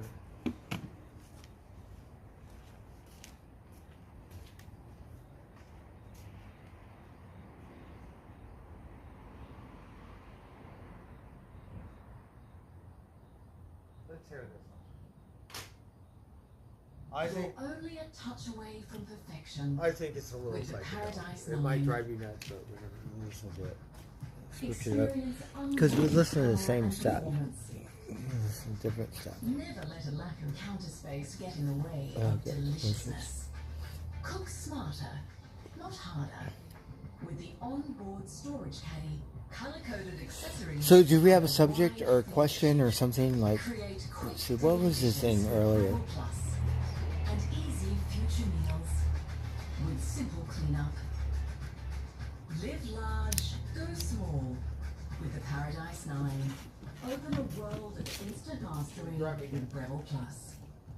Okay, quiet, please. Hotels are beautiful because you basically make it your home and you kind of do whatever you want. Hi, my name is Austin Reeves, and this is my... Let's listen to music. Chill out. We haven't listened to this shit in forever. I think out of all the Puss bands, really impressed, one of the best.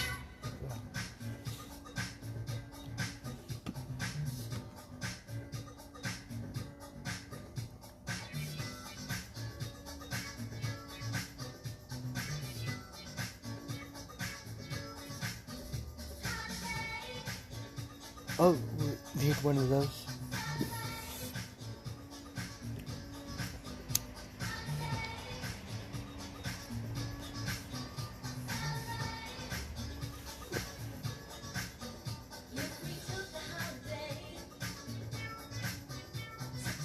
It's late. We got turned down. Too late.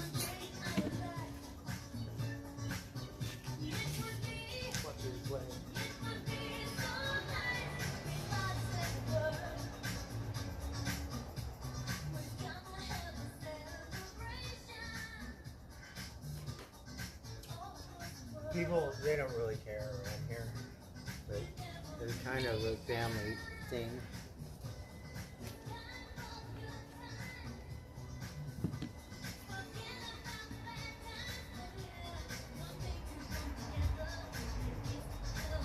Oh, right, we love that shit. Are you kidding me?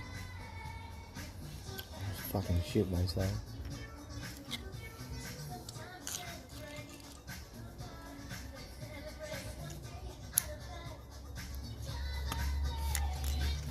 And the funny thing is, we go over to my mom's house. Mom, can I watch it? And she don't like commercials at all. They drive her nuts. I'm like, Mom, this is a commercial. We gotta watch my weather girl stuff, right?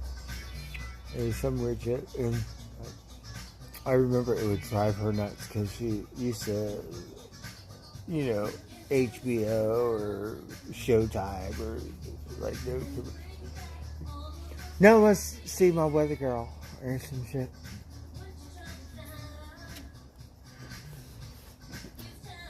And she would go bonkers, and now look at me.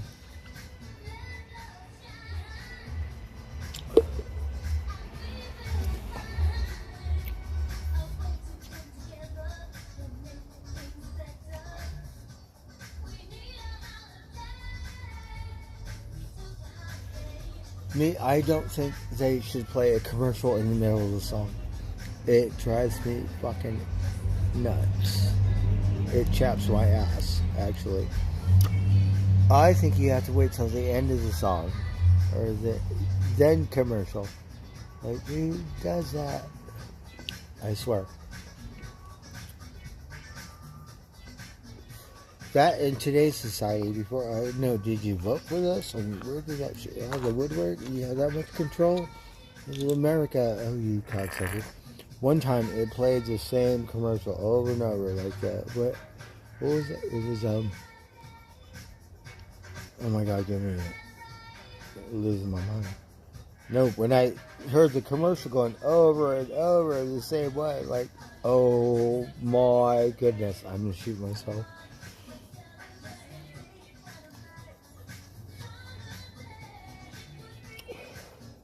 Little House on the Prairie. It was a Little House on the Prairie commercial.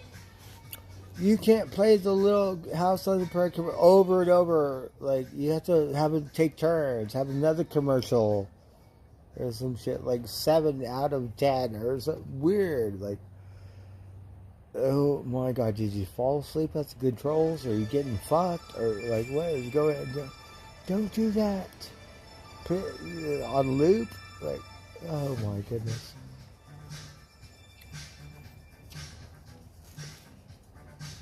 Is that the brainwashing? No, I don't want to watch it. And if I did, different. But no.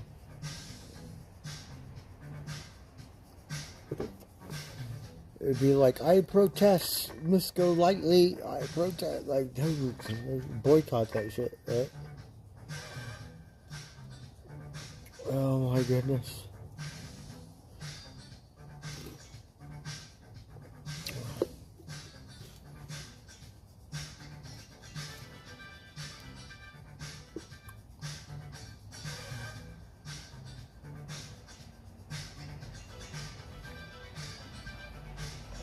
They do that on the streaming thing, the free streaming thing, and then they put the middle of the song, they put commercial stuff.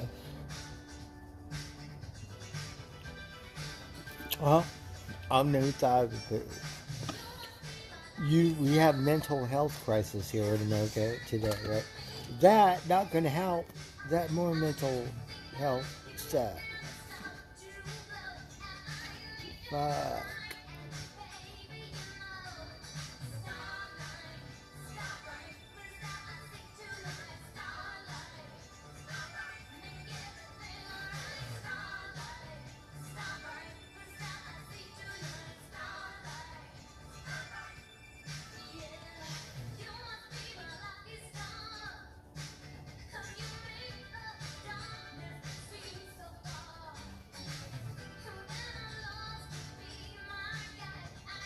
I feel good now. I can feel that stuff.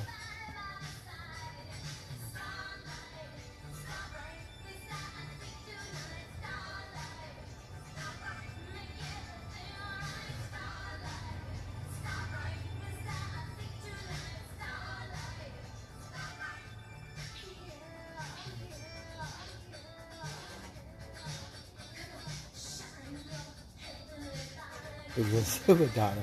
Oh, I don't give a shit. I love Madonna.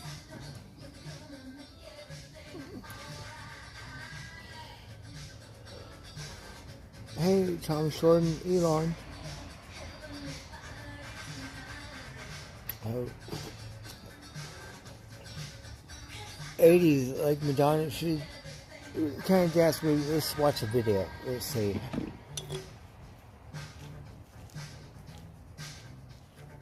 How you doing? Oh, it's not showing it. The CD. You want to learn those Madonna dance moves?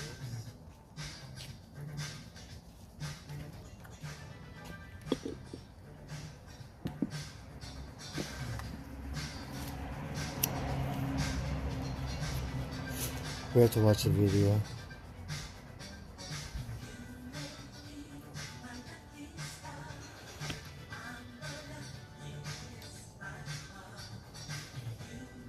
Now, be honest. Did you guys look at Madonna and Playboy with their underarm fetish and stuff? Like, I'm old. Like, yeah, we did that shit. What about you guys?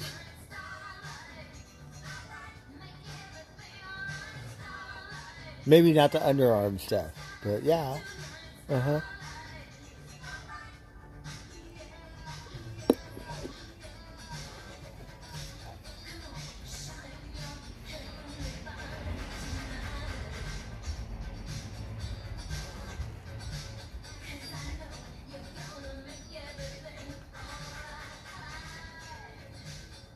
What about you guys? Be honest.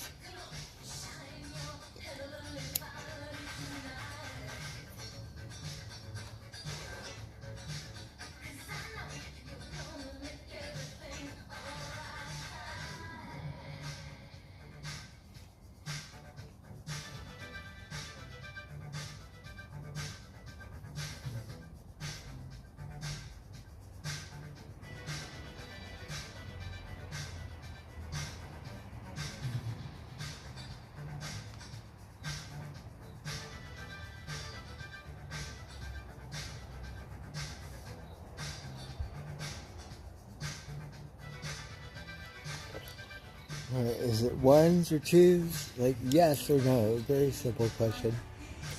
Do you remember Madonna and Playboy? Was it a yes or a no? Very simple. 30 people. I'm old as fuck. How old are you fuckers? Let's get a shout out. How old are you fuckers? Curious.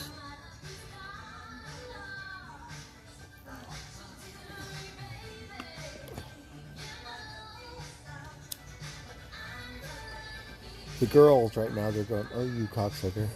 Like, whatever, you could lie. Who cares? Enter, vote, do the survey.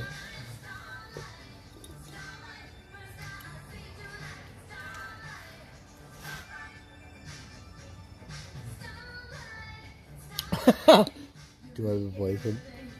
Yeah, that would be a no. I don't have a girlfriend either. Isn't that sad? Oh, fuck you, fucker. MJ. What about you? You got more than one? There was a time. But, yeah, no, not now. I know what happened. What about you, MJ? Oh, fuck.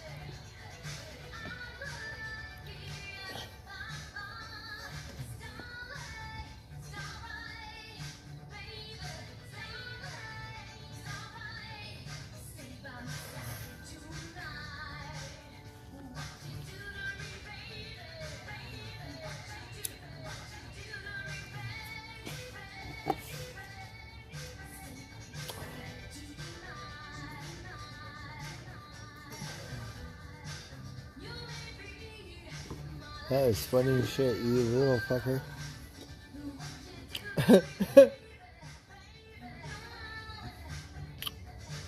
Do you know any girls that like to cook or clean? I'm a male chauvinist, just to be quite honest. Right? Yeah. We think. Yes? No? What? While life happens, Walgreens delivers. I miss those days. I cook for you, I clean for you, I do whatever, you take it for granted. Yeah, you bet your ass I miss those days. What about you? How many boyfriends you got, MJ? Oh, fuck.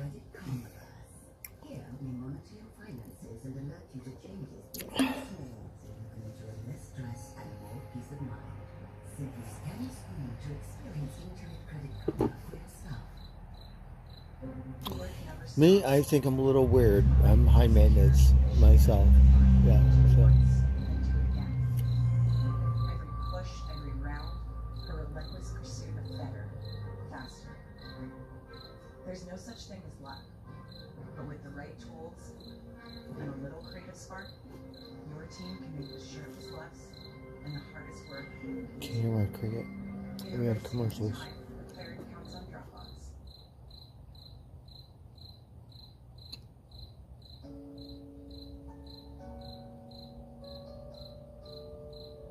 But at least they play it till the end of the song, right?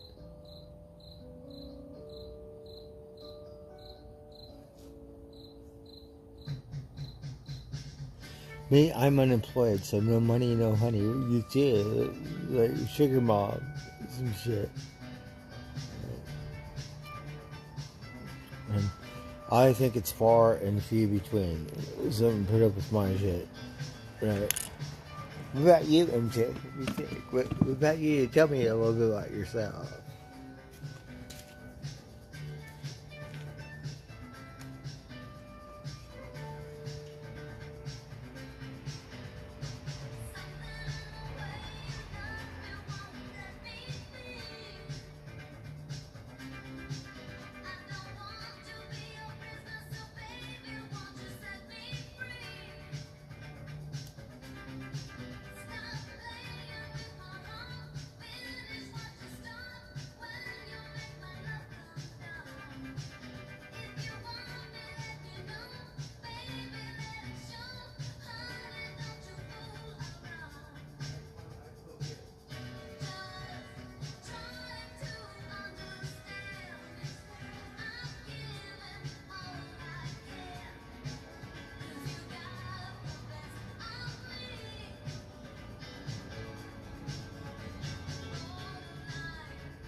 To think, because I'm kind of old, right? I'm gonna clean my frying pan, but I like to do psychedelics. So when you're on your surfboard or whatever, I swear to God, you hop on that, your natural adrenaline takes over. Same thing, get on the snow, you might be all like wherever, then your natural adrenaline kicks that shit right out. It's the best ever.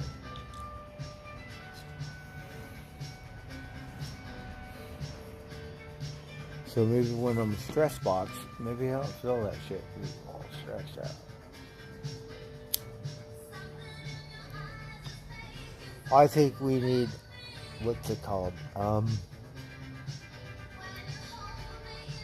A stress-free policy or some shit. We think. Yeah?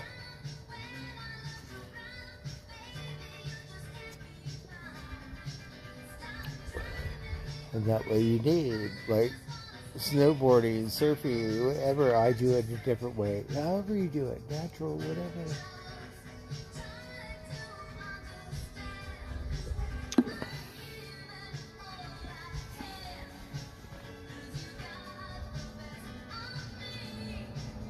I'd like to. Uh-huh.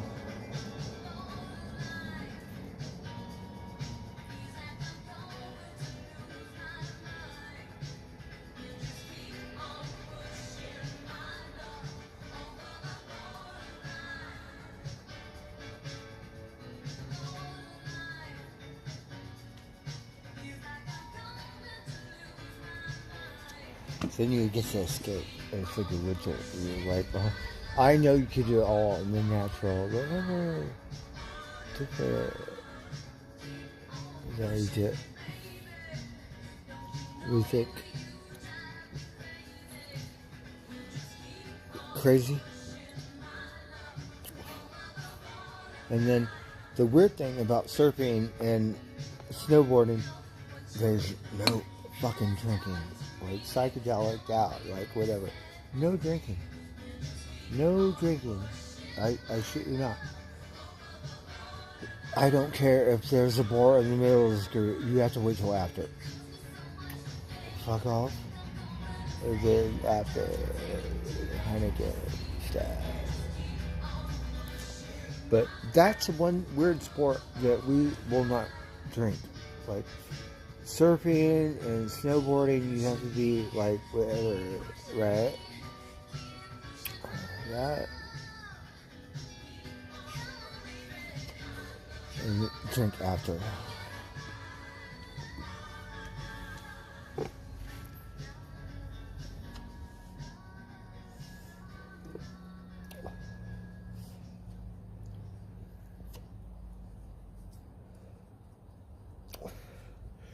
My hooker is going to cost a lot of money. Yeah. We went to the unemployment thing, right? And in Vallejo, and Sean's all the hookers are down every night. So we see it in the daytime. We're like, all right, but not my type. I grew up like that. I'm from Wonderland. I don't talk about it much. Are you fucking kidding me?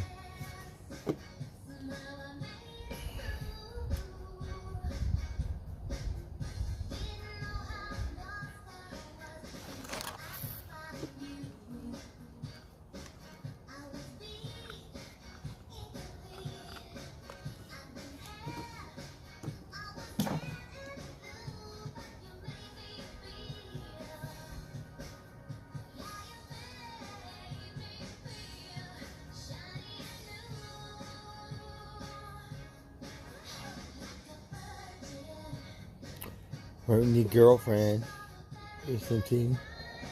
Someone that likes to cook and clean. I would think Steph. Right?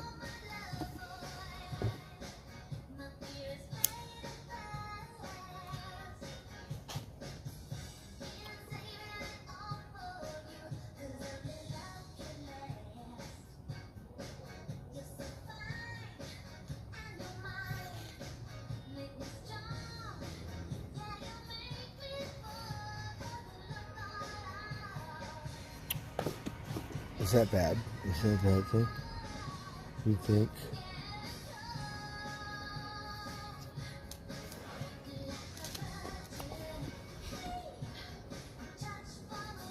Oh, Madonna, cut it out. Killing me.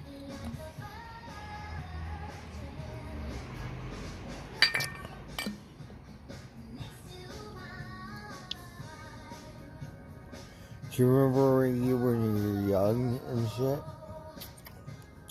Like your first girlfriend, like Divergent and shit.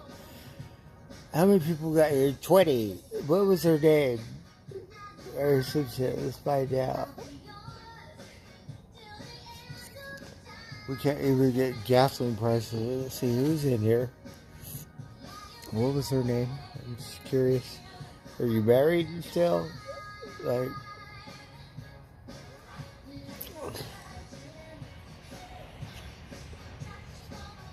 I'll start. So, Divergent, guys, it was a girl named Mandy. And you guys,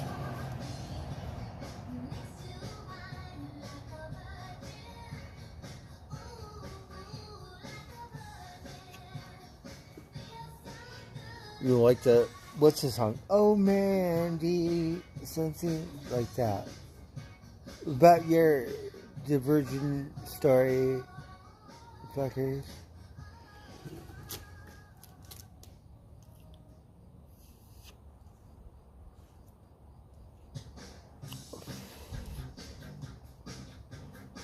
Got her with great commercials. Oh no, Madonna song.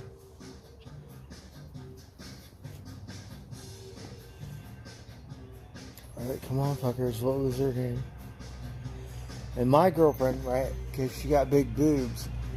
All my friends, dumb ass. Like, run over here, man. Because she had this boobs. Faster boobs.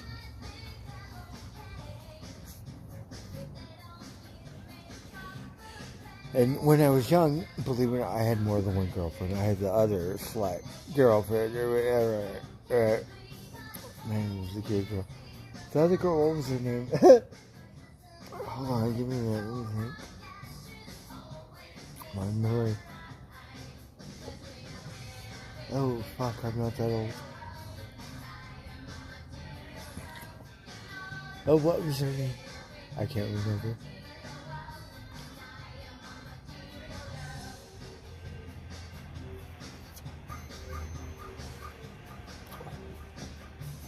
But I had two girlfriends, like once upon a time. We think. What about you fuckers?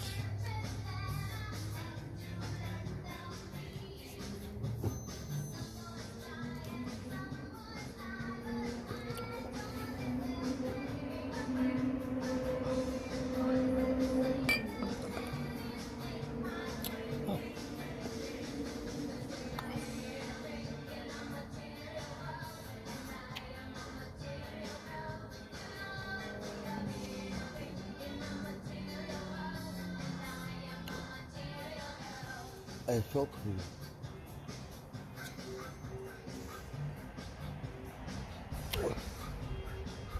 We should watch a movie. Do you think we should watch something?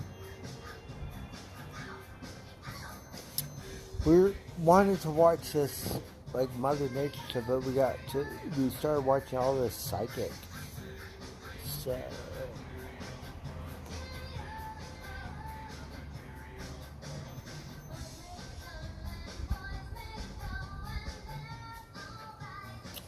We were finding movies.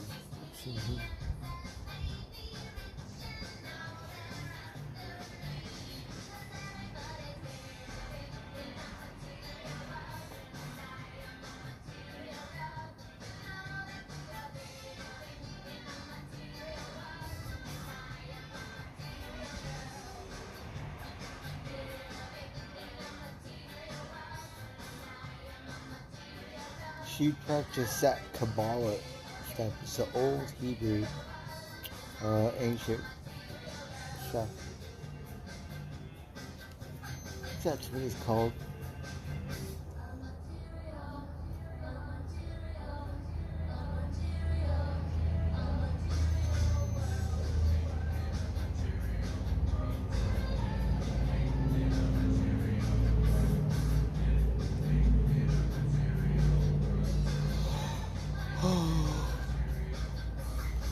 Oh, that stuff makes me tired.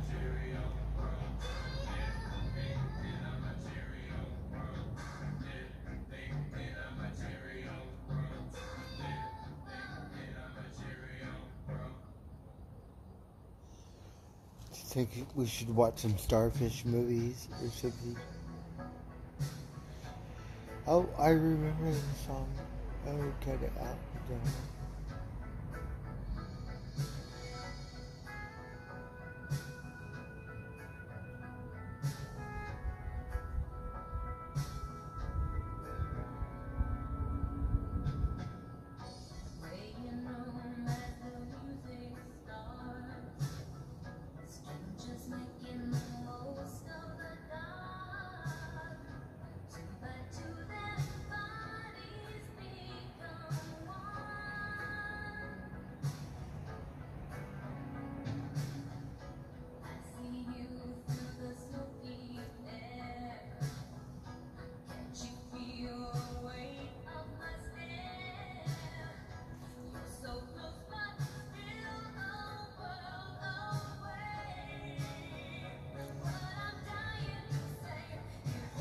Oh.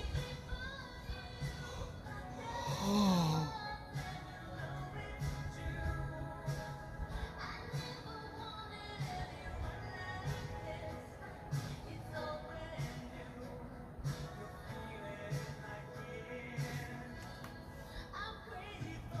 So I think we had the best salmon cook-up, super, like, super good cake.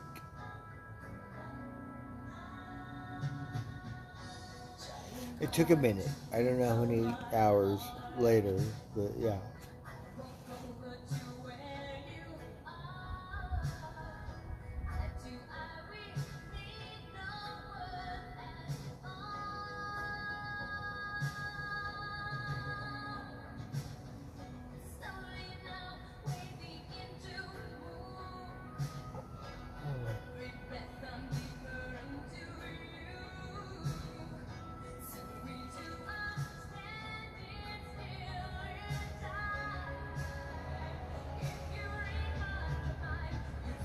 How's that the best salmon ever?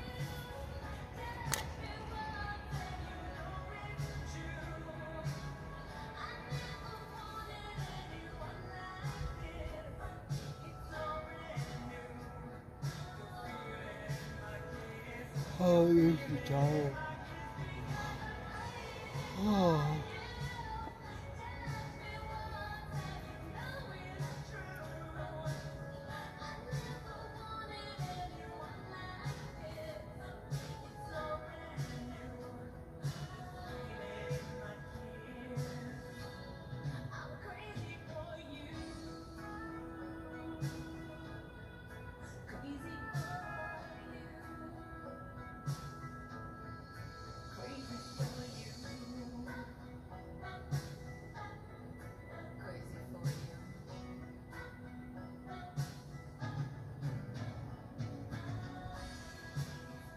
Oh. Oh. Oh, shoot. I have my eyes closed, so I'm good.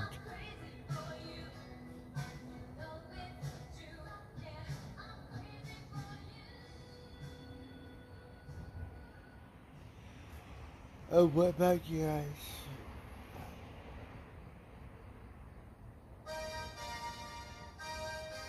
And you can dance Oh, for inspiration. Come on. oh, I'm old and tired. I'm seeing it. We're gonna watch a movie. Oh, yeah, we're done.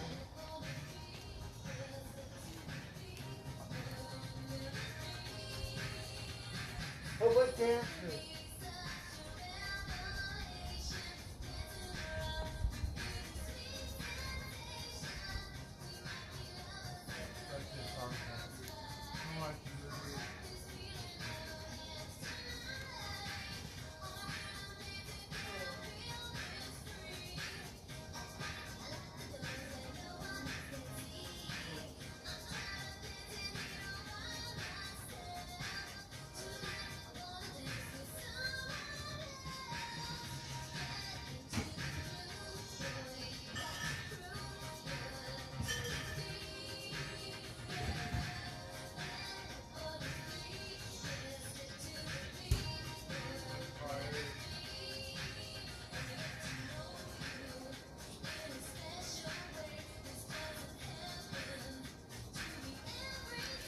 It's late, I'm tired. I do the same stuff.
I should go to bed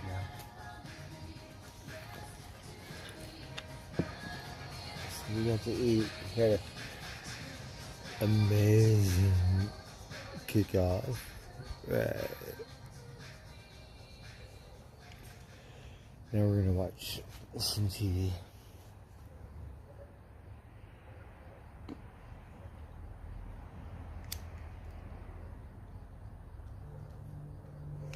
I'm all weird out. Alright, cheers. I think we're gonna watch some TV. Okay, we were gonna strip this down, but we slacked.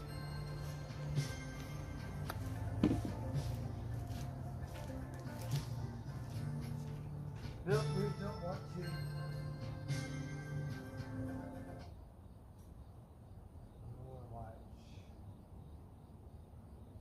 Some Mother Nature documentary.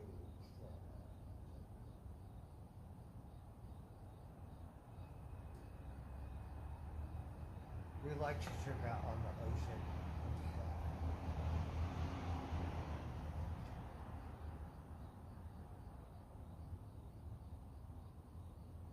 Oh no, last time we watched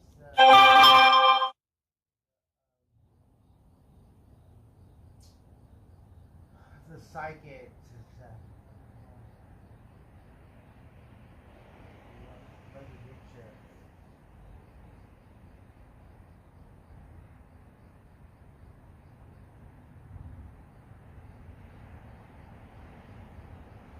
Oh, we watched so many of them. Got try to find different ones. Oh, the dolphin. The dolphin of the sea. The dolphin.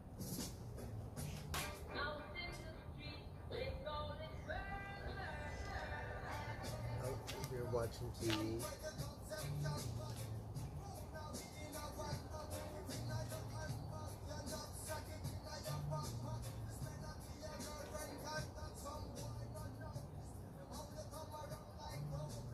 I'm no show about dolphins.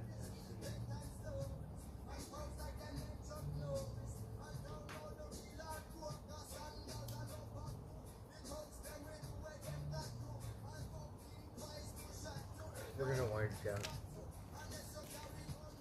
We're gonna watch some TV. And you know, we want to watch a psychedelic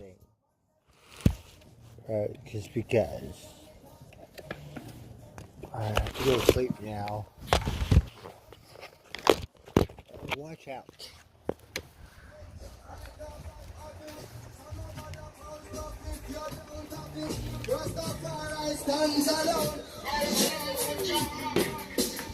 Oh, watch out, watch out.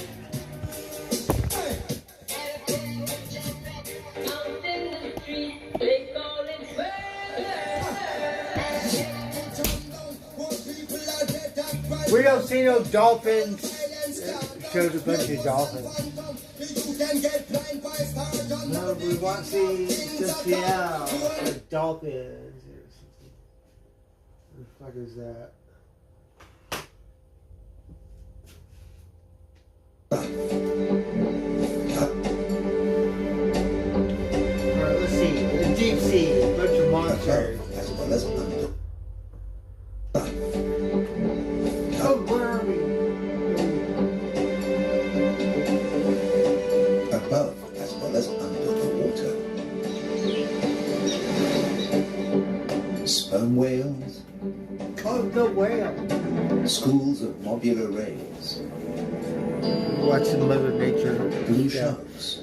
We find rich feeding grounds in the channels between the islands.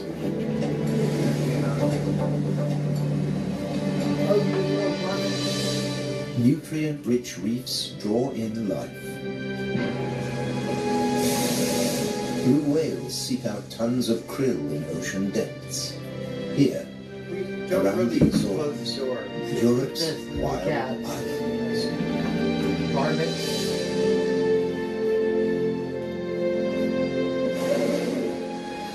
A family of false killer whales cruise Oh, the the ocean. killer with the lookout whales. for We prey. got this. The killer whale. Watch out. A blue shark patrols A blue shark. Oh, look, he's so handsome. Shoalfish confuse single predators. Oh, look, they look like tuna. But when they meet false killer whales, the water boils. Oh, the killer whale. An individual false killer whale dives down with its prey.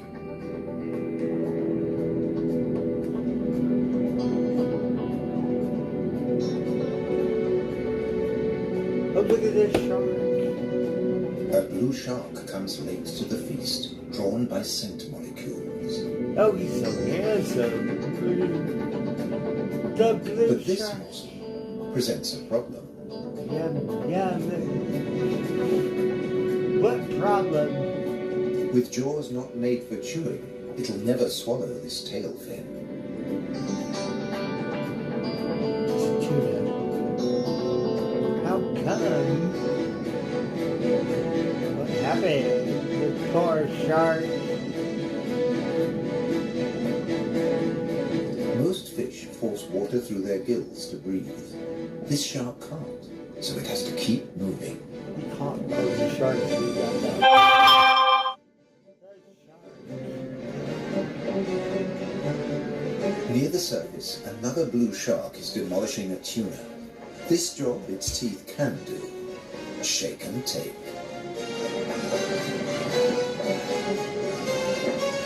Oh, it's kind of brutal. Shake and take the shark. Fragments streaming from its gills float to the surface. A little extra for the seabirds.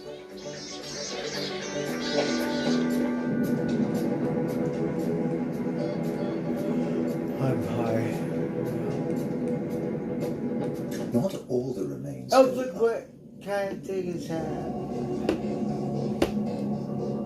Over at the water. Spread by the current, the scent draws a moray eel from its cave. Oh, the eel. Sea bream, triggerfish, and painted combers are on its tail.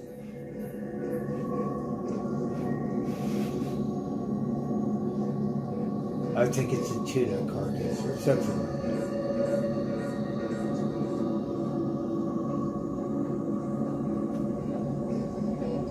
Oh, The ocean around the Azores is not short of flesh.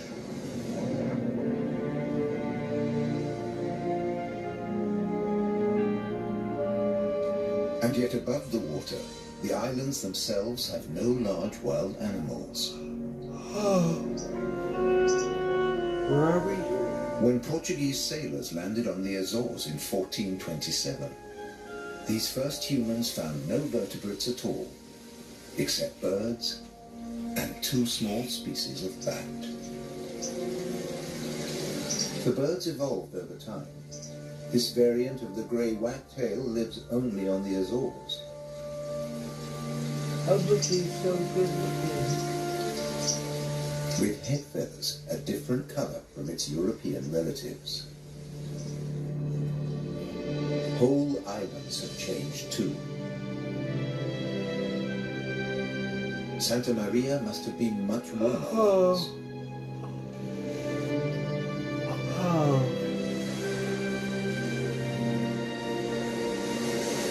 Many of these ocean fossils belong to extinct species that once lived in warmer waters.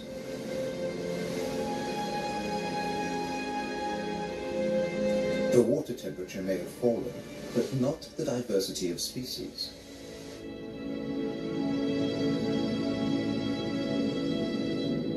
After nearly 6 centuries of human habitation, the seas around these volcanic islands are still largely unexplored. Look how beautiful.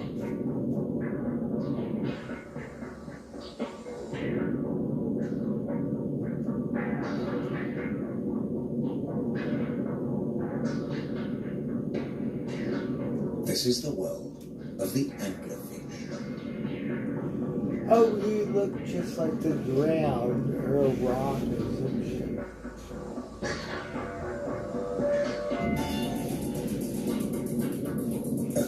meters down, this pink frogmouth ignores the pressure of 100 kilos per square centimeter. Oh, they don't have that pressure. Like, we die. They don't care what they Other say. deep dwellers are less easy to name. Ugly is this one.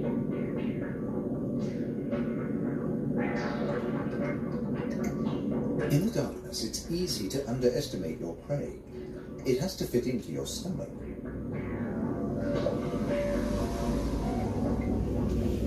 Look, it looks like a barracuda.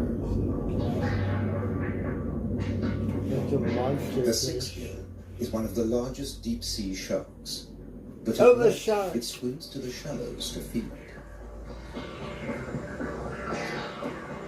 The spider crab lives in darkness. It has never seen this kind of light.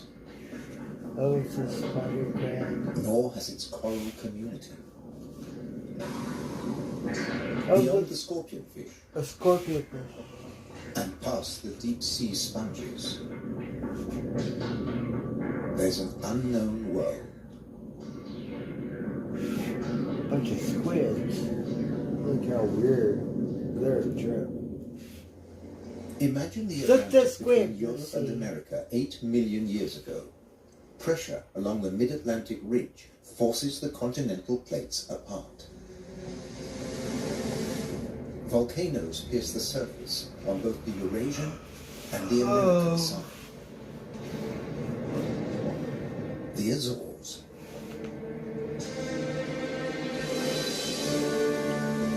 I don't know where it is, but it looks Most of the really volcanoes nice. are dormant. Water, not lava, fills their craters.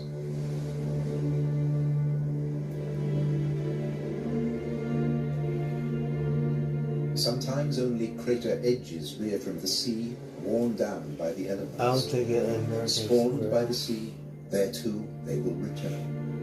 Look how beautiful. For now, it's craters that dominate the landscape.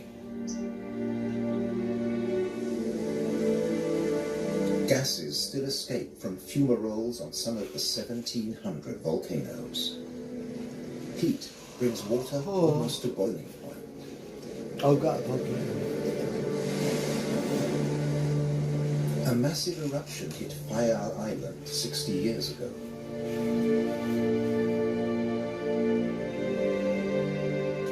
Humans couldn't live in this lunar landscape. Hundreds followed the sun to America. Oh no, humans. On the volcano's slopes, life had to begin again. Birds were pioneers on naked rock.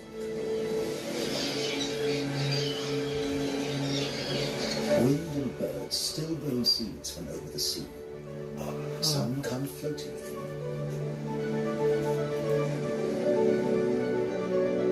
Humans brought the Hottentot fig, and plants create the first soil on bare rock.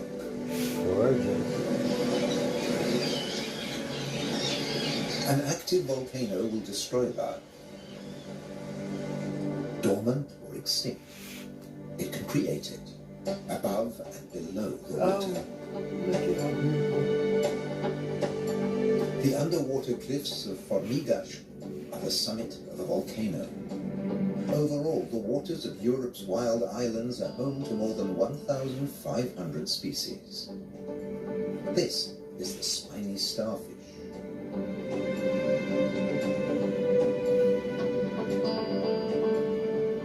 There are 530 fish species, like the damselfish, swarming along reef ledges.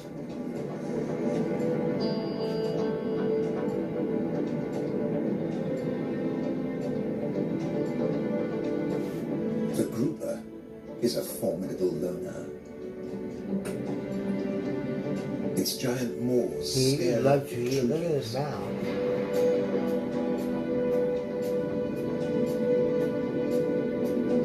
The barred hogfish is a lot prettier than its name.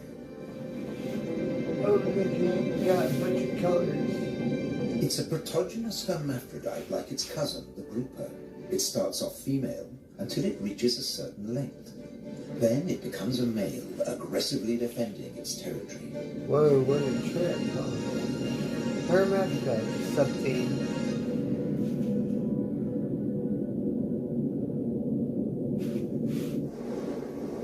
The archipelago's weather changes too, up to 4 seasons in a single day. Wow.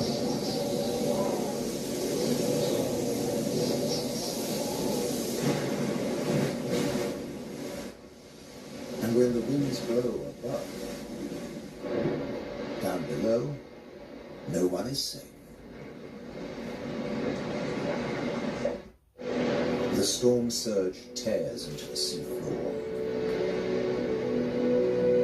But turbulence won't deter the eels from their prey. They love it. They're adaptable, living equally happily in salt and in fresh water. This is just swirl. Oh, the eel. Heavy surf stirs up food. For some, that means come out and eat. For others, take cover. The powerful grouper hides in his rock grotto.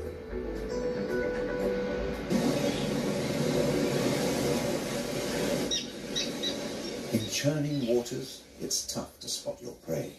But the common terns have no choice. The first chicks have hatched, and they're waiting to be fed.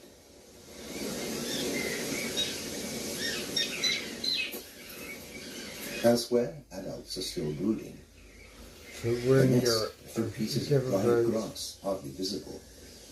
The parents sit in turn for 3 weeks. Their beak, both dagger and tweezers, is perfect for catching small fish. We have birds like that. They're not as vibrant. 3,000 pairs breed here.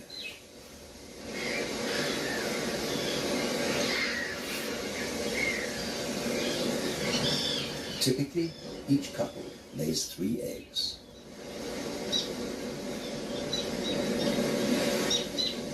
The chicks are fed for 4 weeks, till they can fly as well as their parents.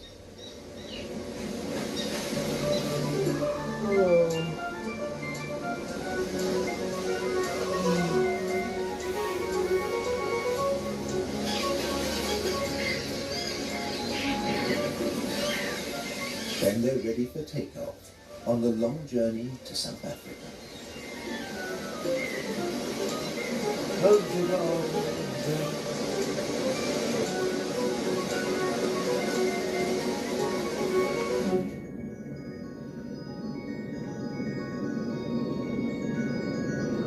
Under the water, survival can depend on staying still, very still, like a wide-eyed flounder.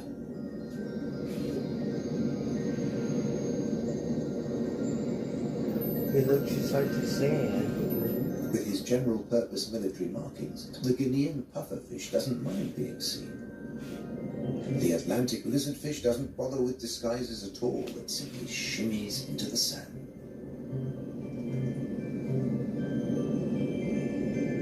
This may fool both its prey and its predators.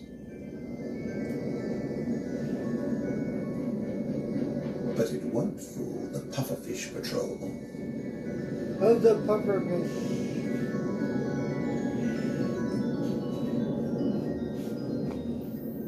The shamefaced crab folds its pincers to protect its gills and digs itself in.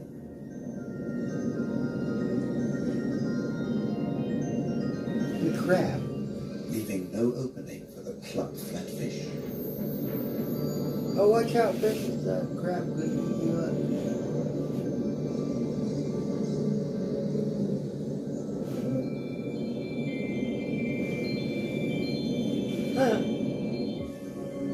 Bye. Oh. A starfish flees at top speed from a marauding snail. Oh, watch out, the snail. Gonna try to get you, starfish. The Triton snail feeds mainly on echinoderms like the purple sea star.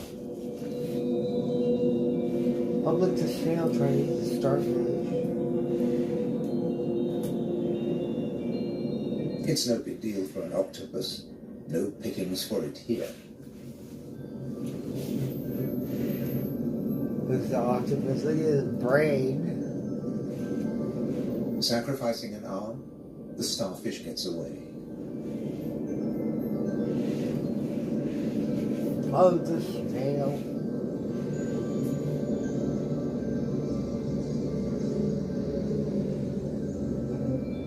It's escaped with its life, and the limb will grow again.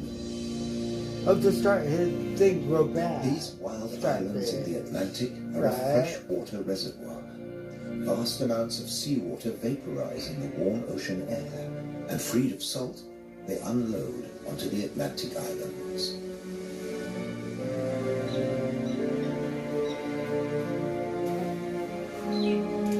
The common tern flies between two worlds, fishing in the sea and in the lakes.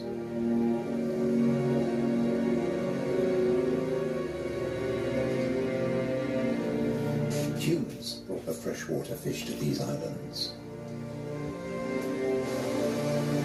Water flows straight off the impervious lava rock.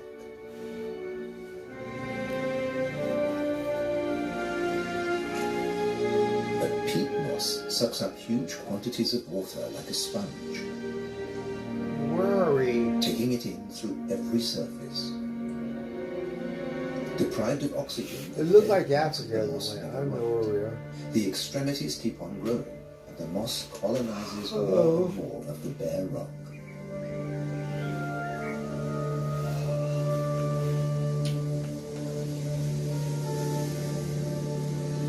Very tropical.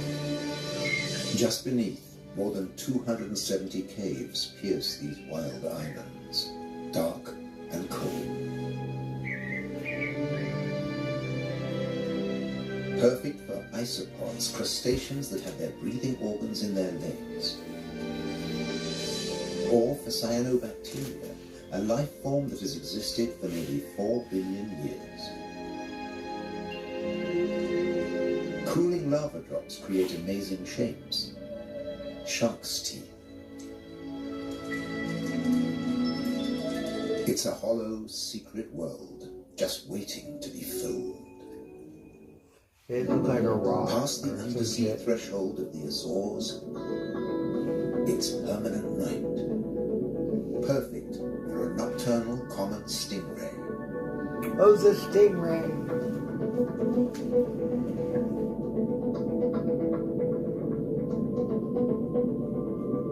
Oh, look, he's so good looking. Look at him. That thing killed the poor guy, right? He said, don't be mad at this stingray.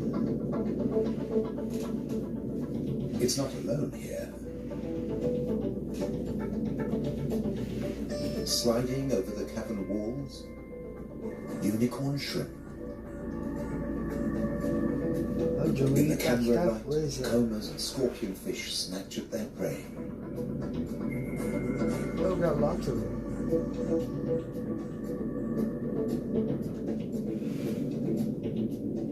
The brown moray eel is cleaning up on the cavern floor. The shrimps come up from deeper waters to spend the winter. For some, it's a short winter. The females packed with blue eggs are especially sought after.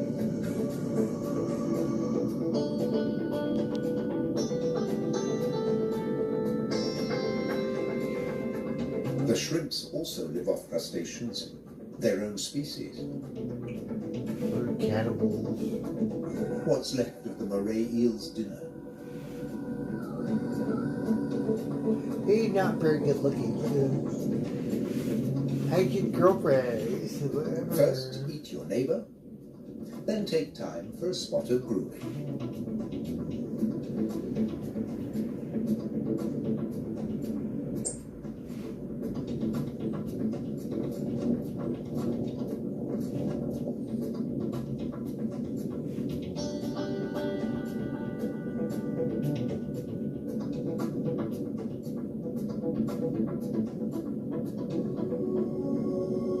Nearby, on the rocks, an octopus with a human face reaches out.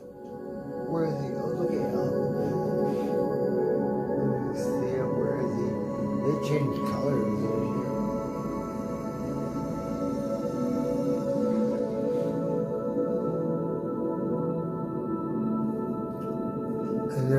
they're different. People think because they're kind of like stingray squids. glides They're back different. to the ocean. Help the stingray.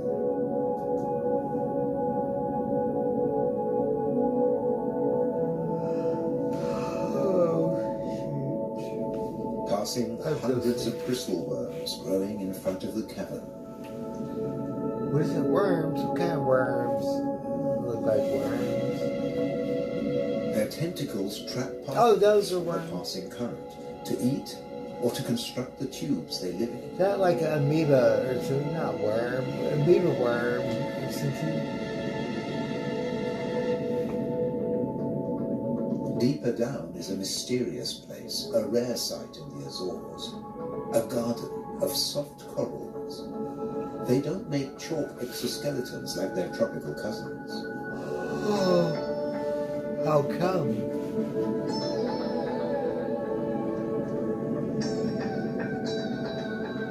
The currents carry plankton down to their home on sunken seamounts.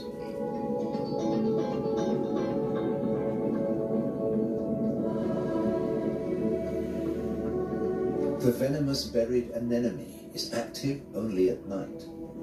Oh, you wake up and have venom. Once, scientists couldn't agree whether corals were plants or animals, so they called them anthozoa, flower animals. They know if it's a plant or an animal or something like what is it? No doubt about these. All the flowers Anyways, on we're Earth's going to wild islands arrived from somewhere We'd like to else. thank everyone for doing Hydrangeas came from You Asia. can watch the thing. Natural boundaries between fields. They're a symbol of the I'm gonna say Azores. maybe the varmints will show up. Maybe the varmint will come in. Watch that. I'm.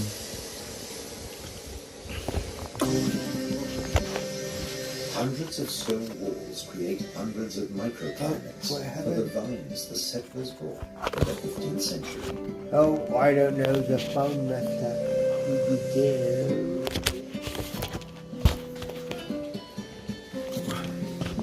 400 years later, the vineyards were abandoned as islanders left for America. The stone walls became a playground for Madeira lizards. They were Have a good night. We're watching Mother Nature stuff. The lizard stuff. What kind of lizard? Azores wines are now fashionable again. I'm hibernating. I'm gonna go back to bed. Acres of ancient vineyards on the Have a good night. Maybe you can watch the varmints. declared a World Heritage Site by UNESCO. The ruts of ox carts, once the island's only transport. The varmints. Firewood and building materials for houses and stone walls. And they carried the new wines down to the coast to ship to Europe. But at a cost. Oh. Beneath these waters is the strangest, most dangerous place on the Azores. They call it the Anchor Graveyard. Scores of great iron anchors lying on the seabed. When an Atlantic storm hit, the only way to save your ship from the rocks was to cut the anchor rope fast and dash for the open sea. The iron left behind has become a rusting reef for a multitude of creatures. These anchors are coated by algae and tube worms.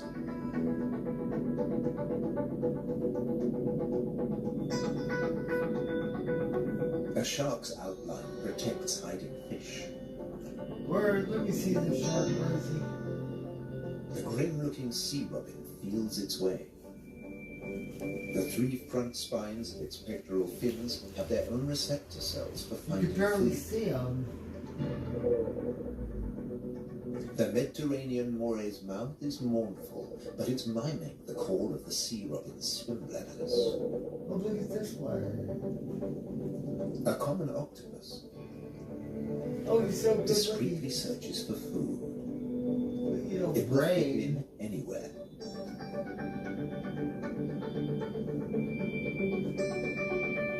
while bearded fireworms clear up the corpses in the anchor graveyard. Oh, look at the worm. You got a bunch of legs. Where are worms at?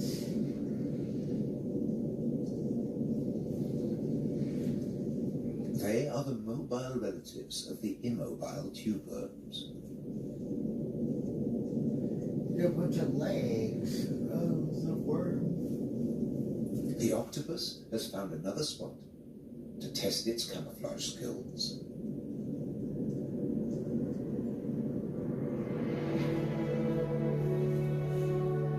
Above water, too, human presence is everywhere. What kind of worms that got a million legs? There ain't no worm. A worm don't have legs. Means a wall. One that protects the grazing horses and cattle. By keeping the grass short, these domestic animals help the seasonal visitors that have been coming here for thousands of years. The ruddy turnstone digs to find fresh food. Black-bellied plover fly in from Russia on their way to their winter quarters in South America and South Africa.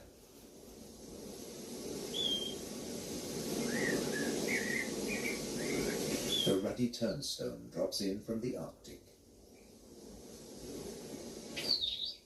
The northern wheatear arrived from Canada via Greenland.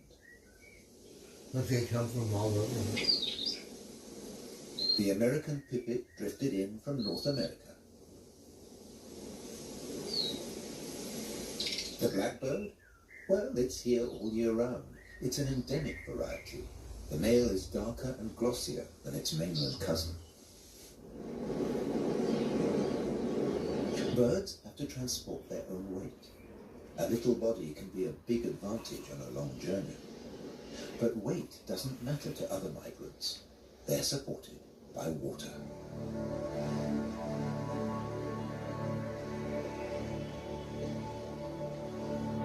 Humpback whales migrate between the Arctic and the tropics. They make a hunchback when they dive, hence the name. Oh, looky, some good looking. A pod of fin whales, the blue whale's closest relatives. The two species A blue whale.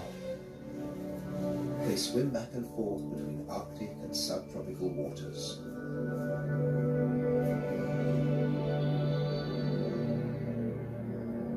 Fin whales and blue whales have their blowhole in the center of the nest and float their backs. Fin whales. They lift their skulls. Sperm whales have theirs on the left. Oh, they're different. Baleen whales spend long periods sieving krill and plankton from the waters of the Azores. The baleen whale.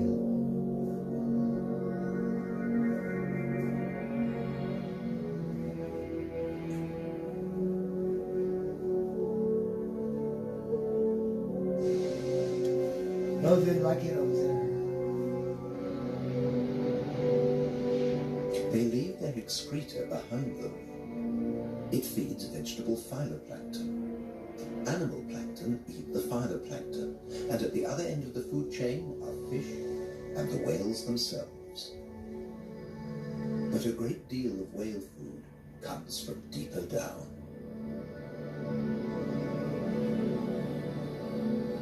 We get these.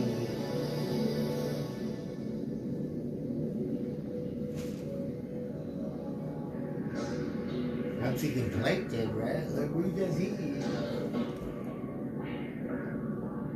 Oh, the squid. Meanwhile, not all the creatures of the eternal darkness are permanently banished to the depths.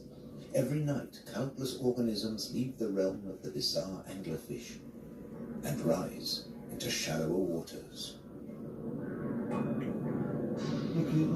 Colossal amounts of krill join them on the upward journey. A nightly vertical migration. Sea monkey. Salts and bioluminescent comb jellies illuminate the greatest movement of biomass on Earth. all here to harvest the vegetable plankton or get eaten themselves. Really jellyfish. This innocent-looking blob is anything but. A Portuguese man-of-war is a colonial organism, a conglomeration of polyps serving different functions. One polyp is the cell. Innumerable other polyps repel invaders or catch booty with tentacles that stretch up to 30 meters. Oh, he a fish. The man-of-war. On the right, a salp has become ensnared. Venom from the stinging cells kills the prey. The tentacles drag it to the mouth. Jellyfish. Salps are tunicates or sea squirts, more closely related to us than to jellyfish. Delicate bands of muscle rhythmically contract, pumping water through the salp's body, filtering its food.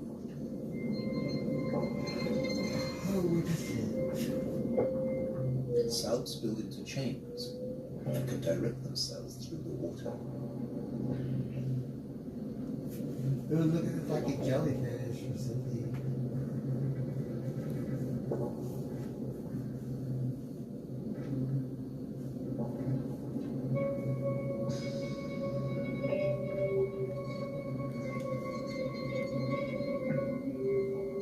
A chain can be up to a meter or longer.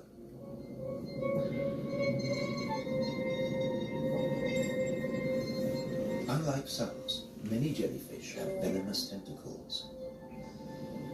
But they too have predators. They're one of the favorite foods of loggerhead sea turtles. Oh, the turtle. On their 5-year journey from the Florida beach where they were born, they swallow innumerable jellyfish immune to the venom. Oh, they're But there's immune to another the hitch. Comb jellies have no sting cells, but in the water they look a lot like drifting plastic.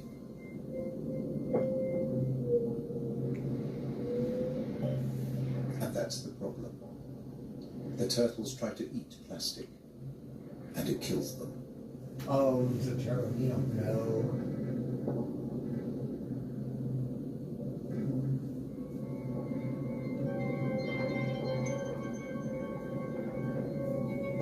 This is jellyfish hunter.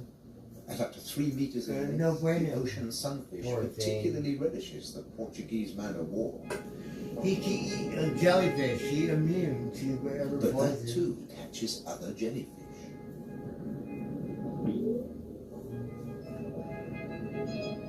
The sunfish can dive. This heaviest of all bony fish tears its prey apart in the depths. The sunfish. The man-of-war must stay on the surface, but it's a most effective hunter.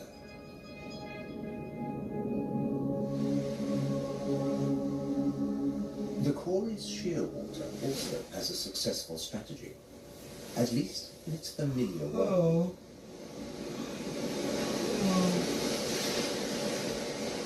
It deposits its eggs in niches high on the rocky cliffs. No surf, no high tide can reach its young. What is it, crab? But now they face a new danger. Stray cats. Oh, what cats?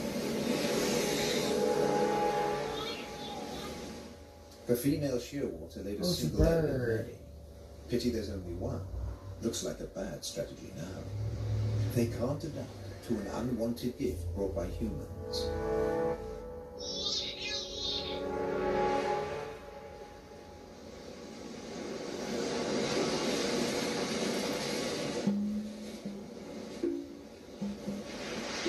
On the island of Corvo, more than 80% of predated chicks are the victims of cats.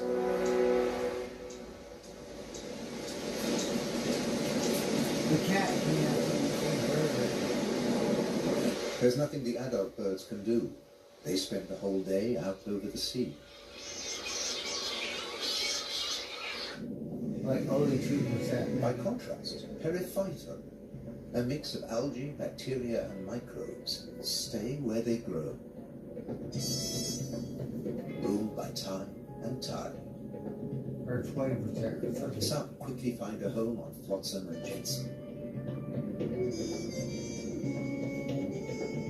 Attached and yet mobile, they drift across the ocean. Goose barnacles fix onto hard surfaces. Their cirri grasp plankton from the water. No matter what it's made of, marine debris attracts life forms. Little big crabs. See.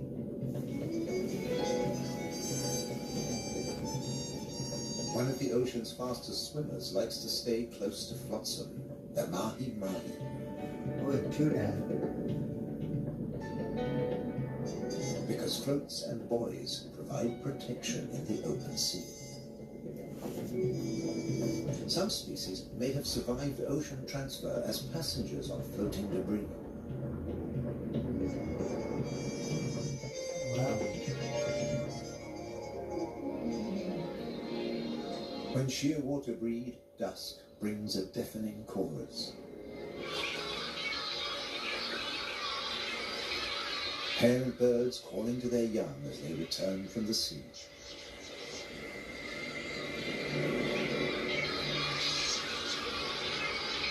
The birds recognize each other's cries. 75% of all the world's shearwaters breed in gigantic colonies on the Azores. All over the world. The name Madeira lizard says it all. This creature originated on a distant island. The Madeira wall lizard is very common on the Azores. It's one of the few reptiles found on these islands, and it's very fond of nectar. Invertebrates and vegetable matter complete its diet.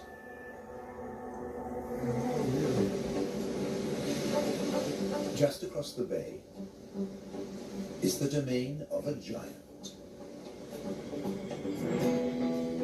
This is the whale shark. What's a whale? The whale shark.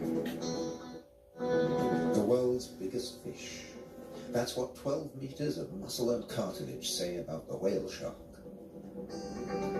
Like mobular rays, it's mainly a plankton eater, but also eats crustaceans and small fish.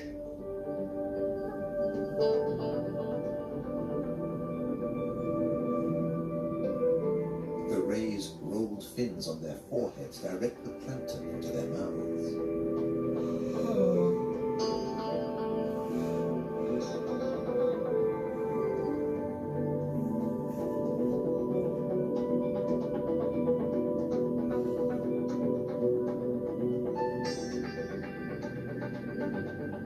Mobular rays are part of the manta ray family. They cruise in small groups, shadowed by fish using them as cover and picking up their leftovers. Flying in slow motion, the rays dance through the ocean, round the volcanoes. The dance?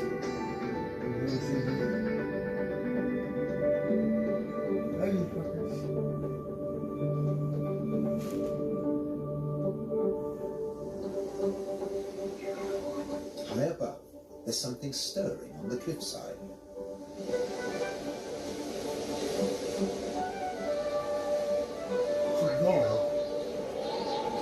A Corey's shearwater leaves the nest niche for the first time. He doesn't know a thing about flying, but his parents have stopped feeding him.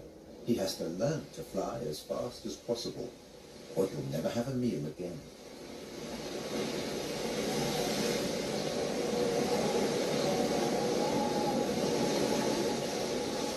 He needs a takeoff point with a fair wind.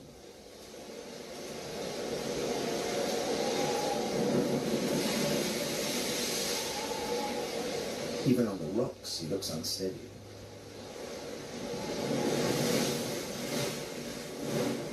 A fellow shearwater learns the difference between flying and falling.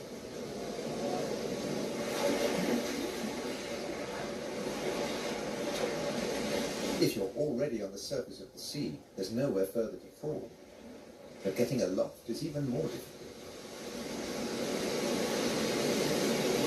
The birdie can swim.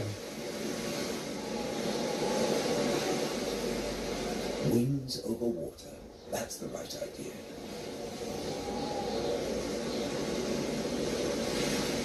Taking off from the sea in a side wind? Tough even for the experienced.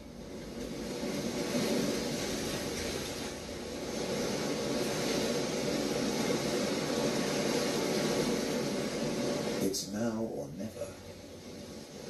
Pluck up your courage. Embrace the wind and off to South America.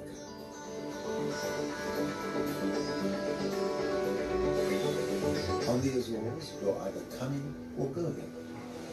In December, with the sheer waters long gone, male sperm whales are returning from their feeding grounds in the Arctic waters. They meet males who were too young to make the journey, and mothers with their young calves born while they were away.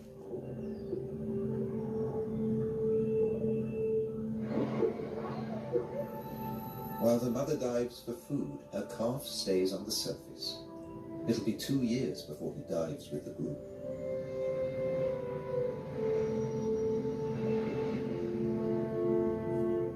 A baby whale, big whale. The whales will seek giant squid at a depth of 1,000 meters. At 18 meters and weighing in at 50 tons, sperm whales are the world's biggest toothed whales.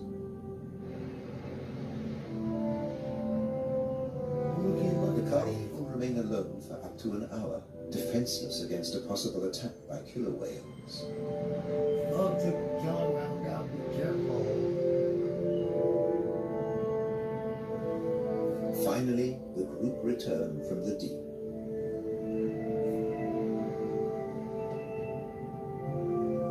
The calf is once more under the protection of its mother. She will feed it for 2 years. During this time, she won't fall pregnant. Now the whales can take their ease, preferably hanging vertically in the water.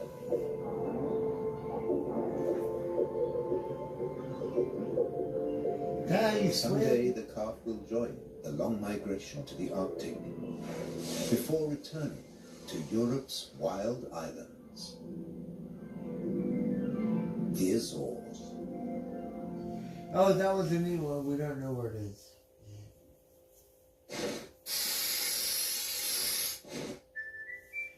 Oh, let's watch something else.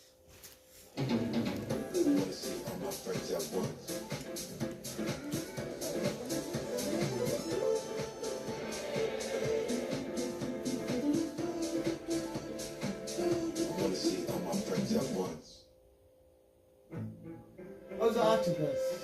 Look at our head.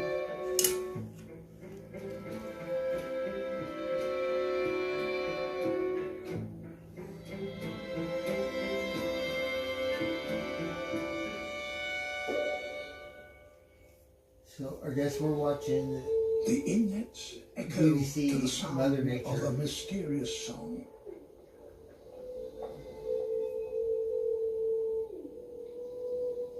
Oh, look at our view. Where are we?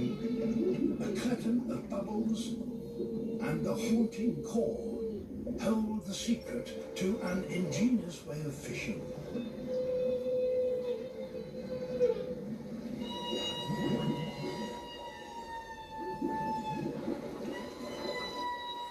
It's a whale.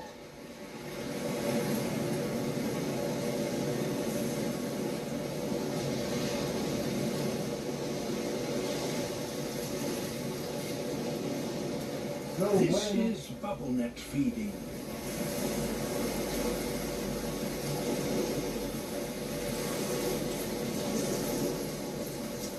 A dozen whales work together to harvest the herring bonanza.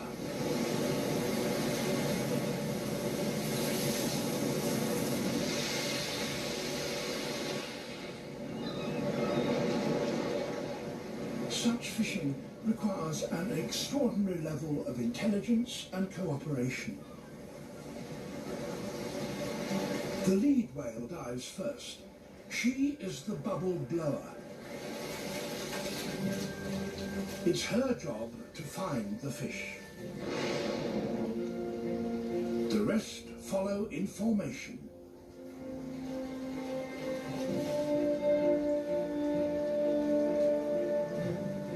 takes exactly the same position in every lunge.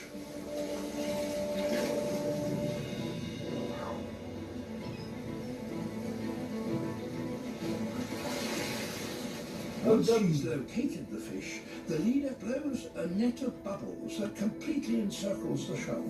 The mother whale.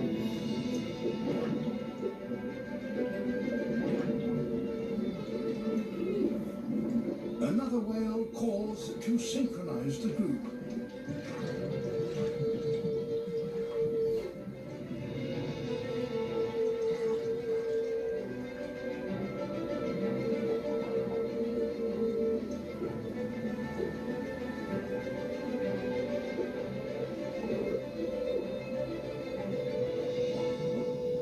Panicked by the eerie sound and the blinding bubbles, the fish won't cross this fizzing curve.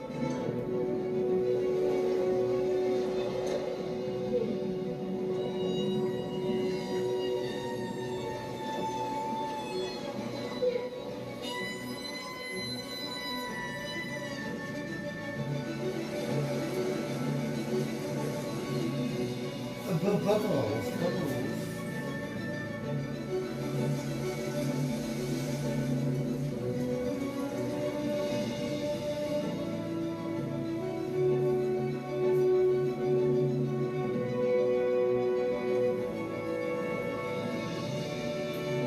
The herring gets scooped on bubbles, so then the whale gets eaten. Fish. As few as 100 humpbacks have learned how to feed as a team like this.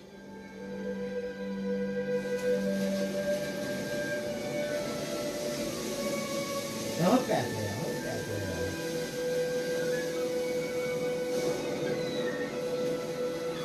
And this is the only place on the planet where whales fish in this way. Oh, world. This is Steve, a crab fisherman.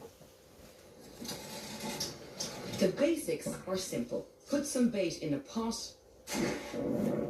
let it sink, sit back, and wait for crabs to wander in.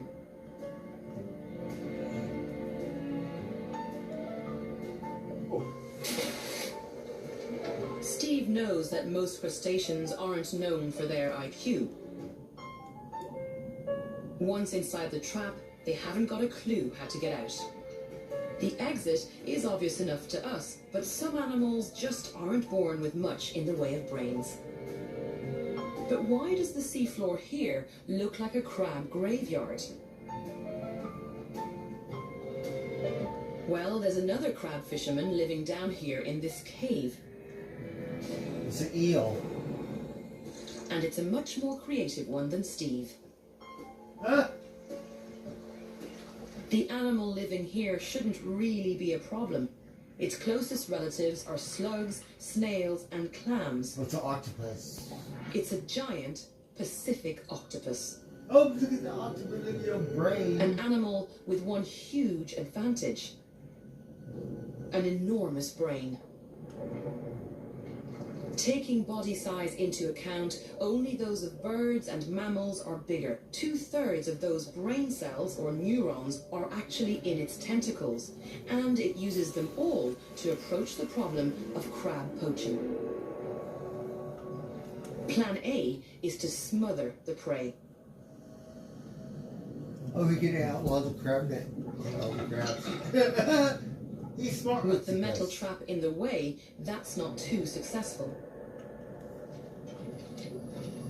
But that huge brain helps the octopus to get creative and to think up a dramatically different strategy.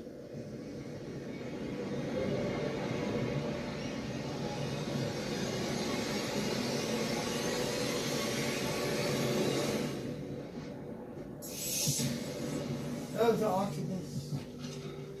He looks like a monster. Once inside, there's an easy meal. But this could be its last. I've got to get outside the cage. Breaking in was easy. But the octopus can do something crabs find impossible.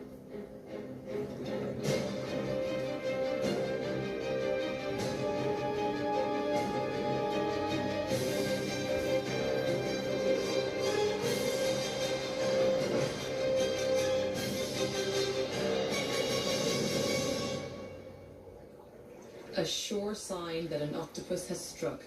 A trail of empty shells and a frustrated fisherman. What can it say?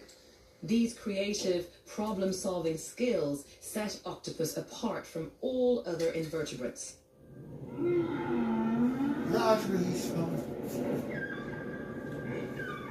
Oh, the whale. Male humpback whales repeat each other's songs and add to them so they become ever more complex and beautiful, showing off their memory as well as sheer volume.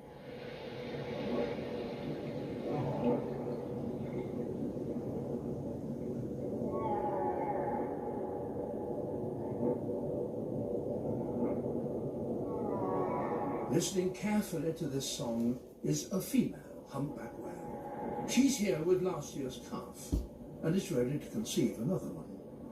Oh, one whale. He stops singing and follows her. He may sing to her again, but not if he thinks other males are close by.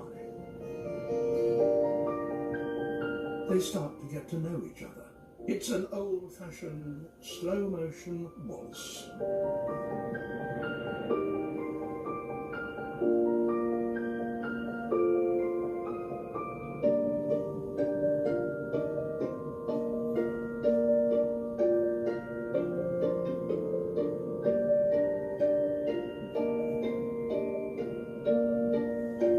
Such beautiful movement is rarely seen. No. Dance in the animal world is little understood.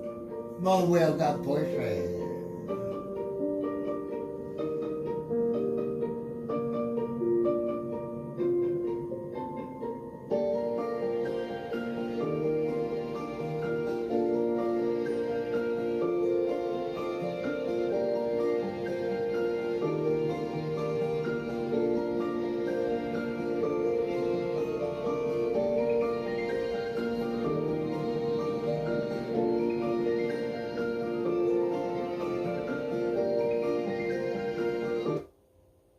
Looking for a smarter way to mop?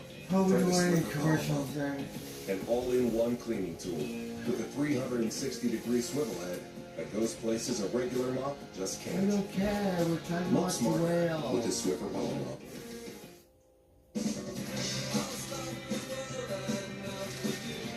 Have you had your Hershey's?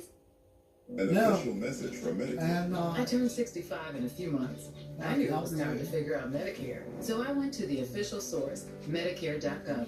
I got the facts, and you can too. Paid for by the U.S. Department of Health and Human Services. New Got to Be Color Remix. Customize your shade and own your color. What is it?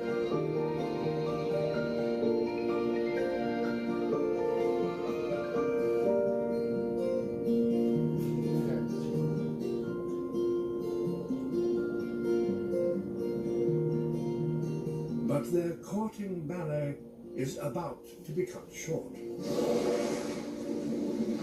What happened to the killer whale? Have detected that something is going on. They arrive in force, a mob on the dance floor, set on disruption. It's a killer whale. Each male tries to get beside the female and to intimidate the others. Oh, no. The 35-ton males are set on a fight. Oh, it's a bunch of male.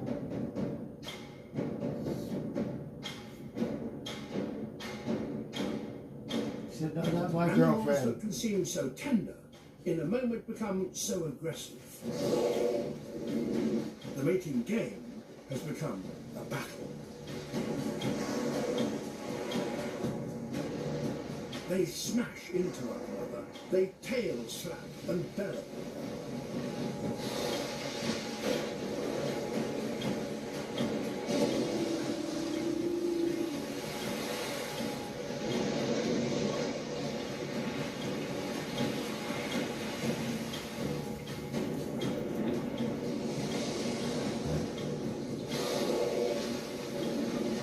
Most of this is just show, throwing their weight around.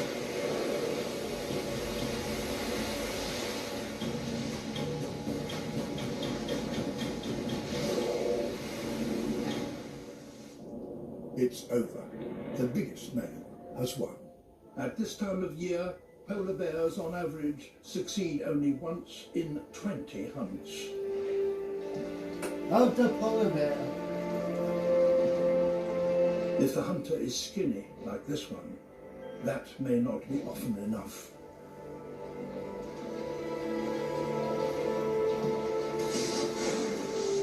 Oh, we got all she can do is keep trying.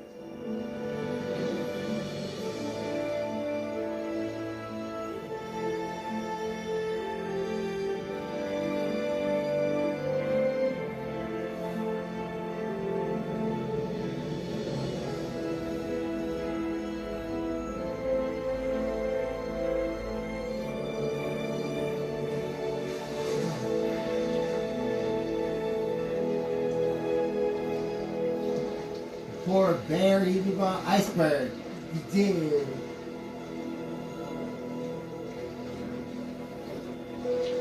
To prevent her scent betraying her, she makes a wide sweep to get downwind of the seal.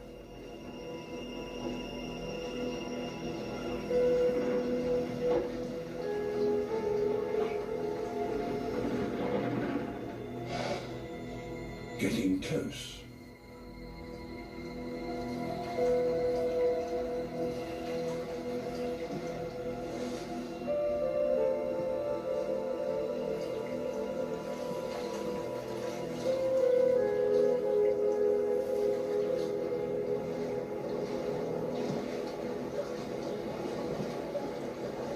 She's now right behind the seal.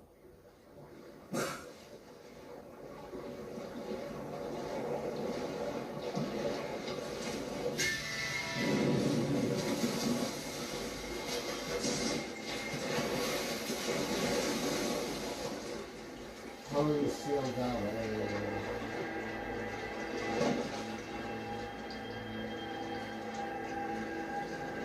Oh, did you get it?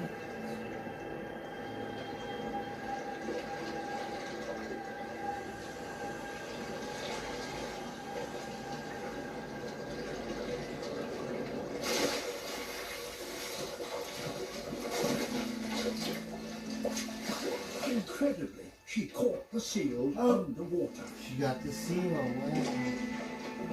Oh, the polar bear. It's only small, but even so, its blubber alone will contain 100,000 calories, enough to sustain this bear for a week.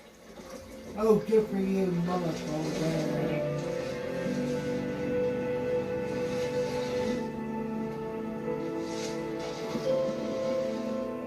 And in that time, she might even catch another.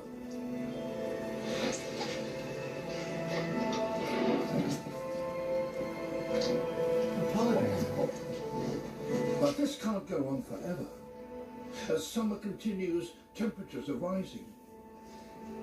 Each hunt requires more energy, draining the bears of their reserves.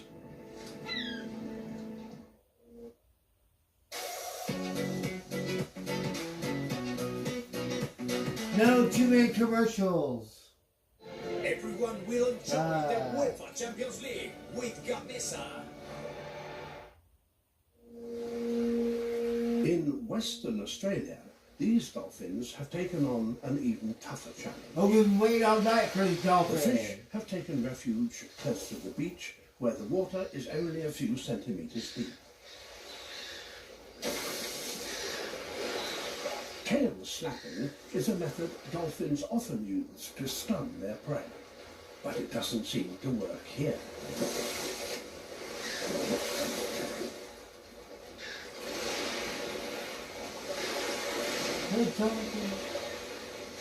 The fish are tantalizingly close, but they're still out of reach. So the dolphins try another technique. Vigorously pumping their tails, they work up some speed. and then they hydroplane.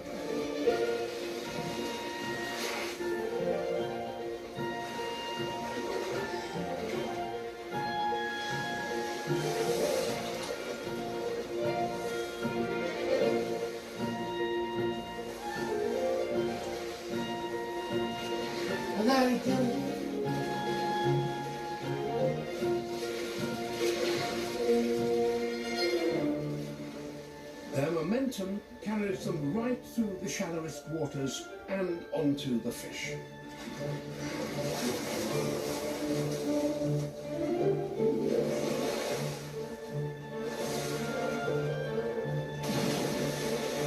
Now they're in real danger of being stranded, but fortune favors the brave.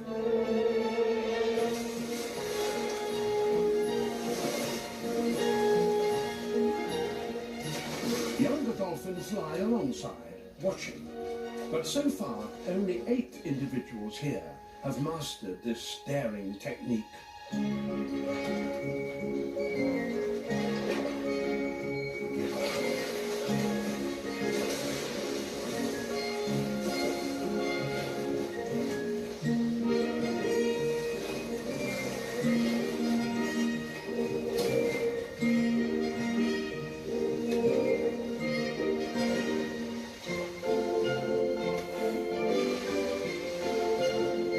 So they taste it.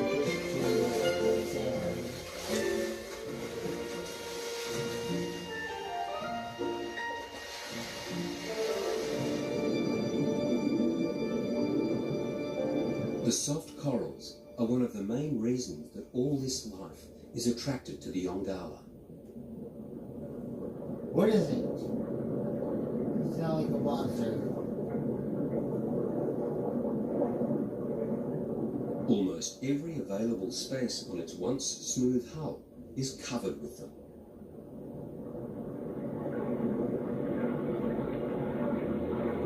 The soft corals are a refuge for millions of small fish, but they must dart out from time to time to feed on the plankton in the current. And wherever small fish gather, it's not long before something bigger turns up to eat them. Queensland gropers are real giants, the largest bony fish on the reef. Monsters. This Yongala resident is as big as a small car, which is why he's known locally as the VW. His mouth's so big he could swallow sharks and rays whole.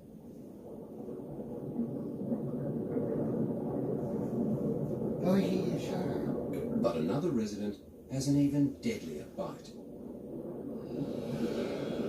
Sea snakes have more potent venom than many of their land-living relatives, and they put it to good use. Oh, good looking. Let me see. The sea snake. The olive sea snake doesn't really look as if it's hunting, but when its small head disappears into a hole, it can trap and paralyze any fish hiding there. It's unusual for so many predators to be swimming so close to each other, but there's so much to eat here. Most of the action is on top of the wreck, where the strongest currents sweep in the most food.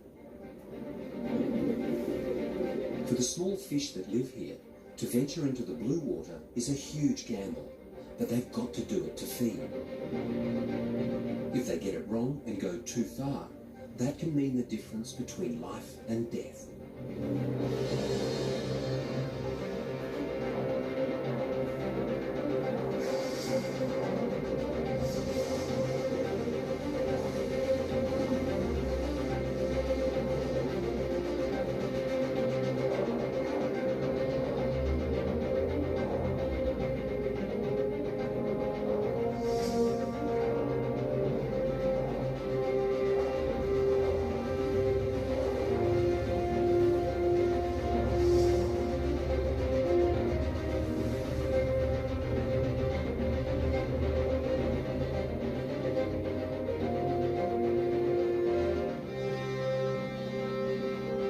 The amount of marine life to be found in the 100 metres of the wreck of the Yongala is truly staggering.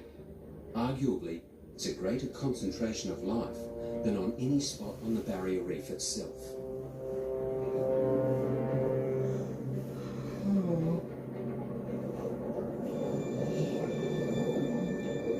Many creatures seek refuge in the shade.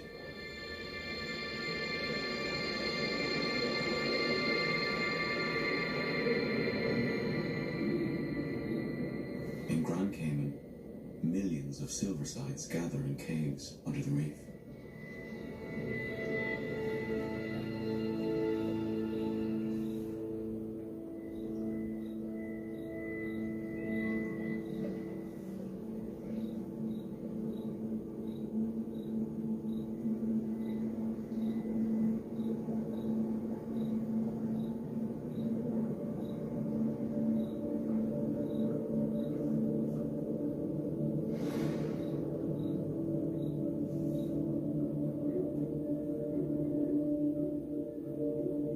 There's safety in numbers.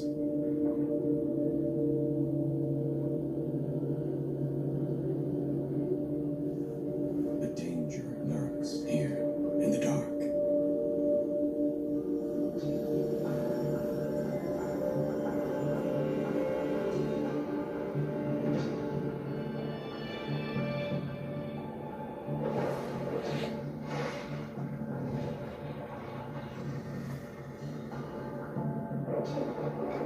A monster, the length of a man, with a ravenous appetite.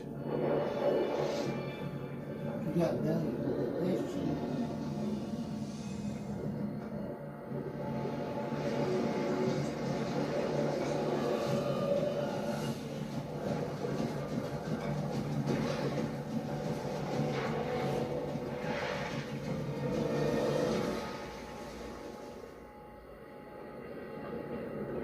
A tarpon.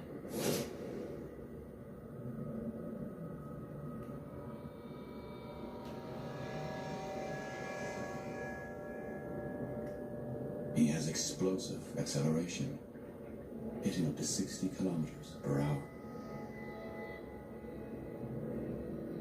His cavernous jaws create a suction effect when he strikes.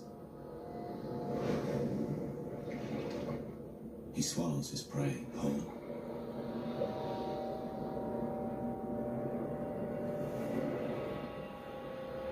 As more silversides enter the cave, more tarpon gather.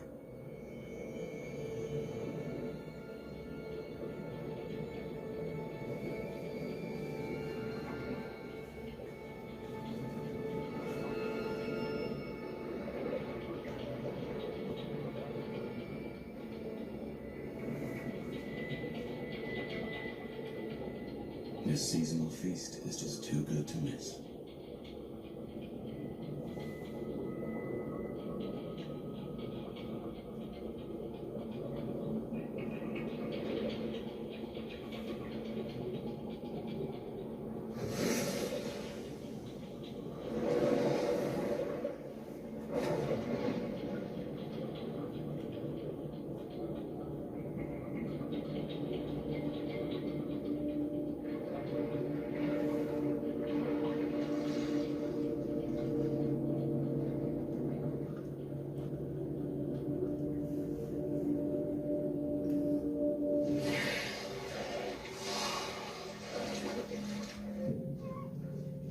The smaller females travel as a group, keeping a watchful eye in all directions. What is it, a whale? They know that killers lurk. Oh, it's a seal! I gotta look out for killer whale. The surface is a dangerous place to linger, especially if you're alone.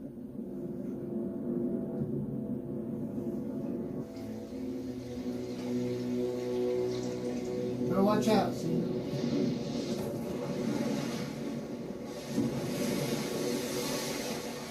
Oh, killer whale.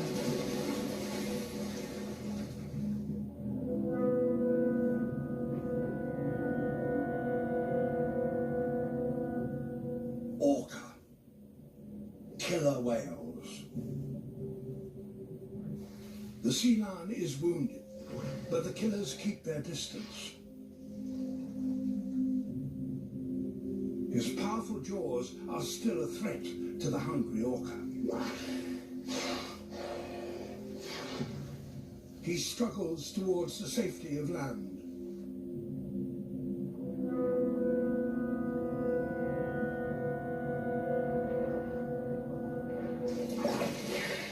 But his injuries are slowing him down.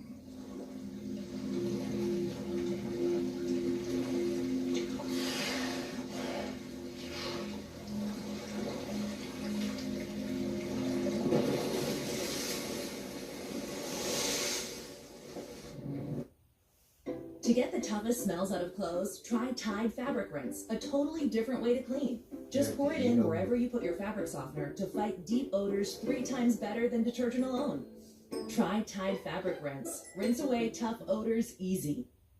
Fusion Floor by Havco. Remember, stronger floor, stronger fleet. Learn more at havco.com.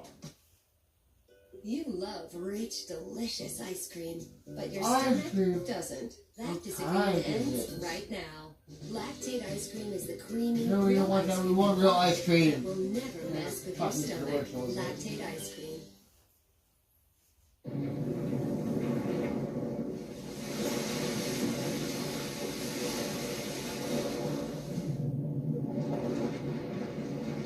Blow by blow, they wear him down. That was a course.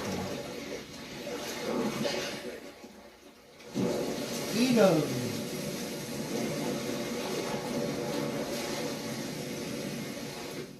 It's a carefully coordinated attack.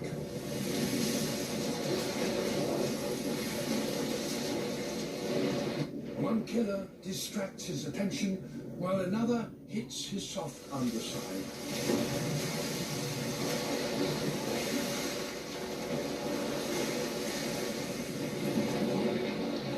Let me go for the kill.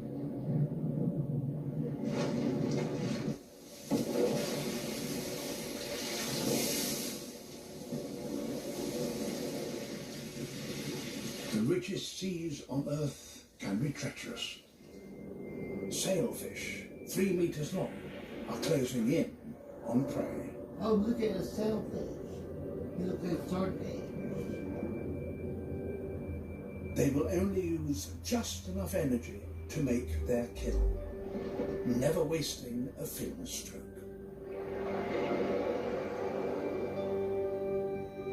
Nearly 100 sailfish have surrounded a single school of baitfish. It's very rare to see so many of these hunters in one place. Oh, dinosaur! To herd their prey, the predators raise their huge dorsal fins.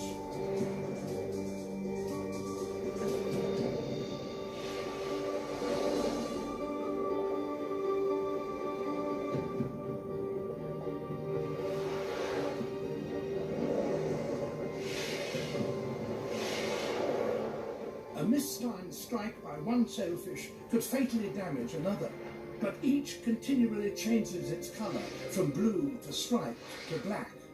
That warns its companions of its intentions and also confuses the prey. As the shoal is driven nearer the surface, it comes within the range of the seabirds.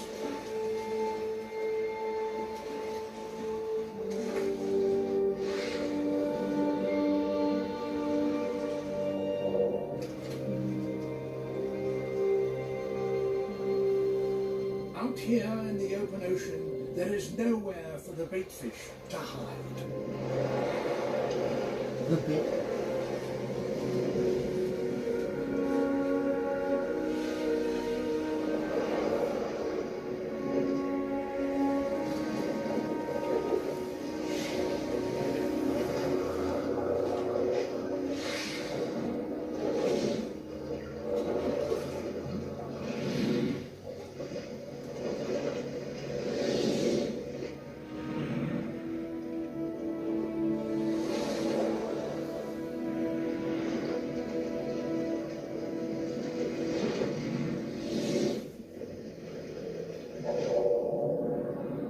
Sailfish live a high-octane life. To survive, they must find prey daily. so their entire existence will be spent on the move. Oh, high octane.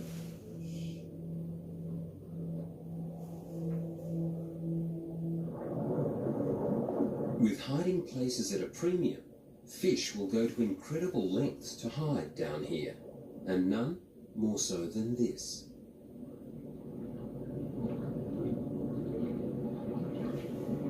The pearlfish is vulnerable out in the open, so while not feeding, it must conceal itself.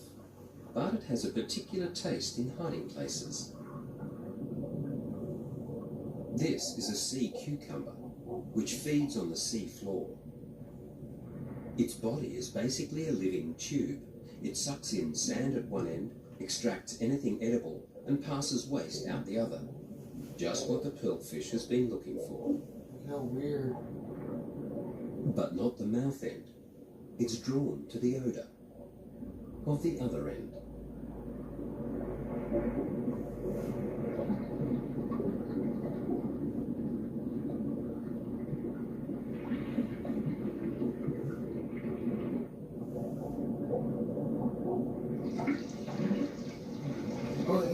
Sea cucumbers are repulsive to most predators, so the pearlfish is safe inside. It'll stay there until it's time to feed again. Oh, he's living inside it. It doesn't harm its host, but the bad news for sea cucumbers is that pearlfish are happy to share their temporary home with others.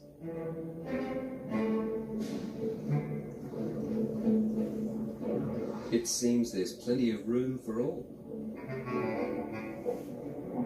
Even when more sea lions arrive, they can't seem to break down the sardines' coordinated defences. Oh, they like sardines.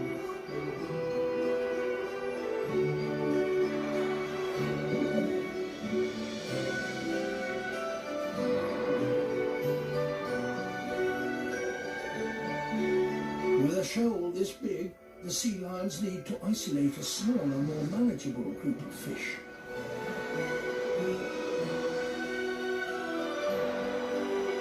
But with so few predators, the fish still have the advantage.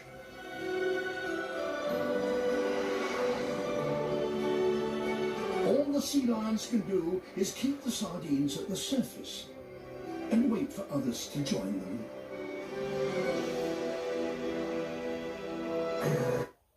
Try new Gain Relax Flings. It's not just a scent, it's a vibe. New Gain Relax Flings. Seriously good scent. Fancy Feast Gems. A meal to treasure. Oh, you know, Barnes, look at this stuff. The key to great skin is exfoliating and moisturizing. Old Spice gives me both.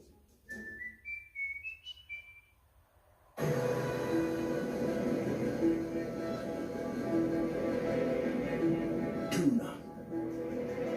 Their arrival changes everything. How's the tuna going?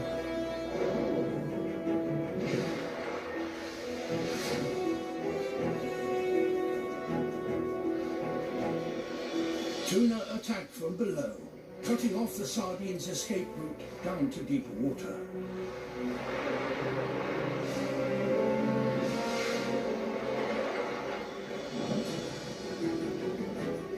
Next to appear shearwaters. Excellent flyers, but also surprisingly agile underwater. Oh, he can swim. With so many predators attacking from all sides, the advantage starts to shift away from the sardines. Now the seal.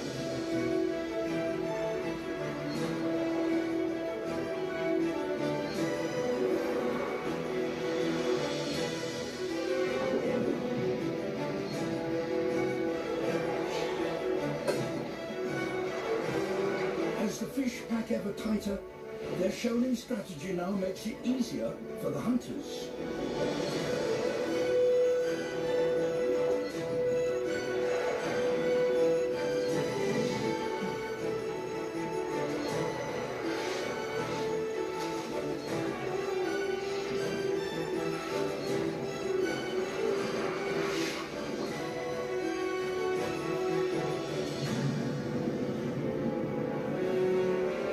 sharks. They've scented blood in the water. Oh, you can smell the shark. Surprisingly, perhaps, the predators never attack one another. They work together to corral the ball of fish, taking turns to grab a mouthful. Oh, this copper shark.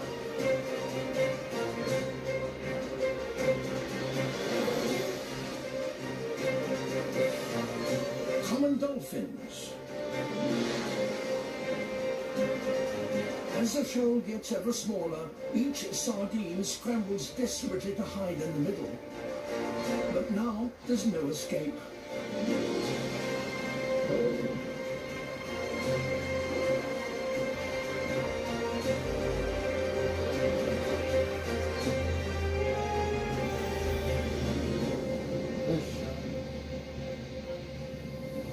Oh, the whale.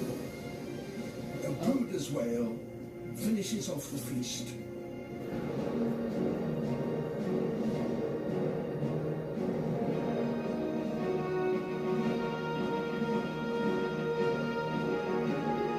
And a bunch of lobsters. In queues 30 or 40 strong, they head for the drop-off on the ocean side of the lagoon.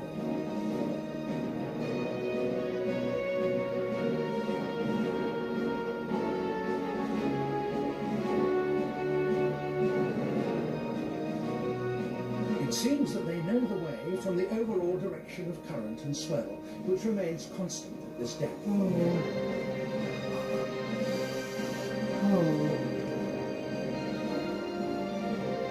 Lines join together into longer lines. Sometimes 60 lobsters will be marching one behind the other.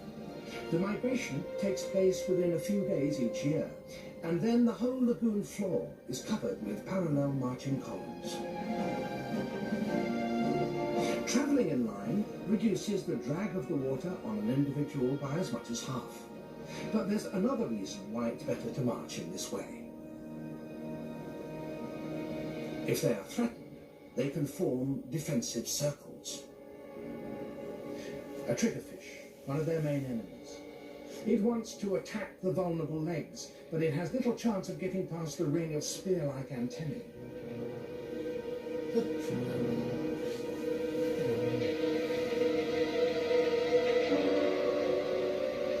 Yeah, look over. But a solitary traveller is in trouble.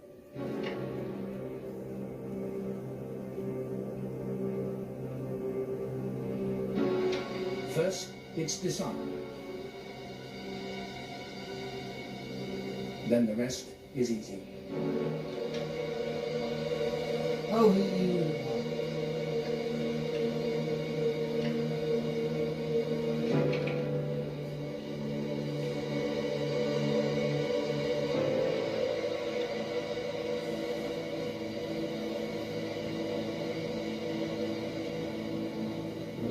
There are others ready to pick flesh from the broken limbs. Within a few minutes, all that is left is an empty shell.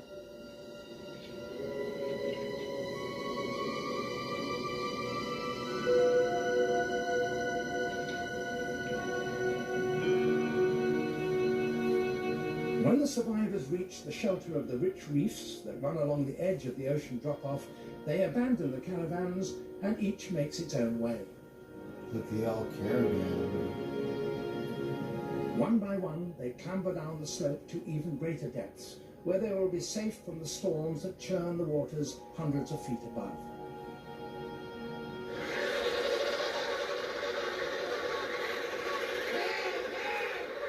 A penguin. It returns to the place where it last left its chick in the hope that it might still be close by. But chicks tend to wander, so the adult has to call to it.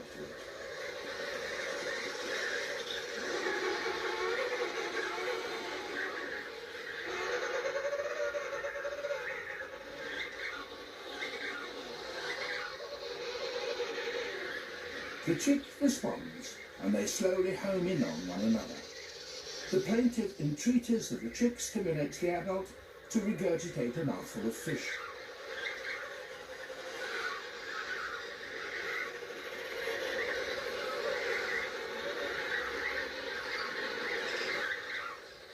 With the return of one parent, the other is free to go to sea to feed for itself.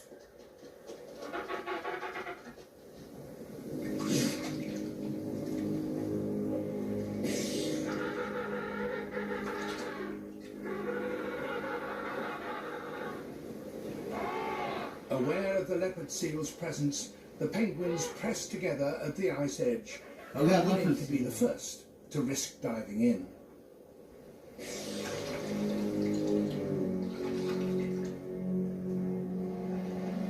Oh, the leopard seal.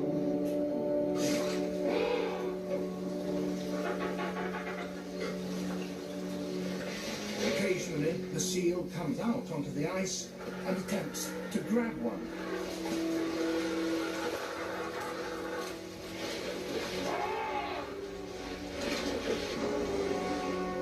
What's in the water?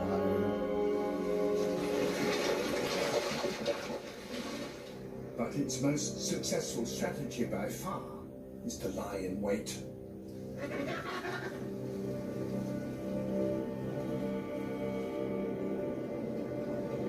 It hides behind a corner of ice. The emperors gain confidence and make a dash for it.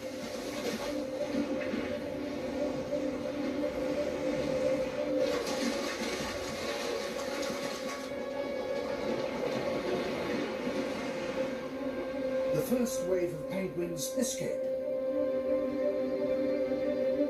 Once in open water, they will be safe.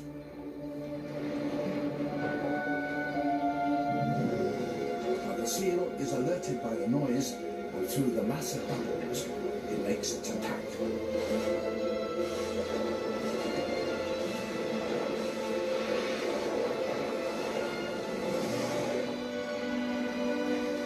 Almost invariably, it makes a kill.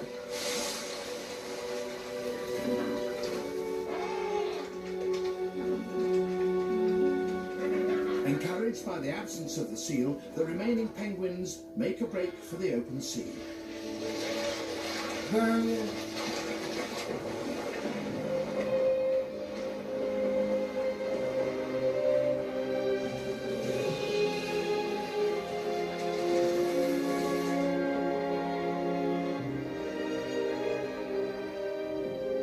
In time, their chicks will fledge. And when the Antarctic autumn is near its end, these adults will walk across the newly formed ice to endure yet another winter on the frozen sea. Para olores que no se van, prueba el Downy Rinse and Refresh, porque no solo tapa los olores, sino que los elimina hasta 3 veces mejor que el detergente solo. Downy Rinse and Refresh. I'm so hungry. Welcome to the new PetSmart Treats Rewards. Collect points with every purchase. Save big on their favorite services. Get free gifts on birthdays and gotcha days. And right now, Treats members earn 2,000 points when you spend $20 or more on dog or cat toys. Level up your love with the new PetSmart Treats Rewards. PetSmart, anything for pets.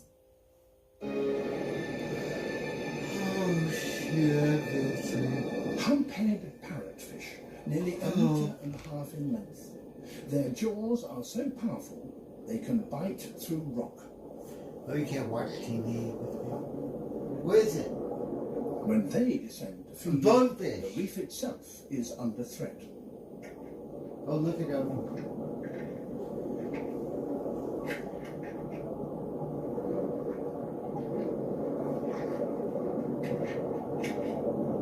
They are indiscriminate feeders, taking both rock and coral alike in their quest for algae.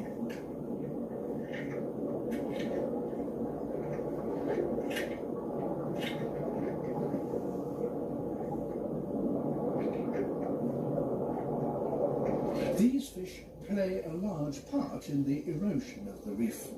The rock and coral they swallow emerges later as a fine sand. On a single reef, they can produce tons of it every year.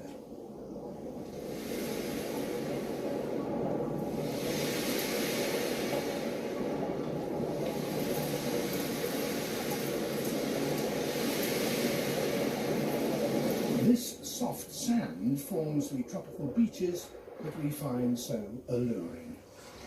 Oh, wow.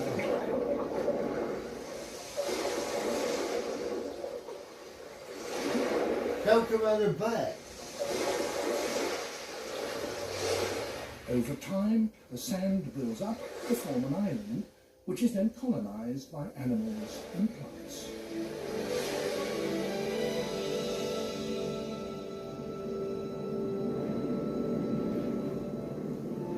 Trees take root. Birds arrive.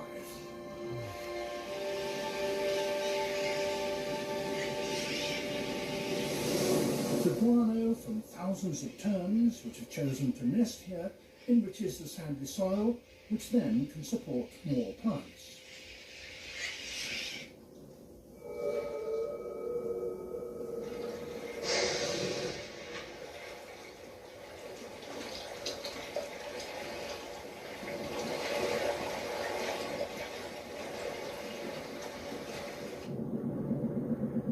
Minke whales make their way into these placid waters in summer.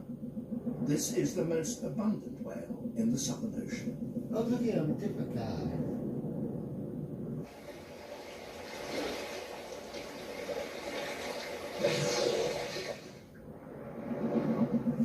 Minkies are one of the smallest of all Canadian whales, and like all others, they come here to feed.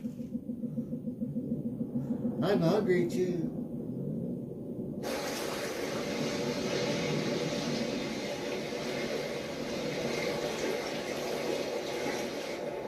The majestic humpback whales are also summer visitors.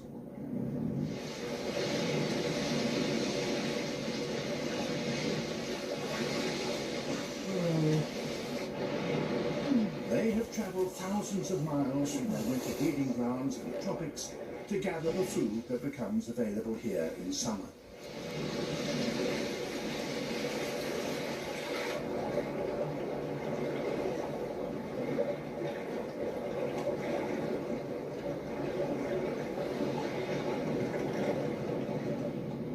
In just 4 months, they accumulate enough fat to provide them with energy for the whole of the rest of the year.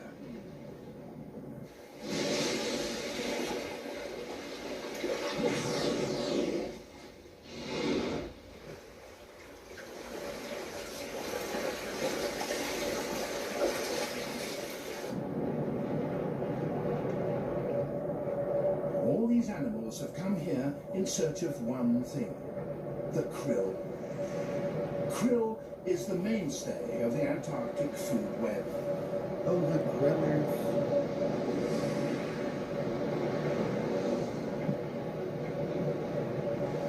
It occurs in phenomenal quantity. Billions of individuals in a single swarm, and swarms can stretch for miles.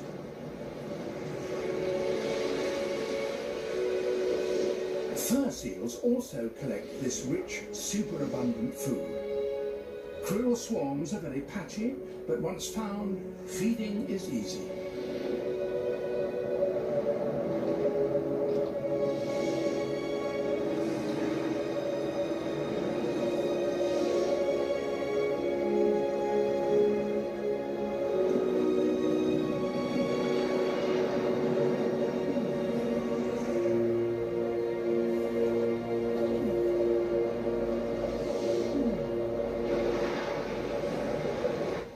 Humpbacks engulf hundreds of thousands of them in a single gargantuan mouth. Oh, just one back.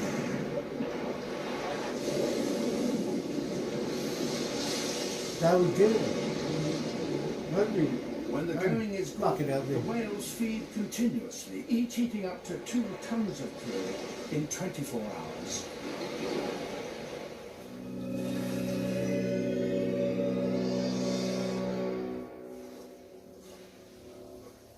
The most astounding experience I've ever had probably in my life was travelling down to the Antarctic Peninsula to film the killer whales for Frozen Planets. It was just the most remarkable experience.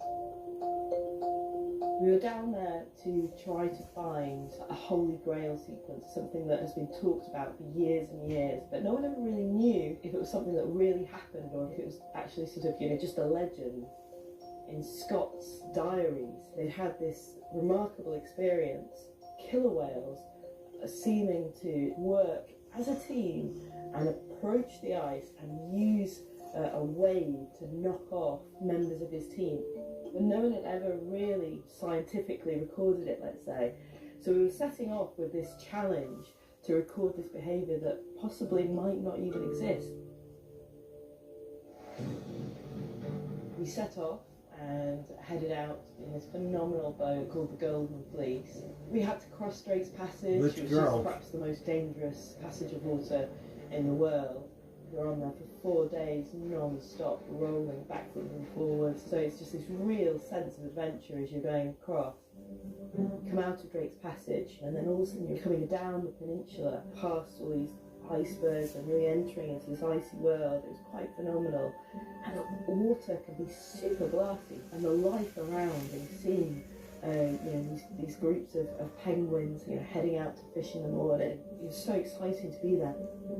We've been down there about a week, maybe 8 days. We were getting quite despondent as to whether we were going to see this behaviour, and then the scientists, Bob and John, I heard them shout and they said, killer whales, killer whales, and we knew we were with a group. So the only way we were ever going to be able to keep up with these guys is if we could get a satellite tag onto one of the members of the family group. It attached on, and that was fantastic because that meant then we had this link with this family group of killer whales and we could follow them through the ice. That was really the key. So we continued south to get to the place where there was the potential to get this behaviour, but we still had no idea if we were actually going to see it or if it really happened. New Mr. Clean Ultra Foamy Magic Eraser. With the scrubbing power of Magic Eraser and the cleaning power of Dawn, watch it make soaps come here, disappear. And sprays can leave grime like that. Ultra Foamy melts it on contact. Magic. New Ultra Foamy Magic Eraser. Who are you? I'm you, but with a spicy kick. When you try Jacqueline's Doritos Spicy Sweet Chili Flavored Beef Jerky, you unleash the you with more flavor. Does the Panther know any tricks? Nope. Meet your flavor. We started following these guys, and it was within the Always first I time, know where you it see is. this really fascinating behaviour of them spy hopping individually. They would just poke their heads up and come up, rise up, and just have a look around, see what it was about. And of course they were looking for seals. And then when they saw one, when they found a seal or a group of seals lying on the ice, they made a signal and the whole family would just gather around this ice floe. Instead of getting one killer whale coming up, we would start getting 2 and 3. Still, we didn't really know what was going on. So we were watching this behaviour and going, wow, look, that really interesting seal, maybe they're going to do something. All the killer whales just disappeared, and we were sort of looking at ourselves and feeling quite happy that we're seeing this thing. And I was just climbing up to the roof of the boat to take the cover of our main camera, the Cineflex camera, and I was halfway up and I heard this shout, wave! And it was like I froze and just looked out, and there is this huge wave heading towards the ice floe, this seal, and the seal's like waking up and kind of looking, and that entire boat is just like this, and the wave crashed down, and we just knew, that was it. We just, like, the whole boat just went, wah! And we just knew that was it. This was the behaviour. We were going to get it. And the hunt was on. I mean, these guys, they were on it. It was the most exciting thing I've ever seen in my life. And that day, we filmed, I think, 2 or 3 hunts. I mean, they didn't stop. They kept sending these waves at the ice, and the ice was spinning round, the seal was clinging on, and then being flipped off. It was so dramatic. I mean, they were whizzing around and turning around and teaming up again, and then diving down and swimming towards the ice and just creating these waves. And it was incredible. It was really amazing. We'd all witnessed something that no one had ever seen before, ever, and it just felt like this total window onto another world and another time and place. Oh, to kill brave seals. For sea lions to venture into deep water here is very dangerous indeed. It's much safer to stay in the shallows if they can.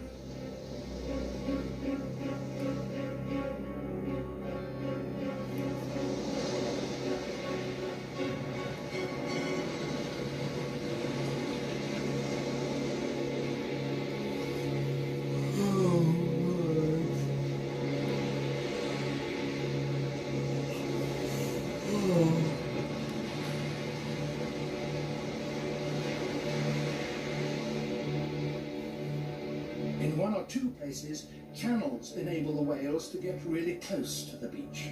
Those are the danger spots.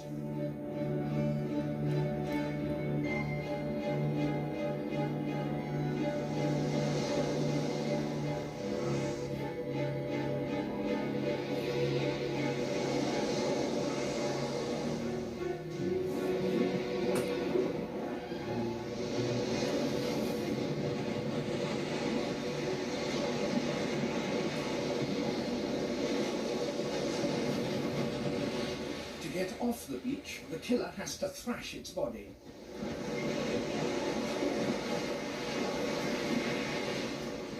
No other whale deliberately beaches itself in this way, or has perfected this method of getting back to the sea.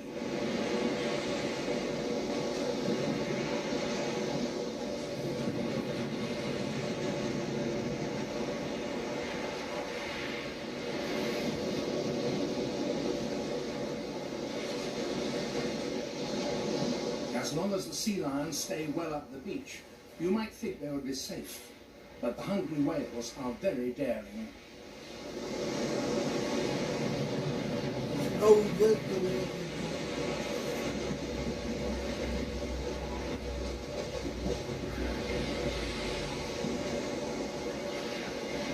Now, several of the whales are hunting in a group.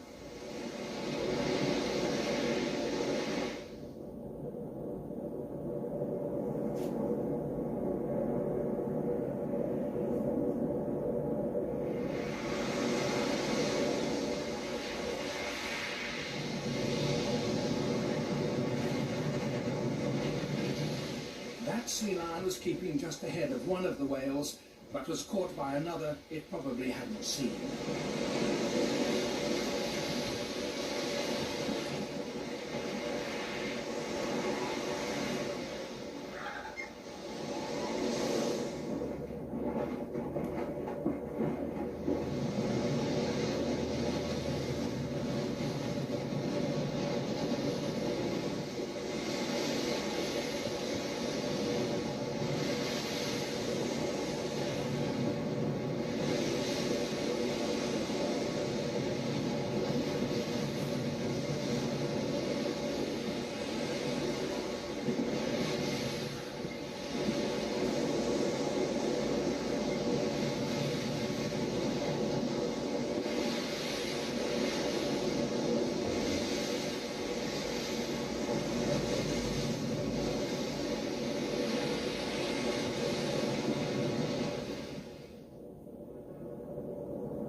This savage beating may be to separate hide from flesh.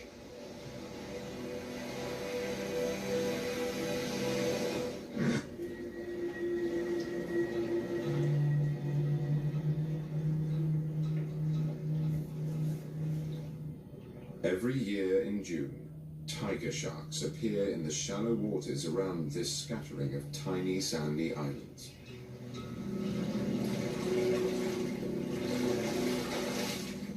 They've travelled hundreds of kilometres in anticipation of an event that lasts less than 2 weeks. And their timing is impeccable.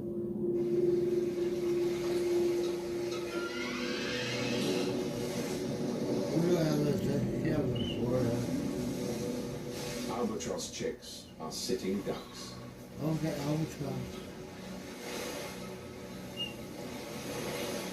The sharks may have lost the element of surprise, but their high visibility will make little difference to the albatross chick's behavior. Right now, the focus is on flying. For fledgling albatross, that's not as simple as you'd think.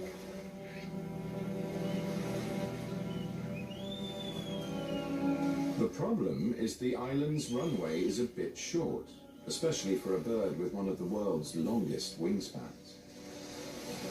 The maiden flight often ends in a wet landing. And that's why the sharks are here. With their highly acute senses, they're onto the chicks within a few moments of touchdown.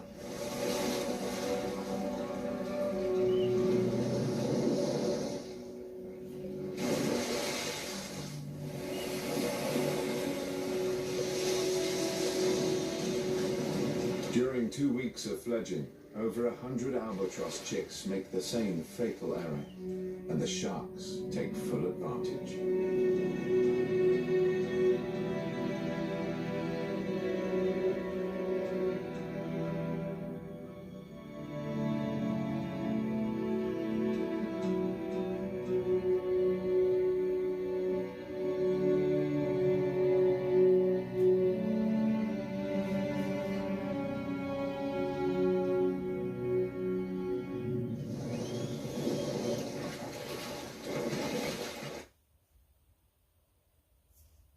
No more commercial.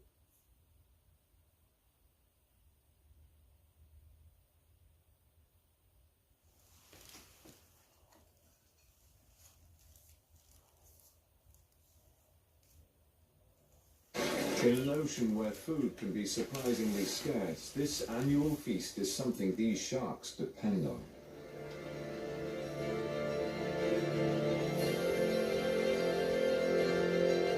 It's Irish.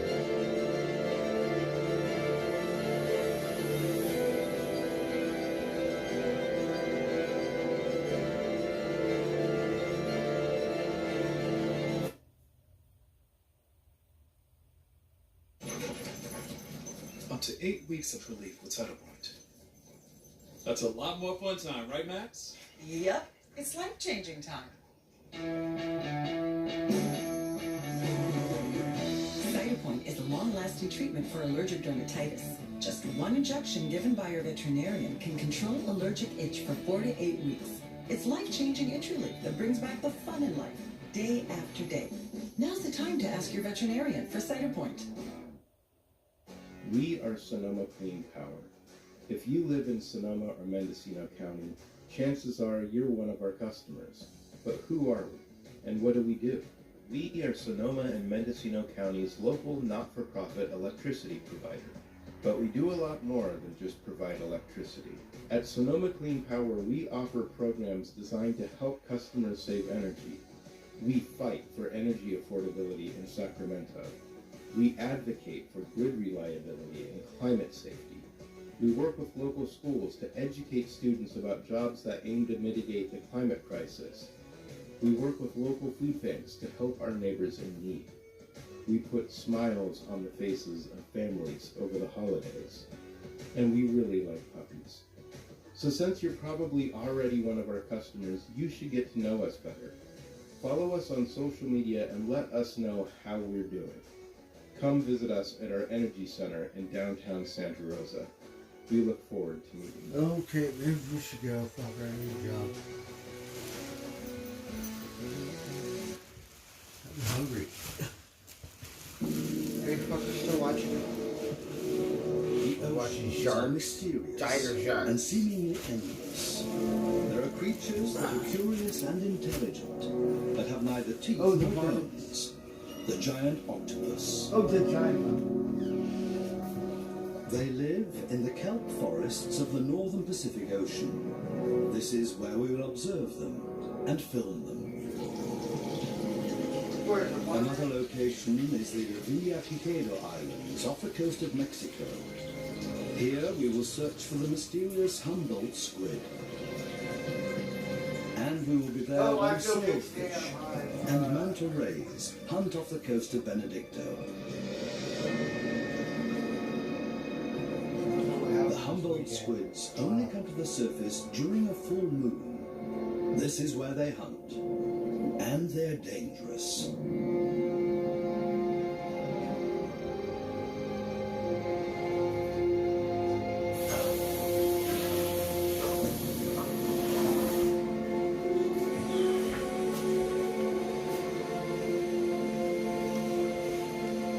Are you guys still watching? Our adventure starts We're watching in Portugal. tiger sharks.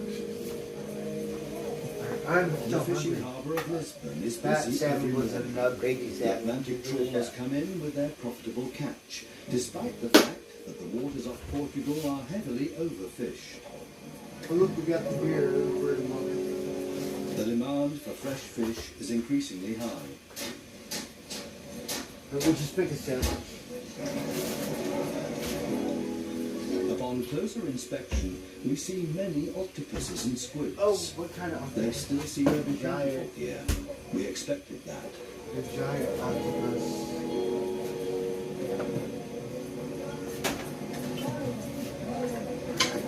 Fuck, I'm hungry. The city on the Tejo.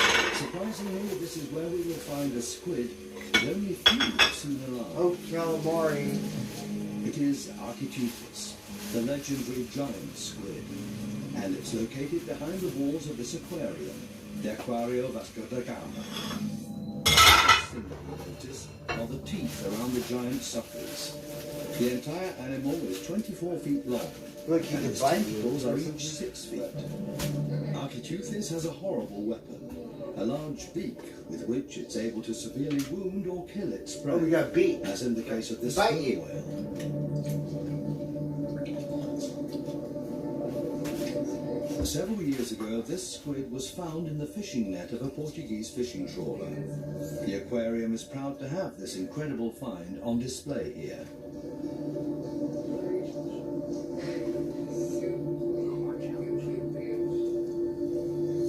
Professor Aldina is one of the leading experts for giant squids. The giant squid. The rather large eyes and head of the squid are very noticeable. Architeuthis only has one enemy, and that is the sperm whale. Oh, you have only one enemy, the sperm whale. Eat him up. Is that it? A fight between a sperm whale and a giant squid can go either way. It's those barbed hooks around the suckers of the squid that can severely wound a sperm whale. Many sperm whales bear scars all over their bodies.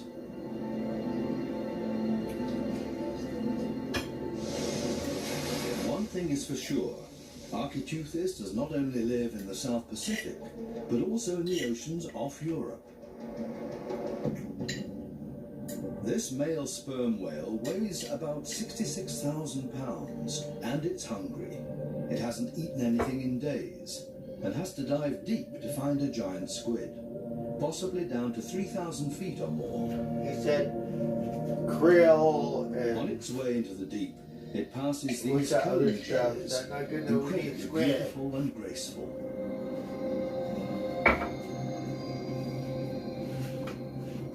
Mike and be like, no, squid. Maybe like calamari.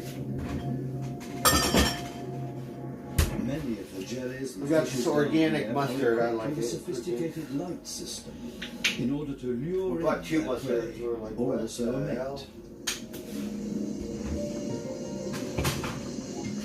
We got Tillamook, golden jack cheese. Okay.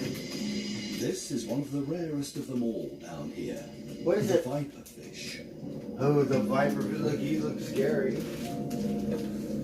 Little viper fish. Architeuthis, We can a dig. close relative of the giant squid, has ejected white ink for protection. The white ink seems strange at first, but makes total sense, because nobody would see the black ink that their shallow water cousins use down here in the total darkness of the deep sea. Turkey. Another rare inhabitant of this hostile world. Trichiurus is what biologists have named this eel-like fish. is it? Is it an eel? Is it a fish? What is that? A bright red Syracuse.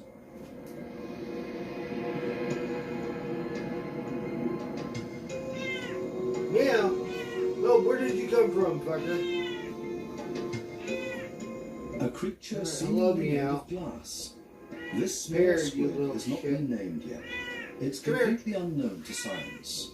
Will Syracuse Where the fuck did you hunt come this from? clear squid?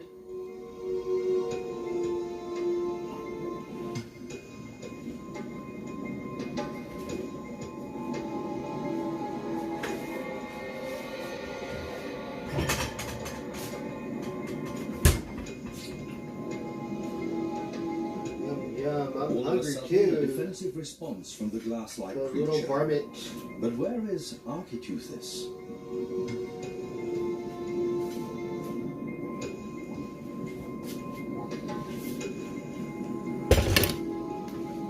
Only this animation will allow us to find Architeuthis. The sperm whale is going deeper.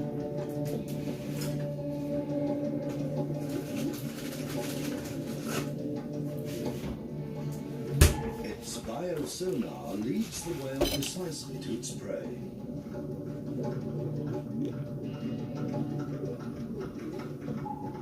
The whale's clicks capture Architeuthis. A fight that will not always end in victory for the whale, but this time it will. Right, sometimes the giant squid can kick the whales out. This one, the whale one. Choose your adventure.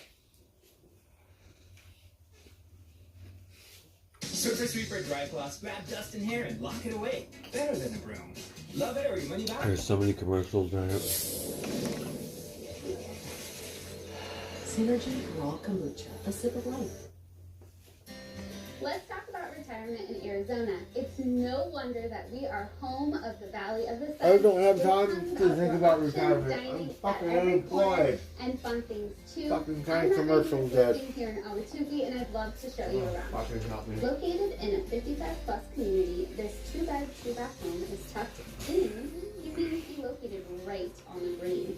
When you aren't golfing, check out the lake's rec center for a ton of neighborly activities. You don't just have to golf here, you are minutes away from the It's a man-made lake somewhere in Arizona.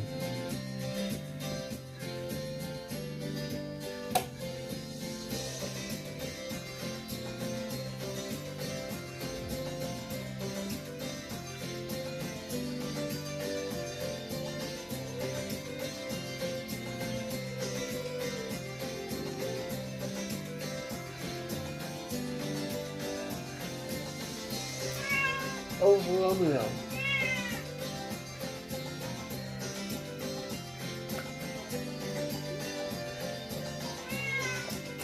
Yeah.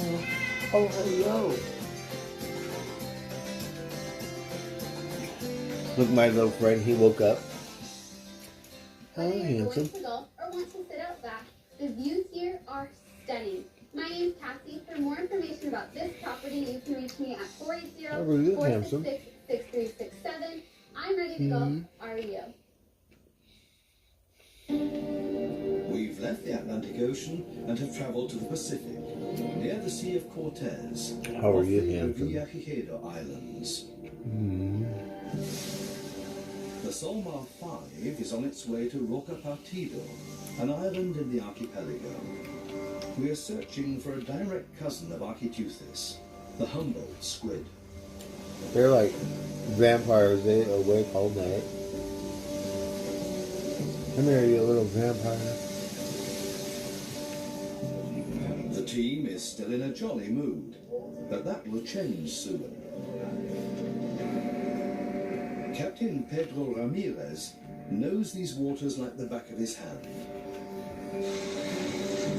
Dolphins are leading the way.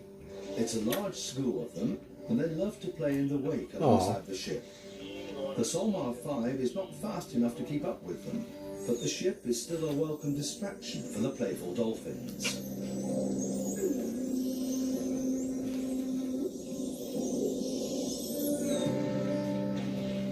Oh, hello, handsome.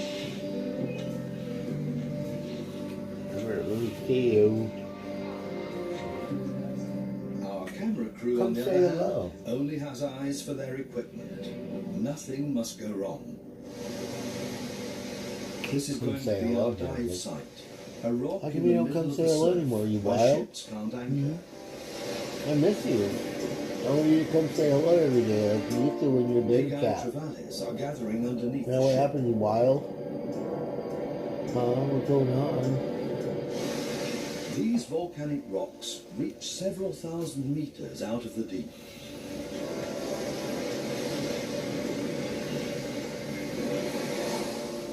Despite the strong surf, there are also quiet areas, but they are few and far between. That's where harbour seals and sea lions like to rest and fight for the best spots. We're in the middle of the ocean, and there's an abundance of food here. But places to rest are scarce and hard to come by. Ah!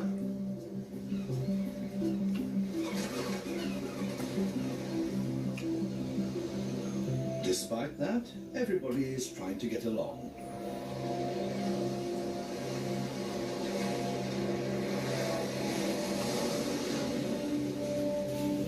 Sea lions are excellent divers, but their main reason for being out here is the food. Otherwise, they would have left this inhospitable rock already. The colony consists of several hundred animals divided by harems and jealously guarded by their respective males.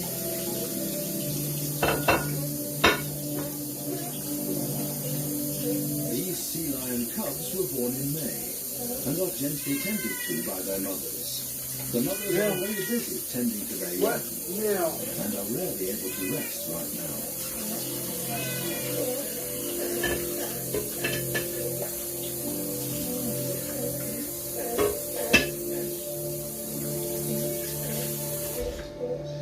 If a baby gets lost between the other animals, it will call for its mother, and she will immediately recognize the voice of her own young amongst all the others. Let me see you, handsome. The mothers will How are you? if they really need peace and quiet for a I'm moment. trying to domesticate him. Hello, handsome. How are you, you wild thing? They actually take a little nap here. How are you doing?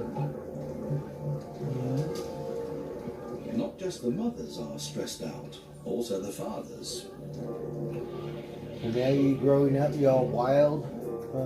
The bulls have to watch Too good over to their come say hiding hello? on the What is surface it? Guy and can't also see? underwater. Oh, I'm so happy to see you, you little varmints. Giant schools of sardines are the basic food source for these mammals. This particular source of fish has been getting more and more attention from fishermen as well, and the sardines have been I'm decimated so happy to see you, Magic. He kind of like the baby cat. You growing up. Christianity getting scarred up. That means split rock. We want to dive in the surf zone.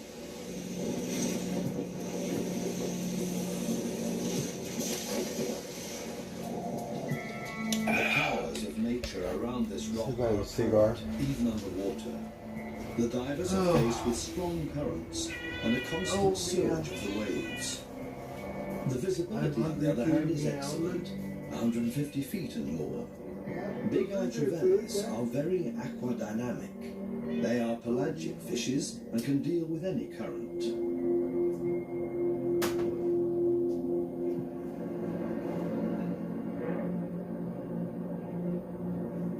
A manta ray appears, fishing for plankton with its mouth wide open.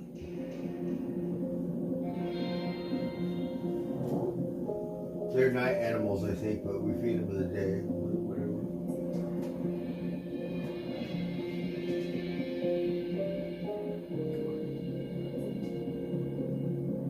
The steep Roca Partida looks like a Swiss cheese underwater with numerous caves. This is where white-tipped reef sharks rest. Oh, the reef sharks, they're These beautiful. caves were created by large gas bubbles during volcanic eruptions. White tip, yeah, white tip under. Fin. White-tip reef sharks have an exceptional characteristic that makes them different from most other shark species. They can actively breathe, which means they don't have to constantly swim in order to breathe. Depending on need, they move their gills and mouth in order to take in oxygen.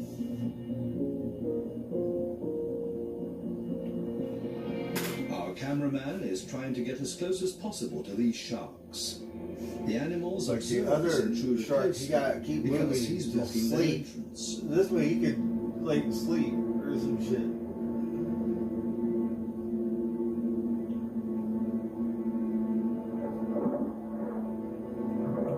What are the benefits for the sharks to rest in these unusual places?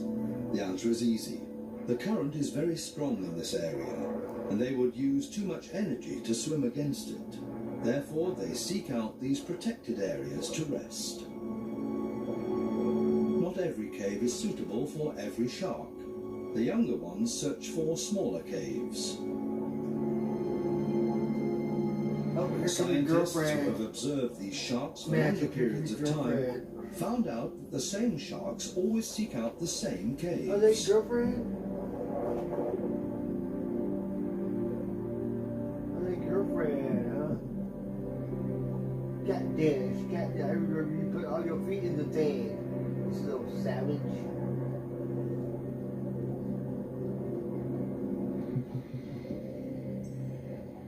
The same picture your on friend? a lower floor. Oh, Magic, that's your friend? The hierarchic structure in this cave is identical. The walls of the caves have been worn smooth by the sandpaper-like skin of the many generations of sharks that have come into these caves. This bass does not seem to fear the sharks. It doesn't need to, because this is not their time of day to hunt. They will start feeding at dusk and into the night. Oh, Magic, your girlfriend. Let's see, I thought it was Fabrice, girlfriend. hola, Your yo uso girlfriend? Fabrice Baby Butler. Y yo uso esto. you En mi little pechito hour. Fabrice controla la fragancia para que disfrutes 50 días con la frescura del primer uso. 50 días. Y nunca te quedarás sin frescura gracias a su luz que te recuerda rellenarlo. Fabrice Club. Centrum Silver is now clinically shown to support cognitive health in older adults.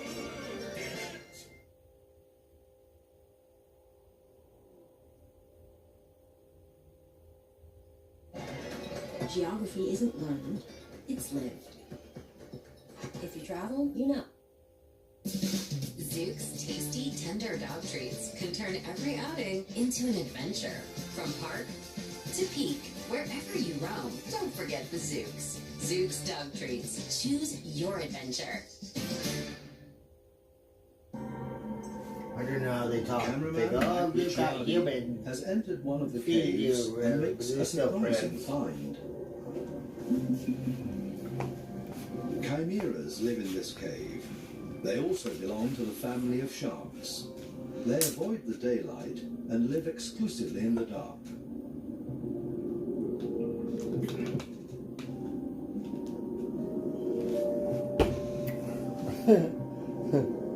It's dangerous to explore these caves. There's a strong undertow in the tight passageways of the cavern.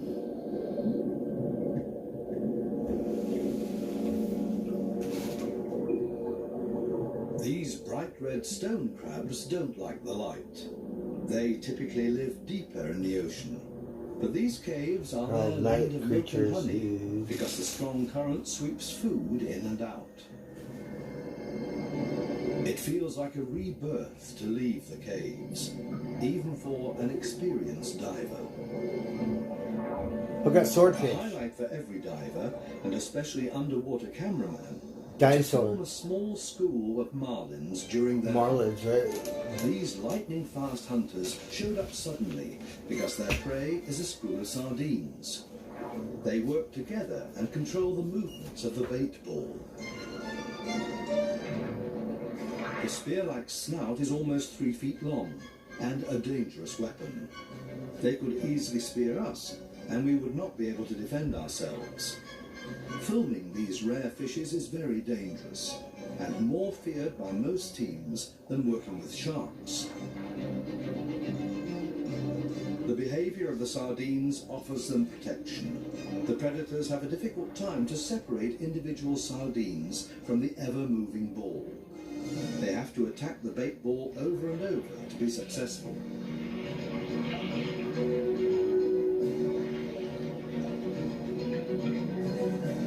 Marlins have two options to hunt.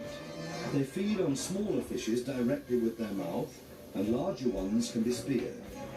The I think it's time to go to bed. is coming Like closer and night owl. closer to us, which Go makes sleep it now. more and more dangerous. The team is getting very Hello, tense, Margaret. and it's time to leave this spot.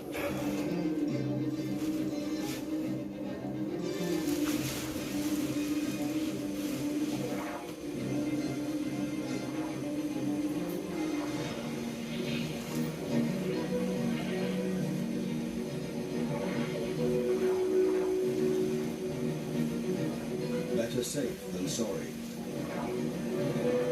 Look at the marlins, they're beautiful. A swordfish. You can eat All of a those. sudden, another rarity. What is it? Manta rays have Oh, the appeared, manta and ray. there are more and more of them. What are they doing here? Yeah, what are you guys doing over here?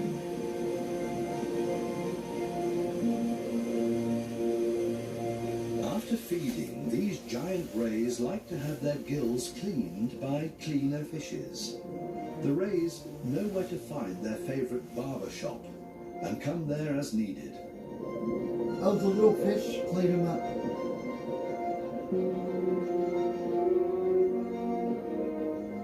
It's fascinating to watch. Surprisingly, the manta rays let us get very close.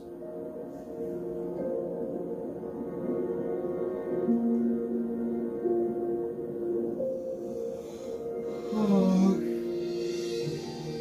Oh.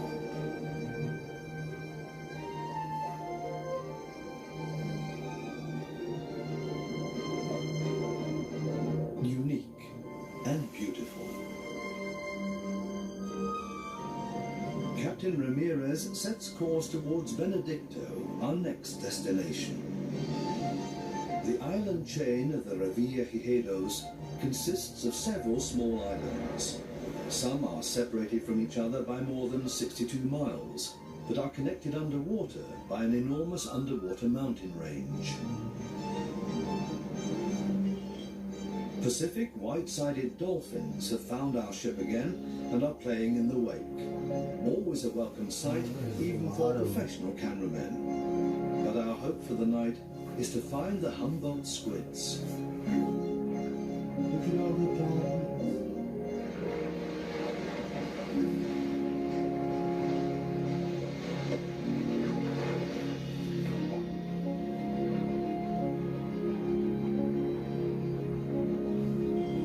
We have reached Benedicto. Compared to Roca Partida, this island is much larger.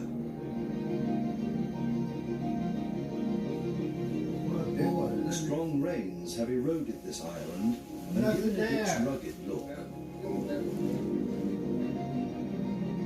The film crew is planning an experiment for the night dive. They're discussing what they will be doing. One of the many gannets that live around here has come to see what's going on. The bird is not shy at all. These islands are known for their spectacular sunsets. Wow. It's gorgeous. Oh, where's my surfboard? Last equipment checks. The crew doesn't know what's waiting for them down there. They're hoping to find the dangerous Humboldt squid, but they will be surprised to find even more excitement. Oh, look, we're looking for a monster squid.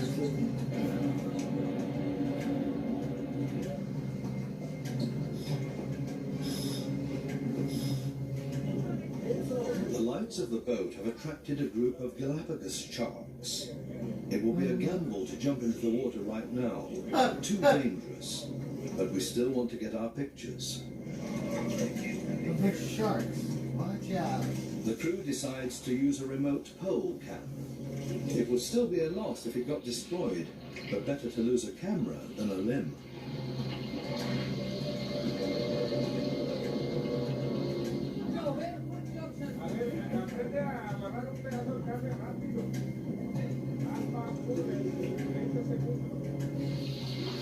The sharks are getting more and more aggressive.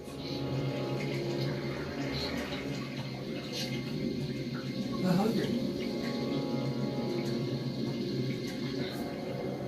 It's quite spectacular, especially within the safety of the ship. According to biologists, this shark species is very dangerous.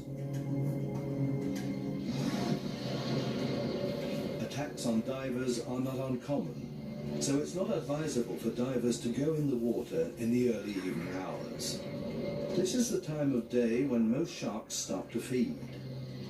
It's been well documented that there is a higher concentration of sharks found around boats due to the lights.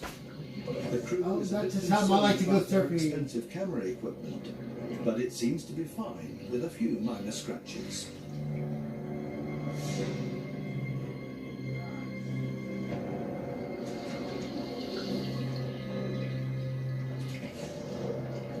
The risk to go in the water is high, but the chance to find the squids is equally as high. The team has decided to go in all together at once to minimize the risk for each individual, as the divers are jumping into the midst of the sharks. The team knows that the sharks are easier to control once they're underwater, and then all of a sudden the sharks are all gone. And there it is, the legendary Humboldt squid. It looks exactly like a smaller version of Architeuthis. The Humboldt squid can grow up to 12 feet.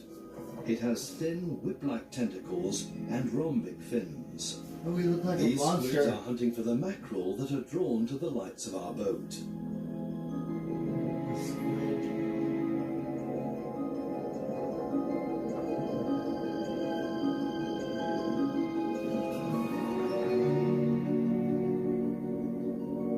They have come up from a great depth. We won't have much time to film them, and we have to be careful. We know from other film teams that these squids can pull divers with them into the deep.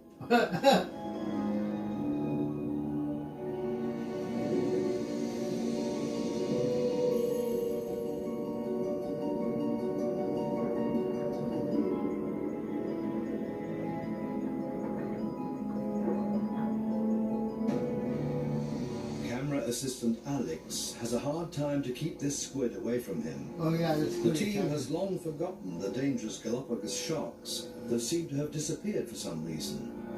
Is it the presence of the powerful Humboldt squids? Oh, catch them, eat them. Large dark eyes and even larger rhombic fins are the most striking characteristics of these giant squids, next to their ferocious tentacles, of course. The large beak of the squid is located in the center of the tentacles. It looks similar to the horned beak of a parrot, and the animal can mortally injure its prey with it.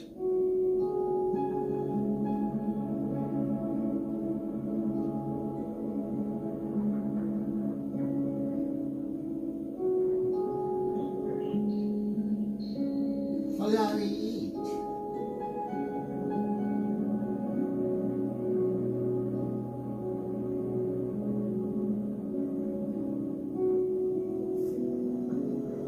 There seems to be lightning inside their bodies. These are light signals that are created by a contraction of skin cells. And yet another surprise, two squids attack each other. And with that, we have had enough for the night. Ah! Other cannibalistic. Our film adventure into the mysterious world of the squids and octopuses continues on to British Columbia, to Vancouver Island.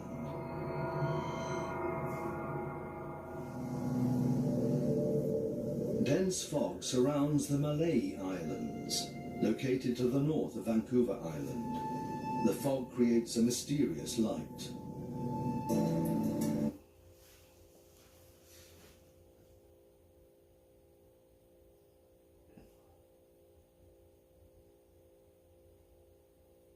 Oh, what happened?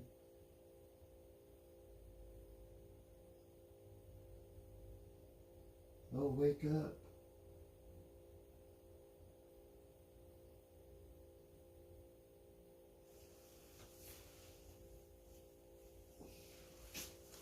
Oh, the TV froze, darn it. What? The internet, it died. Oh, wake up. Oh, shoot.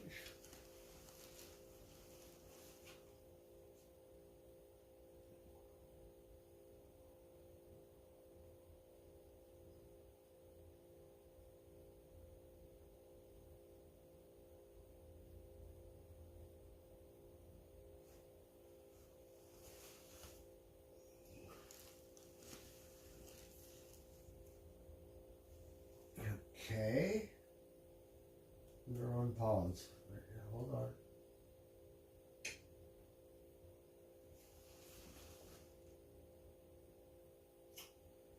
Oh, darn it. Let's go back. No, we're at the golf. No, we want to watch giant squid or something. Whales. What happened?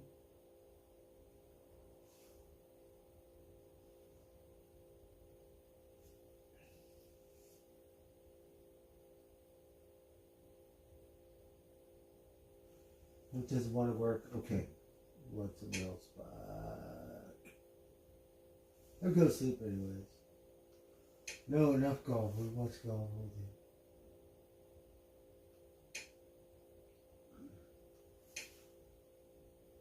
We watch PBRs or some shit.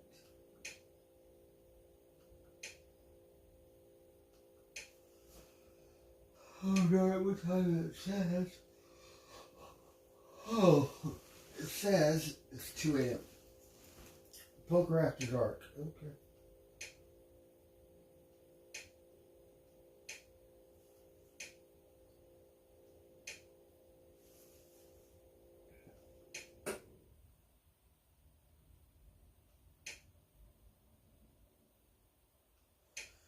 Pickleball so popular. We don't care about pickleball. We want PBRs.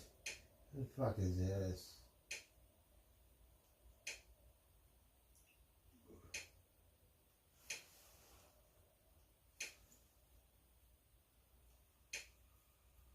Oh, fire. But today was a good day. We felt that mushroom preservative. I don't know why it does that. Other days, I think it's just stress. What is this stuff? Oh, maybe we're weather girl. Maybe we see my weather girl. Let's see.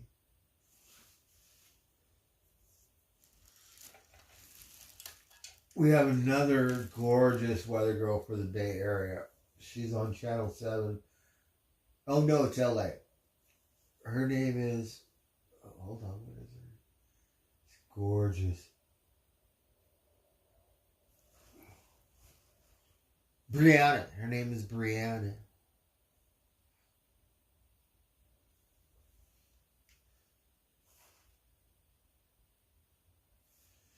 Oh, the TV's not working now. How come? Oh, God.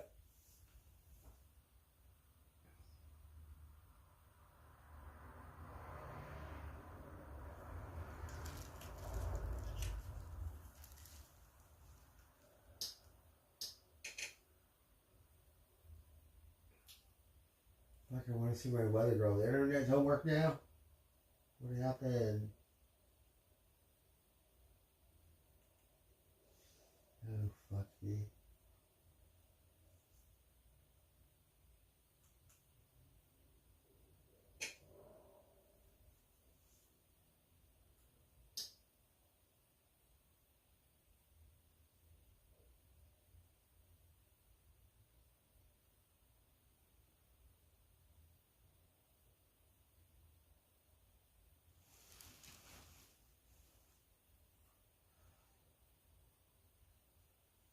I'm not sure. Okay.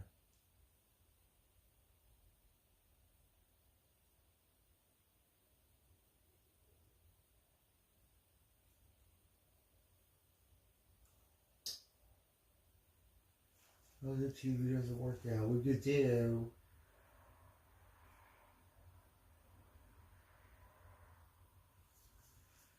Fuck me.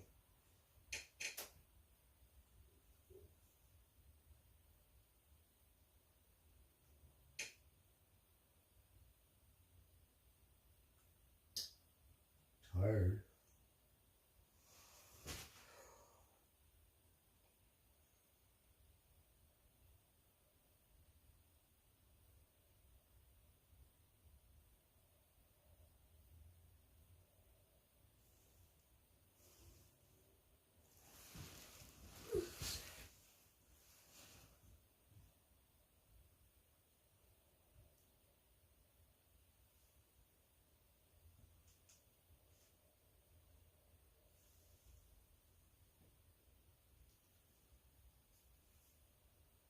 How about we just turn it off,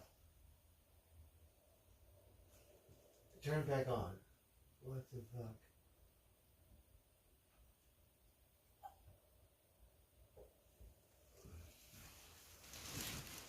I have to go to bed anyways. Oh, it doesn't work.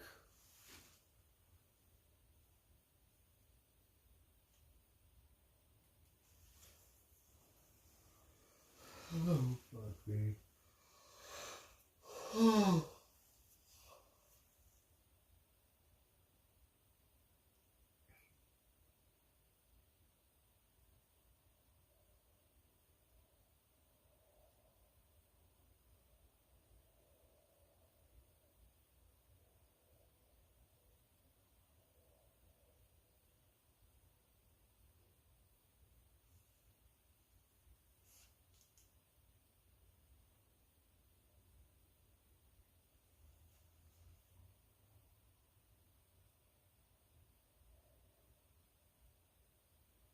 I think we have to go flip now because it's not working.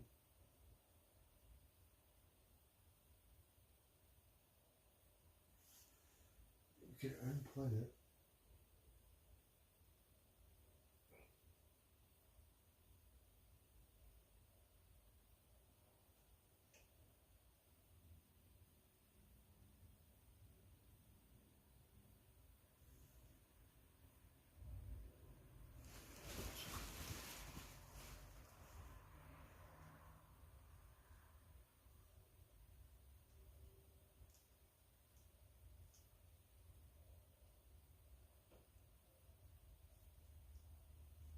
That doesn't seem to be working for me.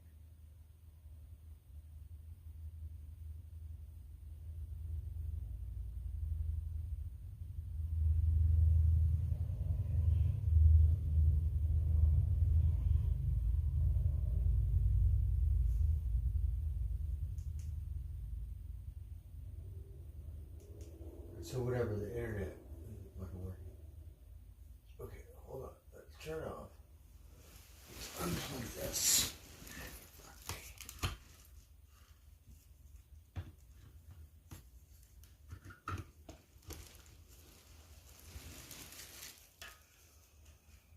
I feel bad. Oh.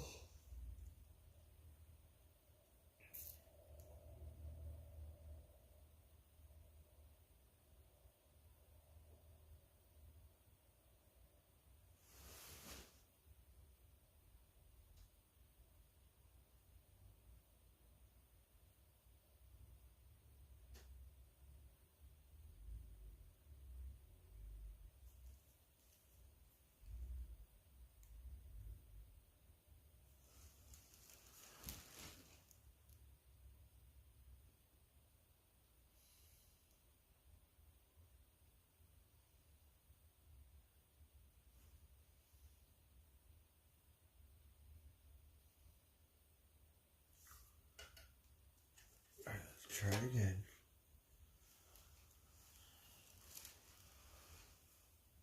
Oh, fudge. Oh.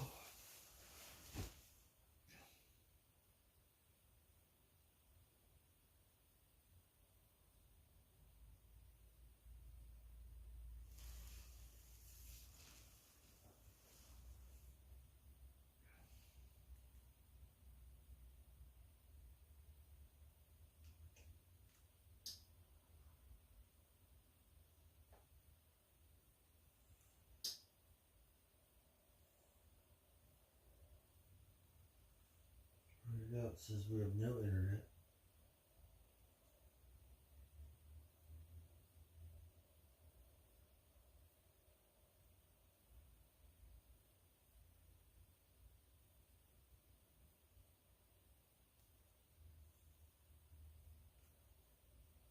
Connected. It says no internet.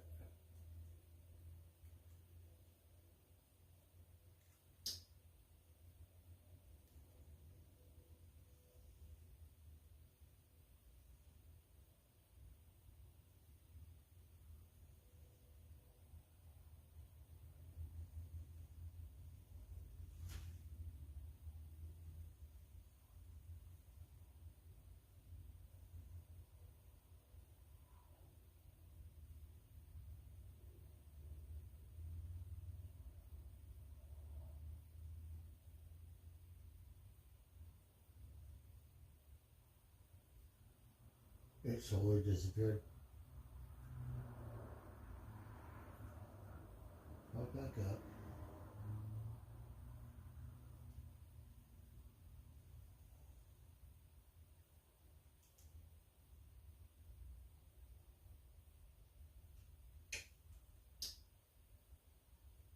I want to go.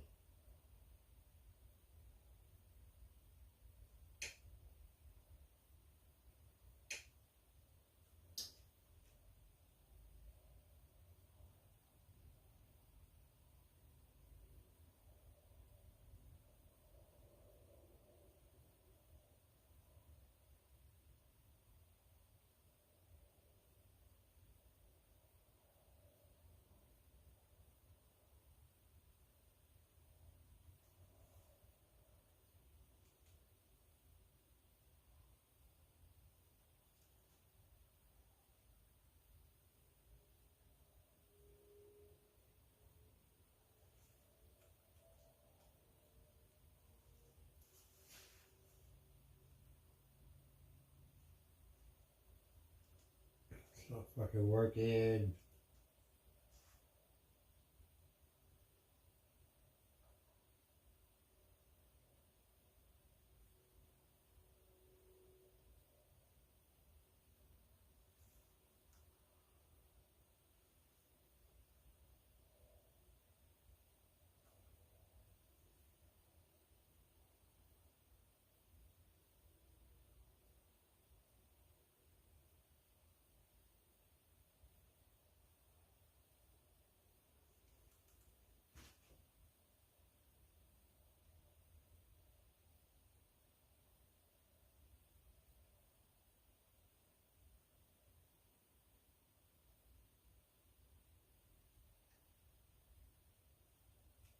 It says there's no internet.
have to move about a thing closer.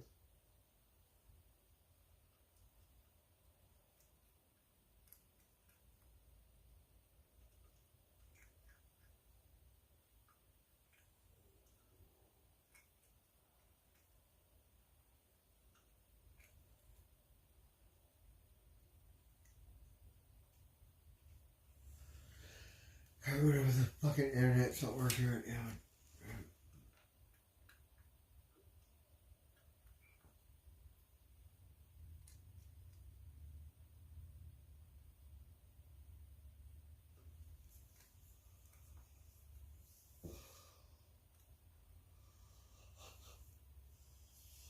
Oh.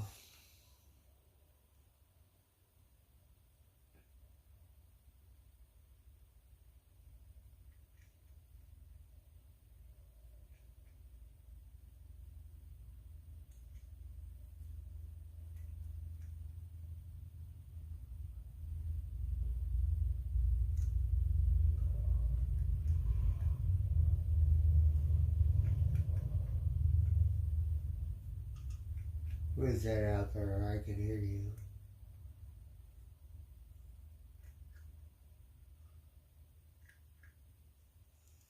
Hey, girlfriend magic. Buggy's out there. Oh, shoot. Alright, get out.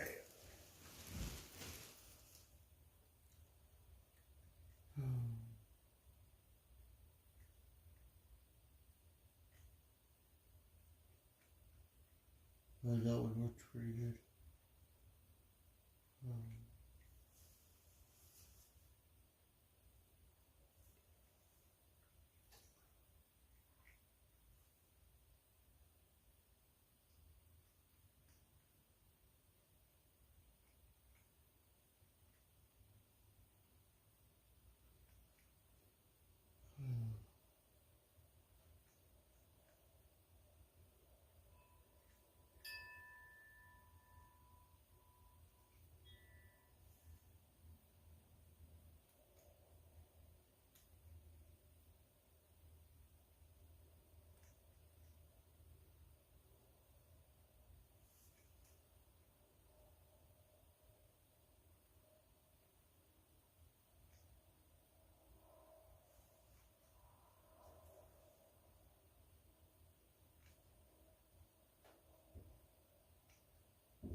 Is that fireworks?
Hmm.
Here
comes the sun.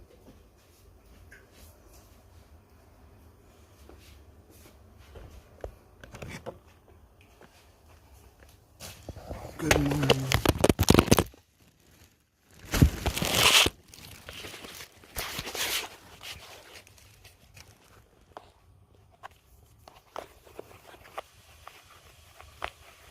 The sun is up in Wisconsin.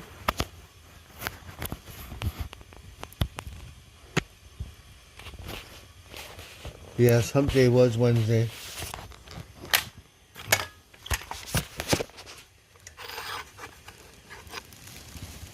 Oh. Whoops.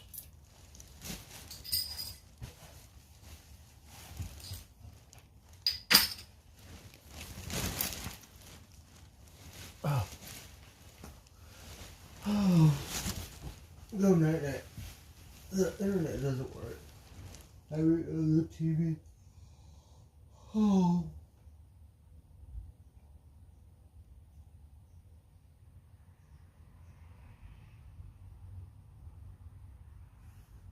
Oh.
Oh, okay.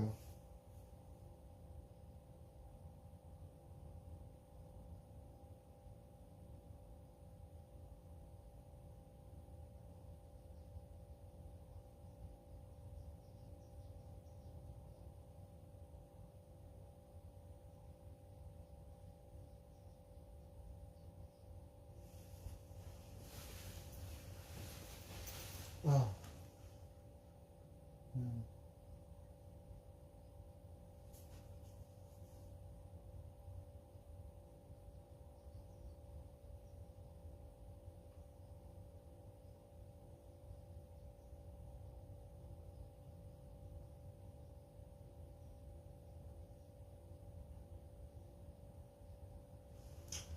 Maybe the cats are early.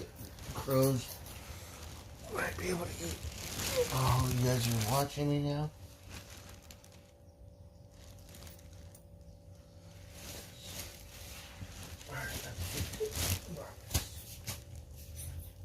Oh, there's plenty to eat, Mama Crow.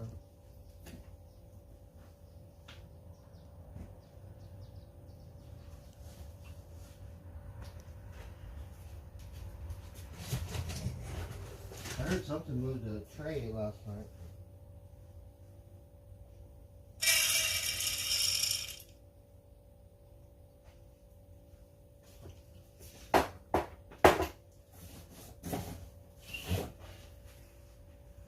Oh, good morning, kitty kitty. Hello.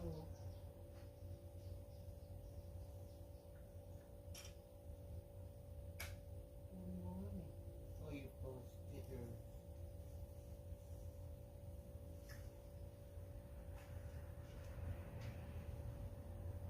Come here. Where's Tiger? Baby socks. Where's Tiger? Tiger.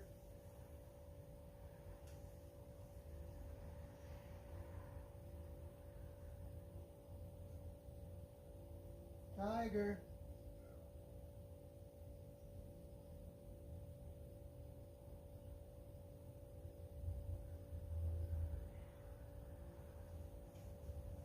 Alright, come and eat, you guys. Mama Crow got some food.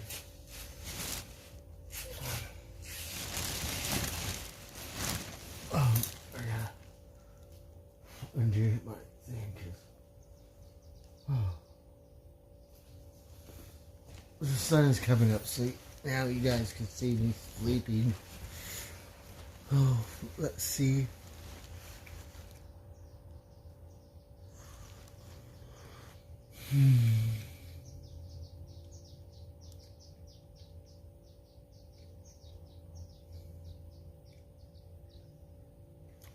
I just fed the varmints, so the varmints are eating.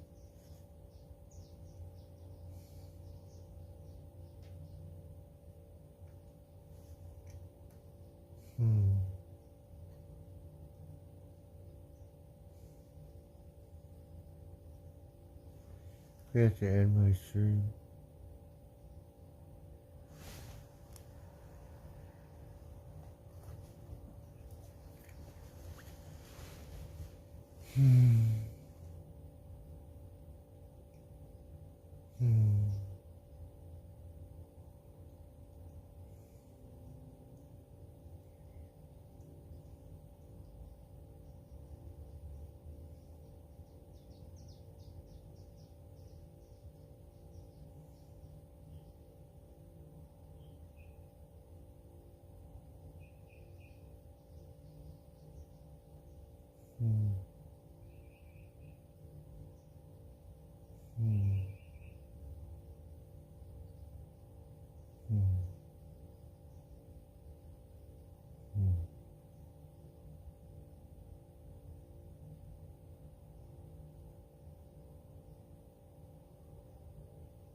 We were watching tiger sharks or something.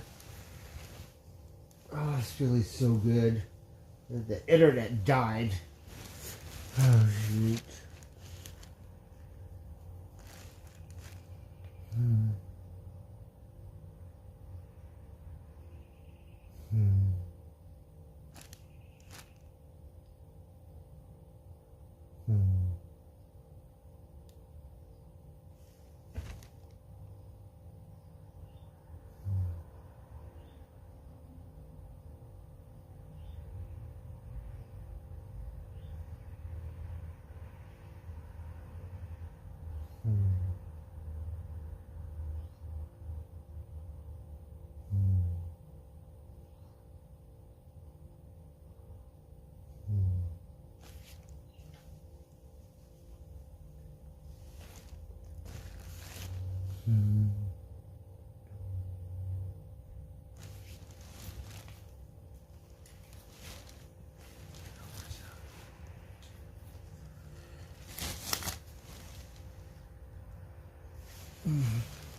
Those little birdies just start wake up.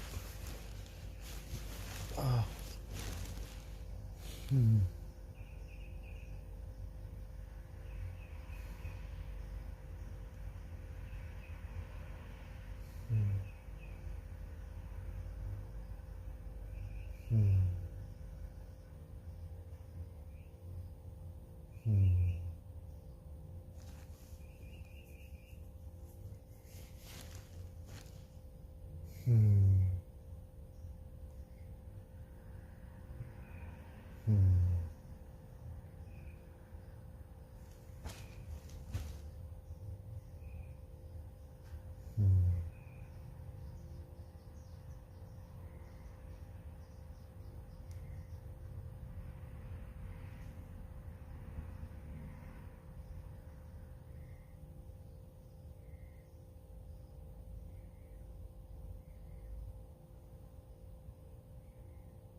No, okay.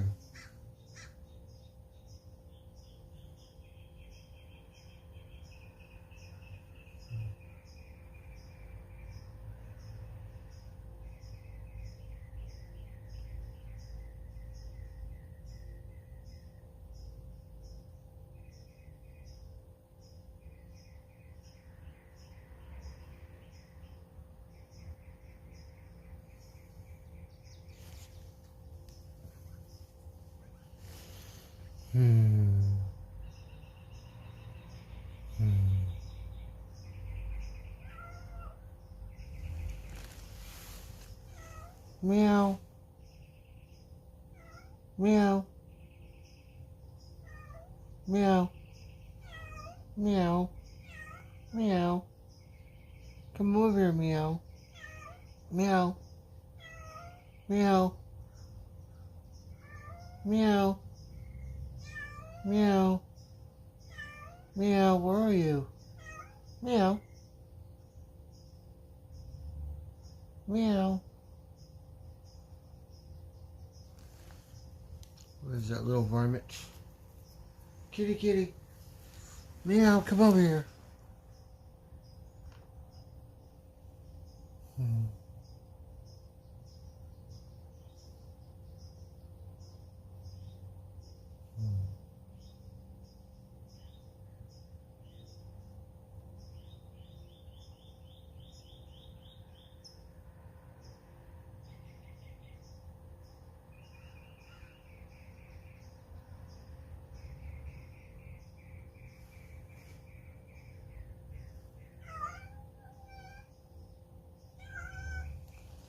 Oh, hello, meow. Meow. Hello, meow.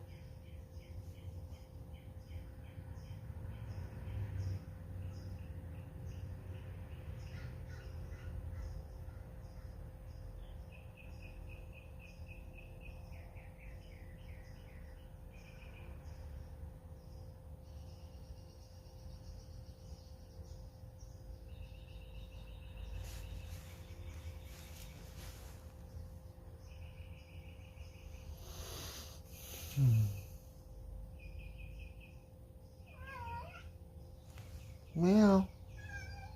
Meow. Oh, hello, meow. Hello. Good morning. Let me see you. Meow.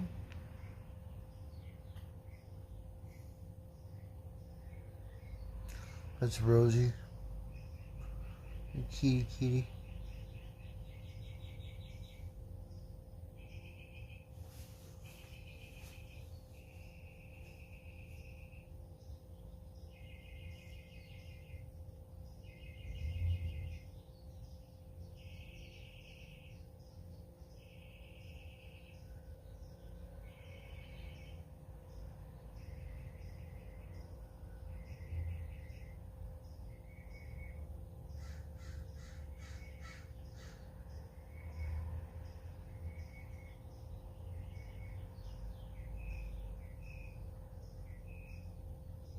$60 degrees. I hope it gets over 60 degrees. Yesterday was warm over here. It was around, felt like it was 80.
comes the sun.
I feel like I just got bit on my finger.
Little birdie's awake now.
Mm.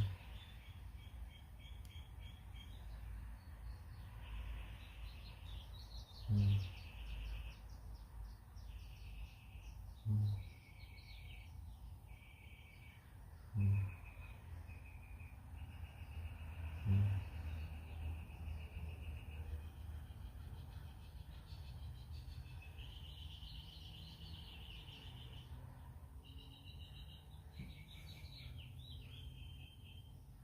Mm.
My butt itches.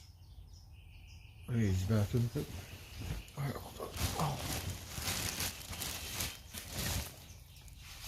That would happen when. Hey, you little hornets.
Oh, good morning.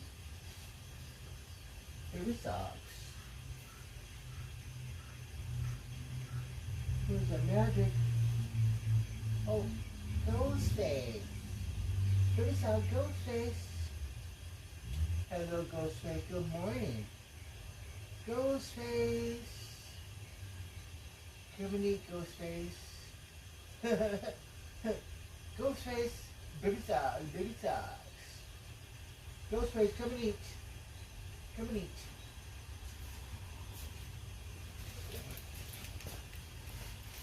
Baby socks. Brought your boyfriend over, huh?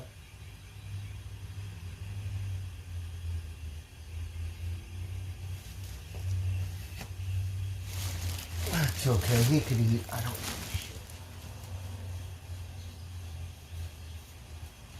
Varmint. Oh.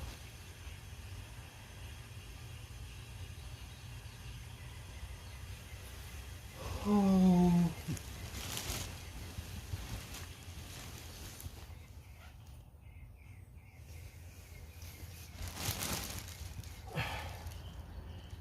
Ghostface. We chased him away. So, but now he's starting to come back.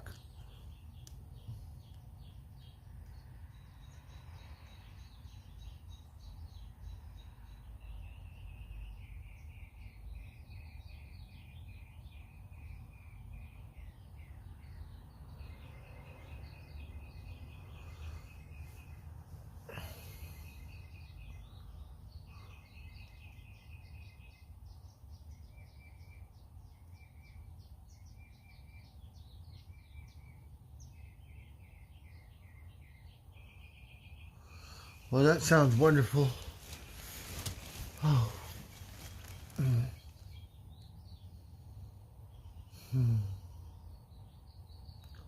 So I wake up and then go back to bed.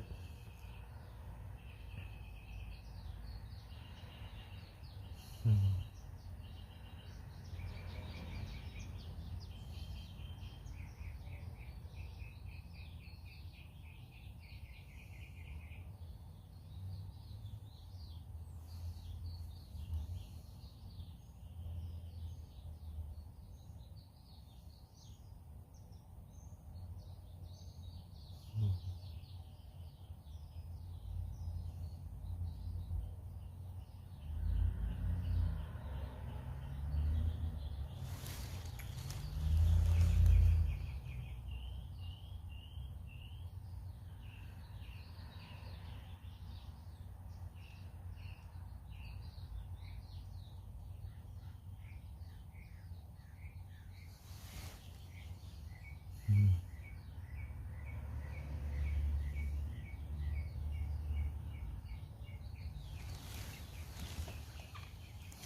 Oh, now you get to watch me slobber and watch me slobber all over myself. Oh, don't watch me.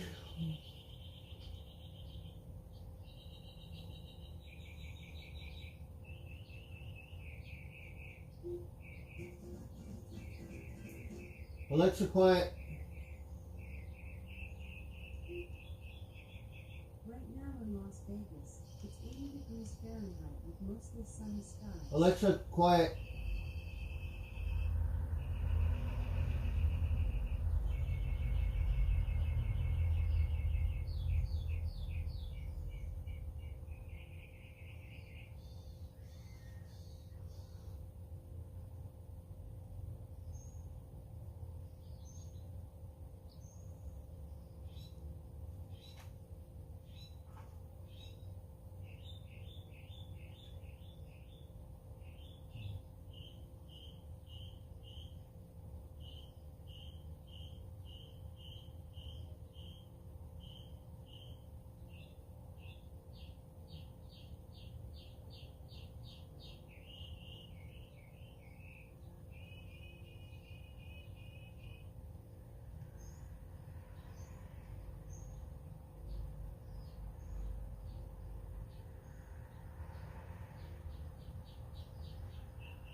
guys watch the slaughter.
Alexa, quiet.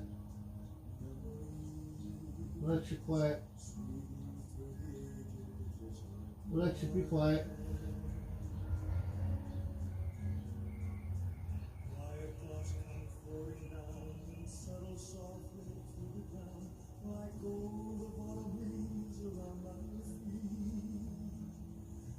Touch them and they burst apart with sweet memories.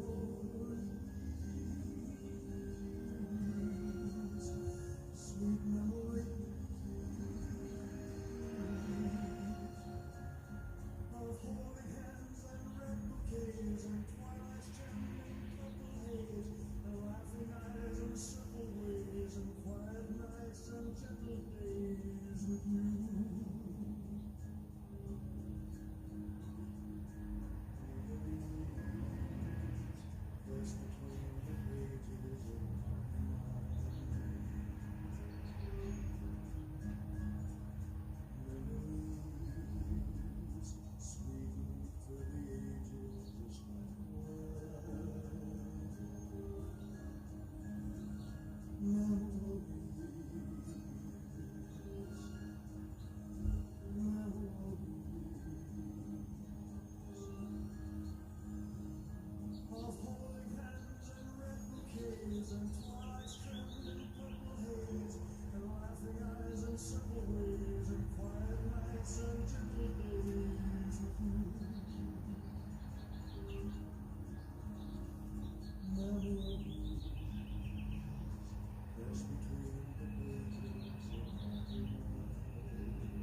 Homes.com is the only place where you can find specialized neighborhood guides with the in-depth insider info home shoppers want.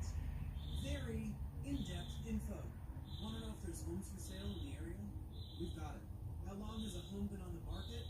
We'll know it. Average lot size? Uh-huh. Proximity to local parks? Of course. Insight into your neighbor's divorce? We're working on it. Homes.com. We've done your homework. Okay, picture this. It's Friday afternoon when a thought hits you. I can spend another weekend doing the same old whatever, or I can hop into my all-new Hyundai Santa Fe and hit the road. With available H-Track all-wheel drive and 3-row seating, my whole family can head deep into the wild. Conquer the weekend in the all-new Hyundai Santa Fe. Visit HyundaiUSA.com or call 562-314-4603 for more details. With Hyundai, there's joy in every journey.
know more during this app as in Alexis and Mariko.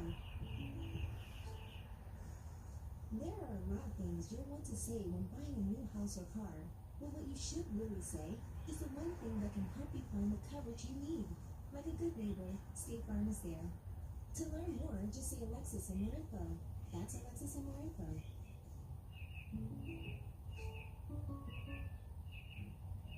Okay, picture this. It's Friday afternoon when a thought hits you. I can spend another weekend doing the same old whatever, or I can hop into my all-new Hyundai Santa Fe and hit the road.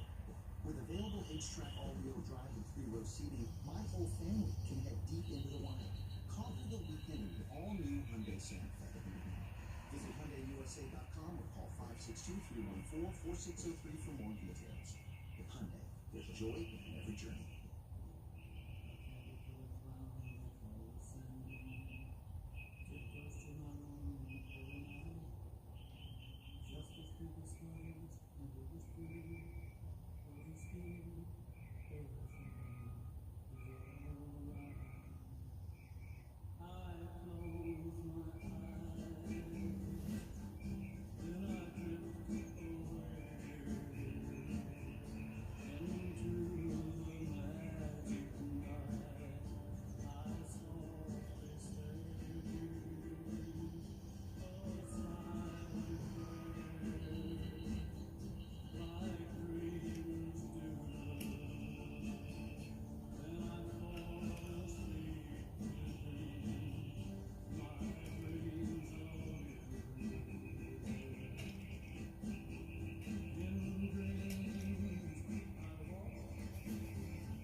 she will understand both languages. Bienvenidos.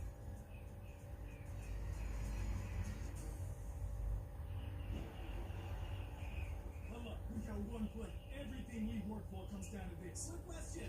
Speaking of workouts, how would you rate your athletic program? Well, we're in the middle of the state championship. Oh, so like a B plus then.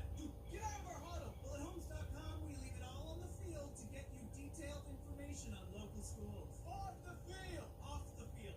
Copy. All right, go sports. How did he even get in here? Homes.com. We've done your homework. Up in the morning and out the food. The teacher is teaching the golden rule. American history, practical math,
Alexa, quiet.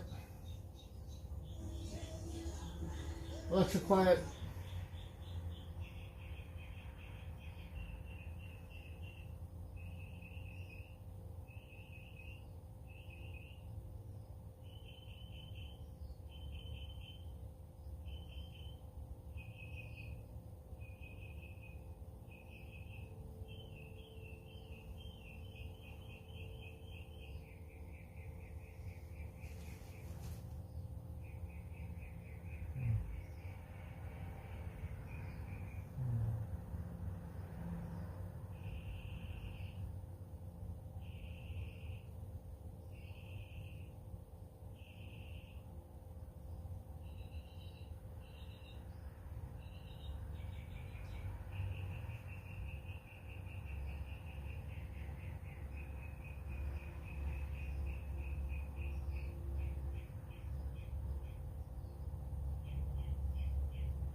I go back to bed. Oh, don't watch me. That's I like you.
Well, time to go night night. I mean, time to wake up.